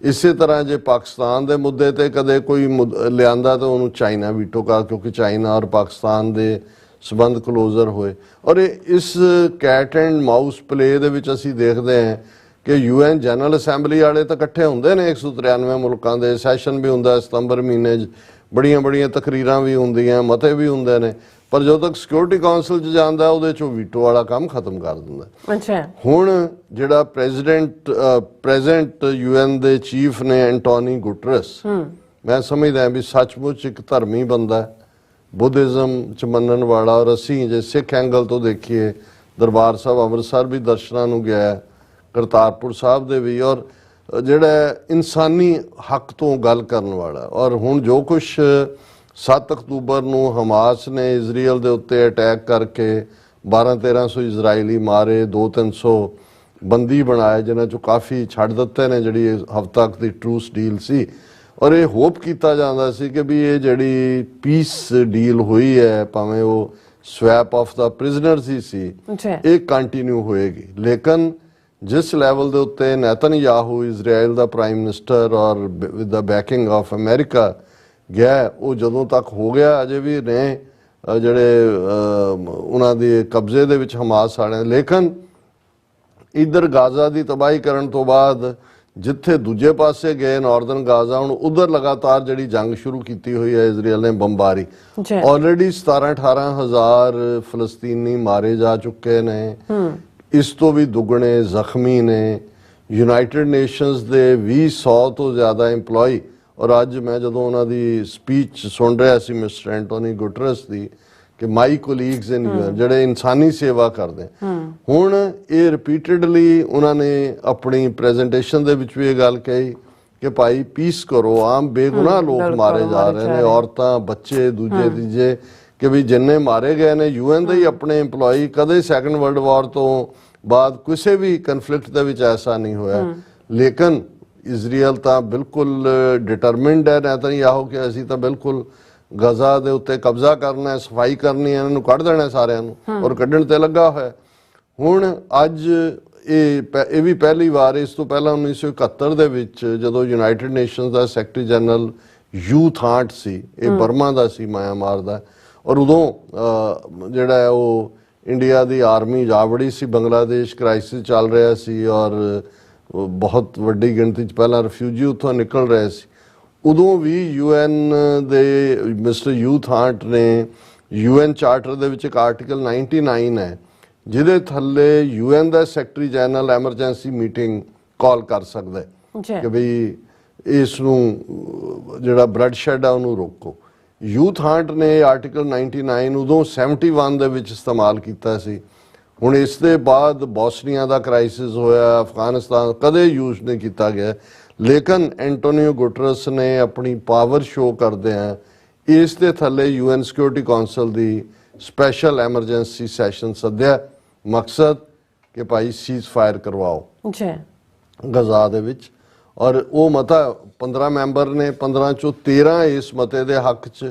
UK ਨੇ ਐਬਸਟੇਨ ਕੀਤਾ ਜੀ, ਵੋਟ ਨਹੀਂ ਪਾਉਣੀ। ਅਮਰੀਕਾ ਨੇ ਉਹਨੂੰ ਵੀਟੋ ਕਰਤਾ। ਸੋ ਮੈਂ ਇਹਨੂੰ ਇੱਕ ਕਾਲਾ ਦੇ ਨਹੀਂ ਕਹਾਂਗਾ ਕਿਉਂਕਿ ਇਹ ਠੀਕ ਨਹੀਂ ਹੈ ਜਦੋਂ ਵੀ ਇਸ ਕਿਸਮ ਦੀ ਤਬਾਹੀ, ਕਿਉਂਕਿ ਅਸੀਂ ਹਮੇਸ਼ਾ ਜਦੋਂ ਨਾਜ਼ੀਆਂ ਦੇ ਜ਼ੁਲਮਾਂ ਦੀ ਗੱਲ ਕਰਦੇ ਹਾਂ, ਫਾਸ਼ੀਵਾਦੀਆਂ ਦੇ ਕਿ ਭਾਈ ਯਹੂਦੀਆਂ ਨਾਲ ਧੱਕਾ ਹੋਇਆ, 6 ਮਿਲੀਅਨ ਮਾਰੇ ਗਏ, ਸਾਰੀ ਦੁਨੀਆ ਉਹਦਾ ਜ਼ਿਕਰ ਕਰਦੀ ਹੈ। ਪਰ ਅੱਜ ਜੋ ਕੁਛ ਉਹਨਾਂ ਬੇਗੁਨਾਹ ਹਮਾਸ ਨੇ ਕੀ ਉਹਦੀ ਜਵਾਬਦੇਹੀ ਉਹ ਉਹਨਾਂ ਤੋਂ ਤੁਸੀਂ ਲਓ। ਲੇਕਿਨ ਜਿਵੇਂ ਮਿਸਟਰ ਐਂਟੋਨੀਓ ਗੁਟਰਸ ਨੇ ਕਿਹਾ ਕਿ ਬਈ ਤੁਸੀਂ ਲੱਖਾਂ ਲੋਕਾਂ ਨੂੰ ਇਹ ਕਹੋ ਜੀ ਅਸੀਂ ਕਲੈਕਟਿਵਲੀ ਪਨਿਸ਼ ਕਰਨਾ ਹੈ ਹਮਾਸ ਦੇ ਗੁਨਾਹ ਲਈ। ਤੁਸੀਂ ਔਰਤਾਂ ਔਰ ਬੱਚੇ ਮਾਰ ਰਹੇ ਹੋ, ਤੁਸੀਂ ਉਹਨਾਂ ਨੂੰ ਬੇਜ਼ਮੀਨੇ ਵੀ ਕਰ ਰਹੇ ਹੋ ਔਰ ਉਹਨਾਂ ਨੂੰ ਬਿਮਾਰੀ ਦੇ ਵਿੱਚ ਵੀ ਸੁੱਟ ਰਹੇ ਹੋ ਔਰ ਤਬਾਹੀ ਵੀ ਕਰ ਰਹੇ ਹੋ।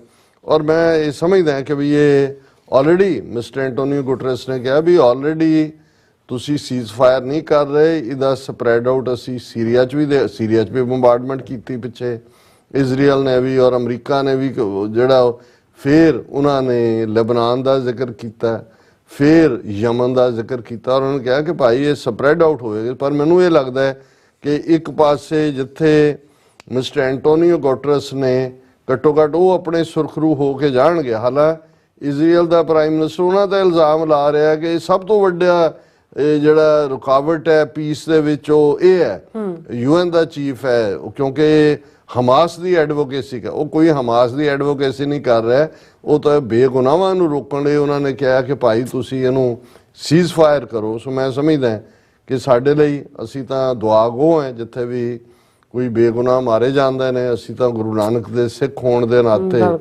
ਇਤੀ ਮਾਰ ਪਈ ਕੁਰਲਾਣੇ ਤੈਂਕੀ ਦਰਦ ਨਾ ਆਇਆ। ਲੇਕਿਨ ਇਸ ਨੂੰ ਮੈਂ ਇੱਕ ਵੱਡਾ ਕਾਲਾ ਦਿਨ ਕਹਾਂਗਾ।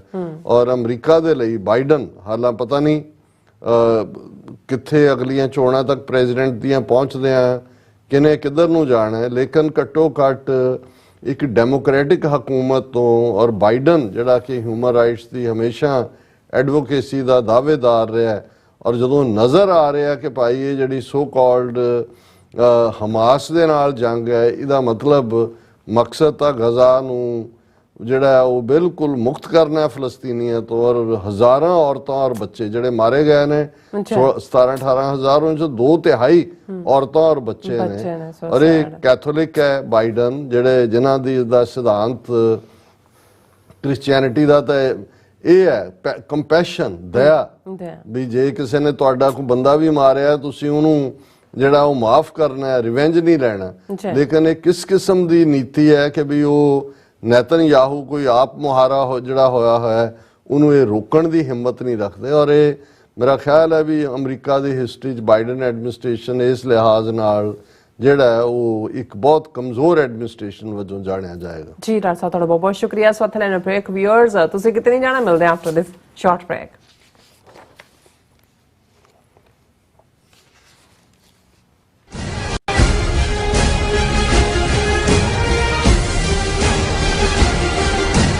ਕੀ ਤੁਹਾਨੂੰ 30, 40 ਜਾਂ 50 ਦਿਨ ਵੇਟ ਕਰਨੀ ਪੈ ਰਹੀ ਹੈ ਤੁਹਾਡੇ ਚੈੱਕ ਲਈ? ਫਿਰ ਬ੍ਰੋਕਰਾਂ ਪਿੱਛੇ ਭੱਜਦੇ ਫਿਰਦੇ ਹੋ ਪੈਸੇ ਲਈ, ਬਹੁਤ ਜ਼ਿਆਦਾ ਟਾਈਮ ਵੇਸਟ ਹੋ ਜਾਂਦਾ ਇੱਦਾਂ ਤਾਂ। ਜੇ ਤੁਸੀਂ ਅੱਜ ਹੀ ਪੈਸੇ ਲੈਣੇ ਤਾਂ ਬੌਬਟੇਲ ਨੂੰ ਕਾਲ ਕਰੋ। ਬੌਬਟੇਲ ਤੁਹਾਡੀਆਂ ਇਨਵੋਇਸਿਸ ਸੇਮ ਡੇ ਫੰਡ ਕਰ ਸਕਦੇ ਹਨ for a small fee, no contract, no reserve and no hidden fees। ਅੱਜ ਹੀ ਕਾਲ ਕਰੋ ਬੌਬਟੇਲ ਨੂੰ ਤੇ ਤੁਹਾਡਾ ਪਹਿਲਾ ਮਹੀਨਾ ਫ੍ਰੀ। 410 204 2084 ਅਗੇਨ 410 204 2084। ਜੋ ਵਾਪਰਦਾ ਹੈ ਉਹ ਦਿਸਦਾ ਹੈ, ਉਸ ਦੇ ਪਿੱਛੇ ਬੜਾ ਕੁਝ ਅਣਦਿਸਿਆ ਰਹਿੰਦਾ ਹੈ। ਉਸ ਸੱਚ ਨੂੰ ਉਜਾਗਰ ਕਰਨ ਲਈ ਮੈਂ ਸੁਖਵਿੰਦਰ ਸਿੰਘ ਆ ਰਿਹਾ ਖਾਸ ਪ੍ਰੋਗਰਾਮ ਦਾ ਫਾਲਟ ਲਾਈਨਸ ਲੈ ਕੇ TV 84 ਤੇ ਸੋਮਵਾਰ ਤੋਂ ਸ਼ੁੱਕਰਵਾਰ ਰਾਤ 9:30 ਵਜੇ।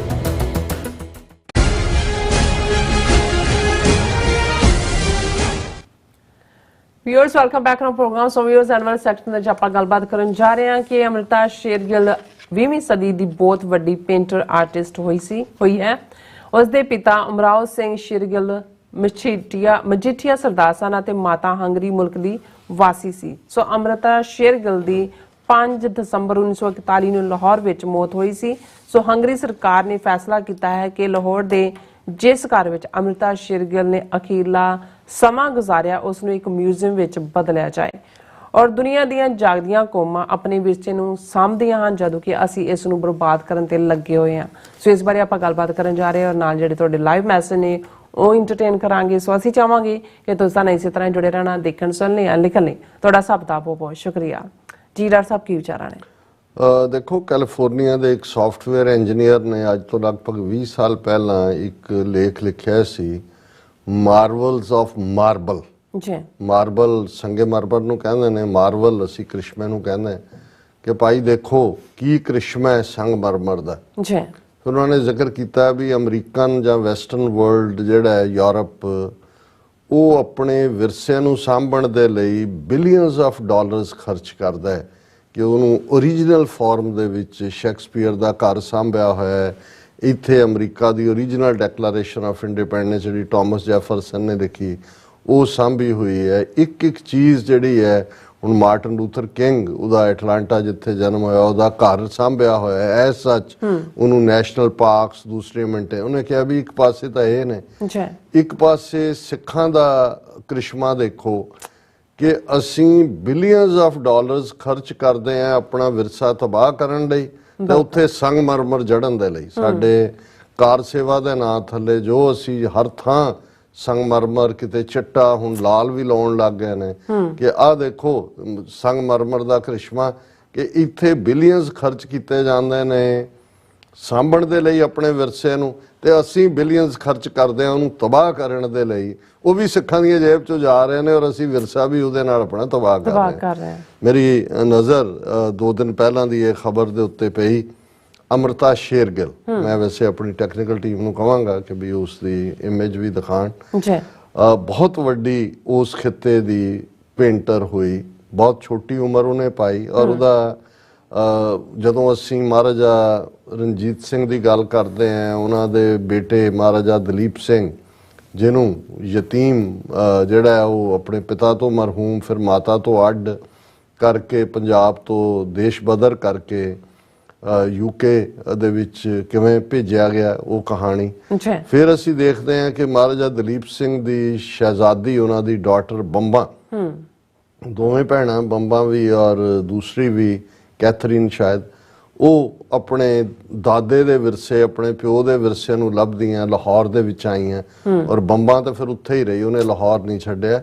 ਉਹਨੇ ਕਿਹਾ ਕਿ ਵੀ ਔਰ ਇਹ ਜਿਹੜਾ ਹੈ ਉਹਦੀ ਡੈਥ 1957-8 'ਚ ਜਾ ਕੇ ਹੋਈ। ਹੁਣ ਕਿਉਂਕਿ ਪੂਰੀ ਉਹਦਾ ਰੁਤਬਾ ਤਾਂ ਪ੍ਰਿੰਸੈਸ ਵਾਲਾ ਹੀ ਸੀ ਬੰਬਾ ਦਾ, ਉਹਦੇ ਨਾਲ ਬੰਬਾ ਦੇ ਜਿਹੜੀ ਉਹਦੇ ਨਾਲ ਸਹੇਲੀ ਵੀ ਔਰ ਟੇਕ ਕੇਅਰ ਕਰਨ ਵਾਲਾ ਵੀ ਇੱਕ ਗਰੁੱਪ ਆਇਆ। ਉਹਨਾਂ ਦੇ ਵਿੱਚ ਮੈਰੀ ਐਂਟੋਨੀਨੇਟੇ ਗੌਟਸਮੈਨ ਨਾਂ ਦੀ ਇੱਕ ਹੰਗਰੀ ਮੂਲ ਦੀ ਜੂਇਸ਼ ਓਪੇਰਾ ਸਿੰਗਰ ਸੀ, ਜਿਹੜੀ ਯੰਗ ਉਮਰ ਦੇ ਵਿੱਚ ਸੀ, ਉਹ ਵੀ ਲਾਹੌਰ ਆਈ ਔਰ ਉਹ ਇਸ ਬੀਬੀ ਦਾ ਜਿਹੜੀ ਹੰਗੇਰੀਅਨ ਮੂਲ ਦੀ ਸੀ ਮੈਰੀ, ਇਸ ਦਾ ਇਸ਼ਕ ਇੱਕ ਰਾਇਲ ਖਾਨਦਾਨ ਜਿਹੜੇ ਮਹਾਰਾਜਾ ਰਣਜੀਤ ਸਿੰਘ ਦੇ ਦਰਬਾਰ ਦੇ ਸਰਦਾਰ ਸੀ, ਮਜੀਠੀਏ ਸਰਦਾਰ ਅਮਰਾਓ ਸਿੰਘ ਸ਼ੇਰਗਿੱਲ, ਉਹਨਾਂ ਦੇ ਨਾਲ ਹੋਇਆ ਔਰ ਇਵੈਂਚੁਅਲੀ ਇਹਨਾਂ ਦਾ ਵਿਆਹ ਹੋਇਆ ਔਰ ਇਹਨਾਂ ਦੇ ਵਿਆਹ ਚੋਂ ਹੀ 1913 ਦੇ ਵਿੱਚ ਬੁਡਾਪੈਸਟ ਹੰਗਰੀ 'ਚ ਵਿਆਹ ਤੋਂ ਬਾਅਦ, ਕਿਉਂਕਿ ਅਮੀਰ ਰਾਇਲ ਖਾਨਦਾਨ ਸੀ ਮਜੀਠੀਆਂ ਦਾ ਔਰ ਇਹ ਹੰਗਰੀ ਵੀ ਆਉਂਦੇ ਰਹੇ ਔਰ ਦੂਜੇ ਵੀ, ਔਰ ਜਨਮ ਜਿਹੜਾ ਹੈ ਅਮ੍ਰਿਤਾ ਸ਼ੇਰਗਿੱਲ ਦਾ, ਸ਼ੇਰਗਿੱਲ ਜ਼ਾਹਰ ਹੈ ਲਾਸਟ ਨੇਮ ਸੀ ਮਜੀਠੀਆ ਦਾ, ਨਾਮ ਉਹਨੂੰ ਸਿੱਖ ਨੇਮ ਦਿੱਤਾ। ਬਹੁਤ ਸੋਹਣਾ ਸਰਦਾਰ ਅਮਰਾਓ ਸਿੰਘ, ਜਿਹੜਾ ਬਹੁਤ ਵੱਡਾ ਸਕਾਲਰ ਵੀ ਸੀ, ਪਰਸ਼ੀਅਨ ਦਾ ਵੀ, ਪੰਜਾਬੀ ਦਾ ਵੀ, ਸੰਸਕ੍ਰਿਤ ਦਾ ਵੀ। ਔਰ ਬੁਡਾਪੈਸਟ ਹੰਗਰੀ ਦੇ ਵਿੱਚ ਅਮ੍ਰਿਤਾ ਸ਼ੇਰਗਿੱਲ ਦਾ ਜਨਮ ਹੋਇਆ। ਜਨਮ ਤੋਂ ਹੀ ਬੜੀ ਟੈਲੈਂਟਡ ਸੀ, ਪਰ ਕਿਉਂਕਿ ਜਦੋਂ ਬਾਪ ਖਾਸ ਤੌਰ ਤੇ ਅਮੀਰ ਹੋਏ, ਫਰਾਂਸ ਜਿਹੜਾ ਕਿ ਕਲਾ ਦਾ ਇੱਕ ਵੱਡਾ ਮੱਕੇ ਵਾਂਗ ਸੀ, ਉੱਥੇ ਉਹਦੀ ਟ੍ਰੇਨਿੰਗ ਵੀ ਹੋਈ ਜਿਹੜੀ ਪੇਂਟਿੰਗ ਔਰ ਦੂਸਰੇ। ਪਰ ਜੇ 20ਵੀਂ ਸਦੀ 'ਚ ਕਹਿਣਾ ਹੋਏ ਕਿ ਵੀ ਉਸ ਖਿੱਤੇ 'ਚ ਬੀਬੀ ਘੜੇ ਦਾ ਪਾਣੀ ਲੈਣ ਜਾ ਰਹੀ ਹੈ, ਖੂਹ ਤੋਂ ਭਰ ਰਹੀ ਹੈ, ਆਮ ਪਿੰਡੂ ਜਿਹੜਾ ਉਸ ਸਮਾਜ ਦੀਆਂ ਜਿਹੜੀ ਹਕੀਕਤ ਹੈ ਉਹਨੂੰ ਜੇ ਕੈਨਵਸ ਦੇ ਉੱਤੇ ਉਤਾਰਿਆ, ਰੰਗਾਂ 'ਚ ਉਤਾਰਿਆ, ਤੇ ਉਹ ਅੰਮ੍ਰਿਤਾ ਸ਼ੇਰਗਿੱਲ ਨੇ। ਔਰ ਅੱਜ ਵੀ ਉਹਦਾ ਰੁਤਬਾ ਸਿਰਫ ਉਸ ਖਿੱਤੇ ਦੀ ਨਹੀਂ, ਉਹ ਤਾਂ ਫਾਦਰ ਮਦਰ ਸੀ ਇਸ ਸਾਰੇ ਦੀ ਉਸ ਖਿੱਤੇ 'ਚ। ਲੇਕਿਨ ਦੁਨੀਆ ਦੇ ਜਿਹੜੇ ਬਹੁਤ ਜ਼ਬਰਦਸਤ ਜਿਹੜੇ ਪੇਂਟਰ ਨੇ ਔਰ ਉਸ ਜ਼ਮਾਨੇ ਉਹਨਾਂ ਦੇ ਵਿੱਚ ਅੰਮ੍ਰਿਤਾ ਸ਼ੇਰਗਿੱਲ ਦਾ ਜਿਹੜਾ ਉਹ ਸ਼ੁਮਾਰ ਹੁੰਦਾ ਹੈ। ਔਰ ਇਸ ਦੀ ਜਿਹੜੀ ਹੈ ਬਿਲਕੁਲ ਹੀ ਆਲਮੋਸਟ 28-29 ਸਾਲ ਤੱਕ ਪਹੁੰਚਦੇ ਆ ਉਸ ਦੀ ਜਿਹੜੀ ਹੈ ਧੁੰਮਾਂ ਪਈਆਂ ਹੋਈਆਂ ਸੀ ਦੁਨੀਆ 'ਚ। ਔਰ ਬਹੁਤ ਜਲਦ ਅਚਾਨਕ ਉਹਦੀ ਮੌਤ, ਔਰ ਲਾਹੌਰ 'ਚ ਹੀ ਰਹਿ ਰਹੀ ਸੀ ਆਪਣੇ, ਪਹਿਲਾਂ ਉੱਤਰਾਖੰਡ ਦੇ ਕਿਸੇ ਖਿੱਤੇ 'ਚ ਥੋੜੀ ਦੇਰ ਰਹੀ ਹੈ ਕਿਉਂਕਿ ਇਸ ਕਿਸਮ ਦੇ ਆਰਟਿਸਟ ਕੁਦਰਤੀ ਮਾਹੌਲ ਨੂੰ ਪਸੰਦ ਕਰਦੇ ਨੇ। 5 ਦਸੰਬਰ 1941 ਨੂੰ ਉਹਨਾਂ ਦੀ ਅੰਮ੍ਰਿਤਾ ਸ਼ੇਰਗਿੱਲ ਦੀ ਲਾਹੌਰ ਦੇ ਵਿੱਚ ਹੀ ਮੌਤ ਹੋ ਜਾਂਦੀ ਹੈ।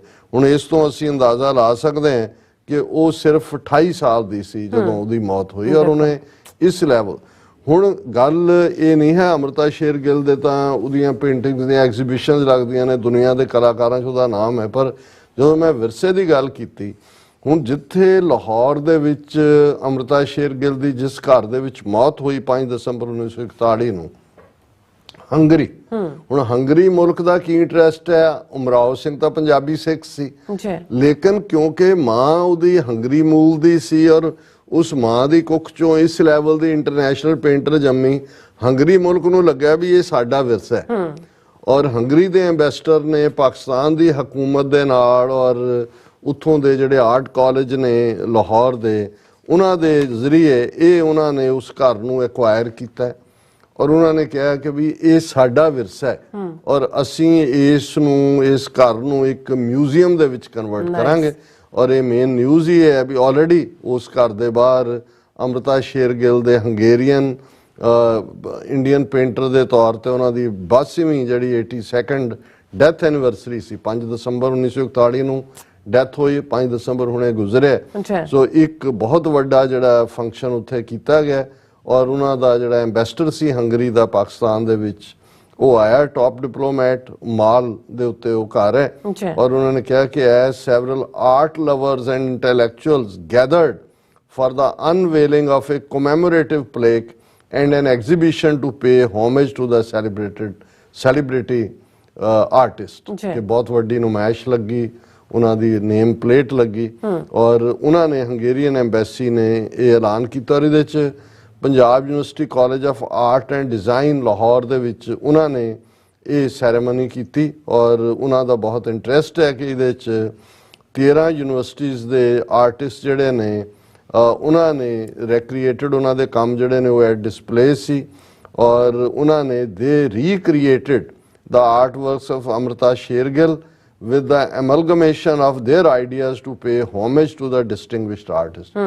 ਪਾਕਿਸਤਾਨ ਦੀ ਹਕੂਮਤ ਦਾ ਵੀ ਥੈਂਕਸ ਹੈ ਔਰ ਖਾਸ ਤੌਰ ਤੇ ਜਿਹੜਾ ਉਹਨਾਂ ਦਾ ਇਹ Punjab university the college of art and design ਹੈ ਜਿਹੜਾ ਨੇ ਜ਼ਾਹਰ ਹੈ ਇਸ ਦੇ ਉੱਤੇ ਲੀਡ ਲਈ ਹੋਏਗੀ ਔਰ ਉਹਦੇ ਤੇ ਜਿਹੜੀ ਪਲੈਕ ਲੱਗੀ ਹੈ ਉਹਦੇ 'ਚ ਉਹਨਾਂ ਨੇ ਕਿਹਾ ਕਿ the pioneer in modern art of Indian subcontinent, the artist of Indo-Hungarian parentage who influenced generations of painters to come, breathed her last in this house on 5th December 1941। ਕਿ ਜਿਹਦੇ ਕੰਮ ਨੇ ਕਈ ਪੀੜ੍ਹੀਆਂ ਨੂੰ ਉਤਸ਼ਾਹਿਤ ਕੀਤਾ ਹੈ ਇਹ ਜਿਹੜਾ। ਔਰ ਇਸ ਮੌਕੇ ਜਿਹੜਾ ਹੰਗੇਰੀਅਨ ਐਂਬੈਸਡਰ ਹੈ ਪਾਕਿਸਤਾਨ ਦੇ ਵਿੱਚ ਬੈਲਾ ਫੈਜ਼ਲ ਕੇ, ਉਹਨੇ ਕਿਹਾ Amrita Shergill was born in Hungary and she was one of the distinguished visual artists of subcontinent। Hungarian embassy in collaboration with Punjab University College of Art and Design is going to turn Amrita's residence into a museum। The residence of Amrita should be conserved for the future generations। कि भाई ये Hungarian है बस। सो मैनू ये लगा कि दूर दराडे एक उहदी मां उत्थों दी है वो भी मर गल गए, दूजे ते ਇੰਨੇ ਸਾਲਾਂ ਬਾਅਦ 1941 ਚ ਡੈਥ ਹੁੰਦੀ ਹੈ। ਪਾਕਿਸਤਾਨ ਦੇ ਆਰਟ ਕਾਲਜ ਨੂੰ ਵੀ ਲੱਗਾ ਕਿ ਭਾਈ ਇਹ ਸਾਡਾ ਵਿਰਸਾ ਹੈ, ਲਾਹੌਰ ਚ ਉਹਨੇ ਆਪਣਾ ਅਖੀਰਲਾ ਸਾਹ ਲਿਆ ਤੇ ਹੰਗਰੀ ਦੀ ਐਮਬੈਸੀ ਨੂੰ ਵੀ ਲੱਗਾ ਤੇ ਅਸੀਂ ਕਿਹੜੇ ਕੰਮੇ ਲੱਗੇ ਹੋਏ ਆ, ਸਭ ਕੁਝ ਢਾਹ ਕੇ ਲਾ ਦਿਓ ਸੰਗਮਰਮਰ।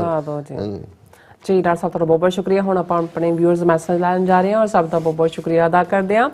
ਸੋ ਸਲੀਮ ਪੱਟੀ ਜੀ ਫਤਿਹ ਬੁਲਾਉਂਦੇ ਨੇ ਐਂਡ ਸੇਖੋ ਜੀ ਕਹਿੰਦੇ ਇਜ਼ਰਾਈਲ ਨੂੰ ਇੰਨਾ ਨਹੀਂ ਚਮਲਾਉਣਾ ਚਾਹੀਦਾ।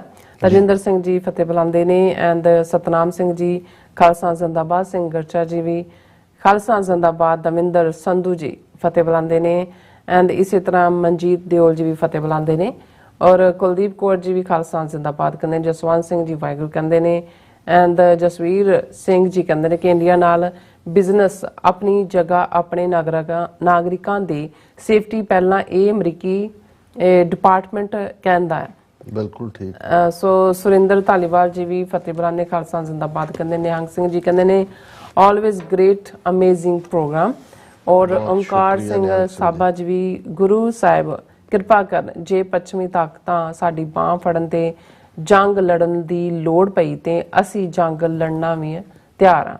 ਸੋ ਇਸੇ ਤਰ੍ਹਾਂ ਅਰਸ਼ਾ ਜੀ ਵੈਲੀ ਟਾਈਮ ਪਾਸ ਕਹਿੰਦੇ ਨੇ, ਪਤਾ ਨਹੀਂ ਵੇਲੇ ਟਾਈਮ ਪਾਸ ਆ ਰੋਨੋ ਓਕੇ ਠੀਕ ਹੈ ਜੀ ਜੋ ਵੀ ਹੈਗਾ। ਸੋ ਹਰਚਰਨ ਸਿੰਘ ਜੀ ਸਾਨੂੰ ਤੁਸੀਂ ਵੀ ਵਿਹਲੇ ਹੋ ਕਿ ਭਾਈ ਦੇਖ ਰਹੇ ਹੋ, ਅਸੀਂ ਤਾਂ ਵਿਹਲੇ ਹਾਂ ਹੀ ਹਾਂ ਜੀ। ਜੀਤ ਸੂਰਤੀਆ ਜੀ ਸ਼ੁਕਰ ਹੈ ਗੁਰੂ ਸਾਹਿਬ ਜੀ ਦਾ ਅੱਜ ਸਾਡੇ ਕੋਲ ਸਾਡਾ ਆਪਣਾ ਮੀਡੀਆ। ਸੋ ਇਸੇ ਤਰ੍ਹਾਂ ਬਸਰਾ ਜੀ ਫਤਿਹ ਬੁਲਾਉਂਦੇ ਨੇ ਐਂਡ ਹਰਚਰਨ ਸਿੰਘ ਓਨਲੀ ਖਾਲਸਾ ਜੀ, ਜਗਜੀਤ ਸਿੱਧੂ ਜੀ ਖਾਲਸਾ ਜ਼ਿੰਦਾਬਾਦ, ਲਖਵਿੰਦਰ ਸਿੰਘ ਪੰਨੂ ਖਾਲਸਾ ਜ਼ਿੰਦਾਬਾਦ ਐਂਡ ਗੋਬਿੰਦ ਸਿੰਘ ਜੀ ਗੁਰੂ ਸਾਹਿਬ ਤੁਹਾਡੀ ਹੋਰ ਵੀ ਚੜ੍ਹਦੀ ਕਲਾ ਕਰਨ। ਧੰਨਵਾਦ ਤੁਹਾਡੀ ਸਾਰੀ ਟੀਮ ਦਾ, thank you so much. Onkar Singh ਸਾਬਾ ਜੀ ਵੀ ਖਾਲਸਾ ਜ਼ਿੰਦਾਬਾਦ, ਖਾਲਸਾ ਗੁਰੂ ਸਾਹਿਬ ਦੀ ਕਿਰਪਾ ਕਰਨ, ਜਲਦੀ ਰਾਜ ਕਰੇਗਾ। ਔਰ ਇਸੇ ਤਰ੍ਹਾਂ ਜਸਵੀਰ ਬਰਾੜ ਜੀ ਫਤਿਹ ਬੁਲਾਉਂਦੇ ਖਾਲਸਾ ਜ਼ਿੰਦਾਬਾਦ ਕਹਿੰਦੇ ਨੇ। ਸੁਖਵਿੰਦਰ ਸਿੰਘ ਜੀ ਕਹਿੰਦੇ ਨੇ ਤੇ ਸੱਚਾਈ ਦੀ ਸਾਰੀ ਗੱਲ ਕਰਦੇ ਹਨ। ਔਰ ਇਸੇ ਤਰ੍ਹਾਂ TV 84 US MI ਤੇ ਪੋਲੀਟਿਕਸ ਪੰਜਾਬ ਦੇ ਸਾਰੇ ਪ੍ਰੋਗਰਾਮ ਦੇਖੋ ਜੋ ਖਾਲਸਾ ਦੀ ਗੱਲ ਕਰਦੇ, ਉਹਨਾਂ ਦਾ ਇਹ ਕਹਿਣ ਦਾ ਮਤਲਬ ਹੈਗਾ। So nice. And Jaskirat Singh ji ਫਤਿਹ ਬੁਲਾਉਂਦੇ ਨੇ ਖਾਲਸਾ ਜ਼ਿੰਦਾਬਾਦ ਕਹਿੰਦੇ ਨੇ ਐਂਡ ਇਸੇ ਤਰ੍ਹਾਂ ਸੁਖਵਿੰਦਰ ਸਿੰਘ ਖਾਲਸਾ ਜ਼ਿੰਦਾਬਾਦ, ਆਲ ਟਰੂਥ ਐਂਡ ਸਿੱਖੀਜ਼ਮ ਫਤਿਹ ਬੁਲਾਉਂਦੇ ਨੇ। ਕੜੀ ਵੱਲ ਦੇਖ ਰਹੇ ਹਾਂ ਫੇਸਬੁੱਕ ਤੇ ਸਾਡੇ ਬਹੁਤ ਸਾਰੇ ਵੀਰਾਂ ਦੇ ਫਤਿਹ ਦੇ ਮੈਸੇਜ ਹੀ ਨੇ, ਸਿਰਫ ਜਿਨ੍ਹਾਂ ਦੇ ਵਿੱਚ ਹਰਮਿੰਦਰ ਸਿੰਘ, ਟੋਨੀ ਢੀਂਡਸਾ, ਮੁਹੰਮਦ ਜਾਵੇਦ, ਸੋਹਣ ਸਿੰਘ ਮਾਇਲ, ਰਾਜਵਿੰਦਰ ਸਿੰਘ, ਦੀਪ ਸਿੰਘ। ਰਾਜਵਿੰਦਰ ਸਿੰਘ ਉਹਨਾਂ ਨੇ ਕਿਹਾ ਕਿ ਵੀ terrorist Indian state is on the brink of collapse, hope it happens sooner। ਔਰ ਦੀਪ ਸਿੰਘ ਕਹਿੰਦੇ ਨੇ ਕਿ ਭਾਰਤ ਨਾਮ ਦੀ ਲੀਰਾਂ ਵਾਲੀ ਖੁੱਦੋ ਹੁਣ ਖਿਲਰ ਰਹੀ ਹੈ। ਇੱਕ ਮੈਸੇਜ ਕਮਲ ਸਿੰਘ ਜੀ ਦਾ ਜਿਹੜਾ ਮੈਂ ਸ਼ੇਅਰ ਕਰਨਾ ਚਾਹੁੰਦਾ, ਜਿਹੜੇ ਕਈ ਕਹਿੰਦੇ ਹਨ ਕਿ ਮੋਦੀ ਹੁਣੀ 2024 ਦੀਆਂ ਵੋਟਾਂ ਵਿੱਚ ਲਾਹਾ ਲੈਣ ਲਈ ਸਭ ਕੁਝ ਕਰ ਰਹੇ ਨੇ, ਉਹ ਨੀਤੀ ਦਾ ਇੱਕ ਹਿੱਸਾ ਤਾਂ ਹੋ ਸਕਦਾ ਹੈ ਪਰ ਸਾਰਾ ਕੁਝ ਨਹੀਂ, ਕਿਉਂਕਿ 1984 ਦੇ ਹਾਲਾਤ ਹੋਰ ਸਨ। ਇੱਕ ਦੇਸ਼ ਦੀ ਪ੍ਰਧਾਨ ਮੰਤਰੀ ਨੂੰ ਇੱਕ ਖਾਸ ਭਾਈਚਾਰੇ ਵੱਲੋਂ ਸਜ਼ਾ ਦਿੱਤੀ ਗਈ ਸੀ ਤੇ ਉਸ ਨੂੰ ਦੇਸ਼ ਦੀ ਏਕਤਾ ਅਖੰਡਤਾ ਲਈ ਸ਼ਹੀਦ ਬਣਾਉਣਾ ਸੌਖਾ ਸੀ, ਪਰ ਹੁਣ ਹਾਲਾਤ ਹੋਰ ਹਨ। ਇਹਨਾਂ ਨੇ ਸਿੱਖਾਂ ਦੇ ਕਤਲ ਕਰਕੇ ਮੀਡੀਆ ਦੁਆਰਾ ਮੋਦੀ ਪਾਰਟੀ ਨੂੰ ਨਿਡਰ ਤੇ ਨੀਤੀਵਾਨ ਤਾਂ ਸਾਬਤ ਕਰਨ ਦੀ ਕੋਸ਼ਿਸ਼ ਕੀਤੀ, ਪਰ ਸਾਰਾ ਫਾਇਦਾ ਇਸ ਗੱਲ ਤੋਂ ਨਹੀਂ ਮਿਲ ਸਕਦਾ। ਜੇ ਇਹ ਖੇਡ ਇਹਨਾਂ ਨੇ ਇਸ ਤਰ੍ਹਾਂ ਖੇਡਣੀ ਸੀ ਫਿਰ ਅਮਰੀਕਾ ਨੂੰ ਵੀ ਪਹਿਲਾਂ ਭਰੋਸੇ ਵਿੱਚ ਲੈਣਾ ਸੀ ਤੇ ਨਾ ਅਮਰੀਕਾ ਨੇ ਦੁਨੀਆ ਵਿੱਚ ਇਹਨਾਂ ਦਾ ਮੂੰਹ ਕਾਲਾ ਕਰਨਾ ਸੀ। ਹੁਣ ਤਾਂ ਸਗੋਂ ਇਹਨਾਂ ਨੇ ਅਮਰੀਕਾ ਨੂੰ ਇੱਕ ਬਹਾਨਾ ਵੀ ਦੇ ਦਿੱਤਾ ਹੈ ਕਿ ਜੇ ਭਵਿੱਖ ਵਿੱਚ ਸਾਡੀਆਂ ਤਿੰਨੇ ਗੁਆਂਢੀ ਤਾਕਤਾਂ ਟਕਰਾਉਂਦੀਆਂ ਹਨ ਤਾਂ ਅਮਰੀਕਾ ਵੀ ਦਖਲ ਅੰਦਾਜ਼ੀ ਕਰ ਸਕਦਾ ਹੈ, ਕਿਉਂਕਿ ਇਹਨਾਂ ਨੇ ਪਹਿਲਾਂ ਉਹਨਾਂ ਦੇ ਦੇਸ਼ ਵਿੱਚ ਦਖਲ ਅੰਦਾਜ਼ੀ ਕੀਤੀ ਹੈ। ਕਮਲ ਸਿੰਘ ਜੀ ਦਾ ਕਮੈਂਟ ਬਹੁਤ ਸਿਆਣਪ ਭਰਿਆ। ਔਰ ਜੇ ਫਿਊਚਰ 'ਚ ਦੇਖੀਏ ਕਿ ਜੇ ਇੰਡੀਆ ਇੱਥੇ ਆ ਕੇ ਟੈਰਰਿਸਟ ਐਕਟੀਵਿਟੀ ਕਰਦਾ ਹੈ ਔਰ ਅਮਰੀਕਾ ਨੇ ਜਿਹੜੀ ਹੈ ਉਹਨਾਂ ਦੀਆਂ ਬਾਹਾਂ ਮਰੋੜੀਆਂ ਹੋਈਆਂ ਨੇ, ਪਿੱਠਣਾਂ ਲਾਈਆਂ ਹੋਈਆਂ ਨੇ, ਤੇ ਫਿਊਚਰ 'ਚ ਅਮਰੀਕਾ ਦੇ ਲਈ ਵੀ ਹੈ ਕਿ ਭਾਈ ਤੁਸੀਂ ਹੁਣ ਇਵੇਂ ਨਹੀਂ ਕਰ ਸਕਦੇ, ਉਹ ਉਹਨਾਂ ਦੇ ਕੋਲ ਇੱਕ ਬਹਾਨਾ ਵੀ ਹੋਏਗਾ। ਔਰ ਇਹ ਬਿਲਕੁਲ ਠੀਕ ਹੈ। ਇਸ ਵੇਲੇ ਸਿੱਖ ਫੈਕਟਰ ਸਾਹਮਣੇ ਰੱਖ ਕੇ ਕੋਈ ਮੋਦੀ ਨੂੰ ਵੋਟਾਂ ਲੈਣ ਦੀ ਲੋੜ ਨਹੀਂ ਹੈ। ਆਲਰੇਡੀ ਉਹਨਾਂ ਨੇ ਐਂਟੀ ਮੁਸਲਮਾਨ ਔਰ ਦੂਜੇ ਵੀ ਔਰ ਦੂਸਰੇ ਦੇ ਚੱਲਦੇ ਅਸੀਂ ਹੁਣ ਮੱਧ ਪ੍ਰਦੇਸ਼, ਰਾਜਸਥਾਨ, ਛੱਤੀਸਗੜ੍ਹ 'ਚ ਦੇਖਿਆ। ਬਾਕੀ ATM ਮਸ਼ੀਨਾਂ, ATM ਹੈ ਕਿ ਕੀ ਹੈ, EVM ਮਸ਼ੀਨਾਂ ਜ਼ਿੰਦਾਬਾਦ। ਸੋ ਇਹਦੇ 'ਚ ਅਸੀਂ ਸਮਝਦੇ ਹਾਂ ਕਿ ਭਾਈ ਇਹ ਜਿਹੜਾ ਇਸ 'ਚ ਕੋਈ ਬਹੁਤਾ ਲੌਜਿਕ ਨਹੀਂ ਹੈ ਕਿ ਜੀ ਉਹਨਾਂ ਨੇ 2024 ਦੀਆਂ ਜਿਹੜੀਆਂ ਨੇ ਉਹ ਮੋਦੀ ਨੂੰ ਬਹੁਤ ਟਫ ਕਾਦਾ ਉਹਨਾਂ ਦੇ ਗੋਡੇ ਲੱਗੇ ਹੋਏ ਨੇ। ਜੀ ਡਾਕਟਰ ਸਾਹਿਬ ਬਹੁਤ ਬਹੁਤ ਸ਼ੁਕਰੀਆ। ਇਸ ਵਾਸਤੇ ਆਪਣੇ ਵਿਊਅਰਸ ਕੋਲ ਇਹਨੇ ਇਜਾਜ਼ਤ ਵਿਊਅਰਸ ਸਾਡੇ ਪ੍ਰੋਗਰਾਮ ਦਾ ਸਮਾਂ ਇੱਥੇ ਮੁੱਕਦਾ। ਤੁਸੀਂ ਆਪਣੀ ਰਾਏ ਤੇ ਸੁਝਾਅ ਸਾਨੂੰ ਭੇਜਣਾ ਭੁੱਲਣਾ ਸਾਡੇ ਇਸ ਪਤੇ ਤੇ sos@tv4.tv ਤੇ। ਅਸੀਂ ਆਪਣਾ ਪ੍ਰੋਗਰਾਮ ਲੈ ਕੇ ਫਿਰ ਦੁਬਾਰਾ ਤੁਹਾਡੇ रूबरू होवांगे। तब तक ले मैनू ते अपना सलाह आज्ञा दो। देखते रहो TV 4 बुला दे फतेह। वाहिगुरू जी का खालसा वाहिगुरू जी की फतेह। रब राखा।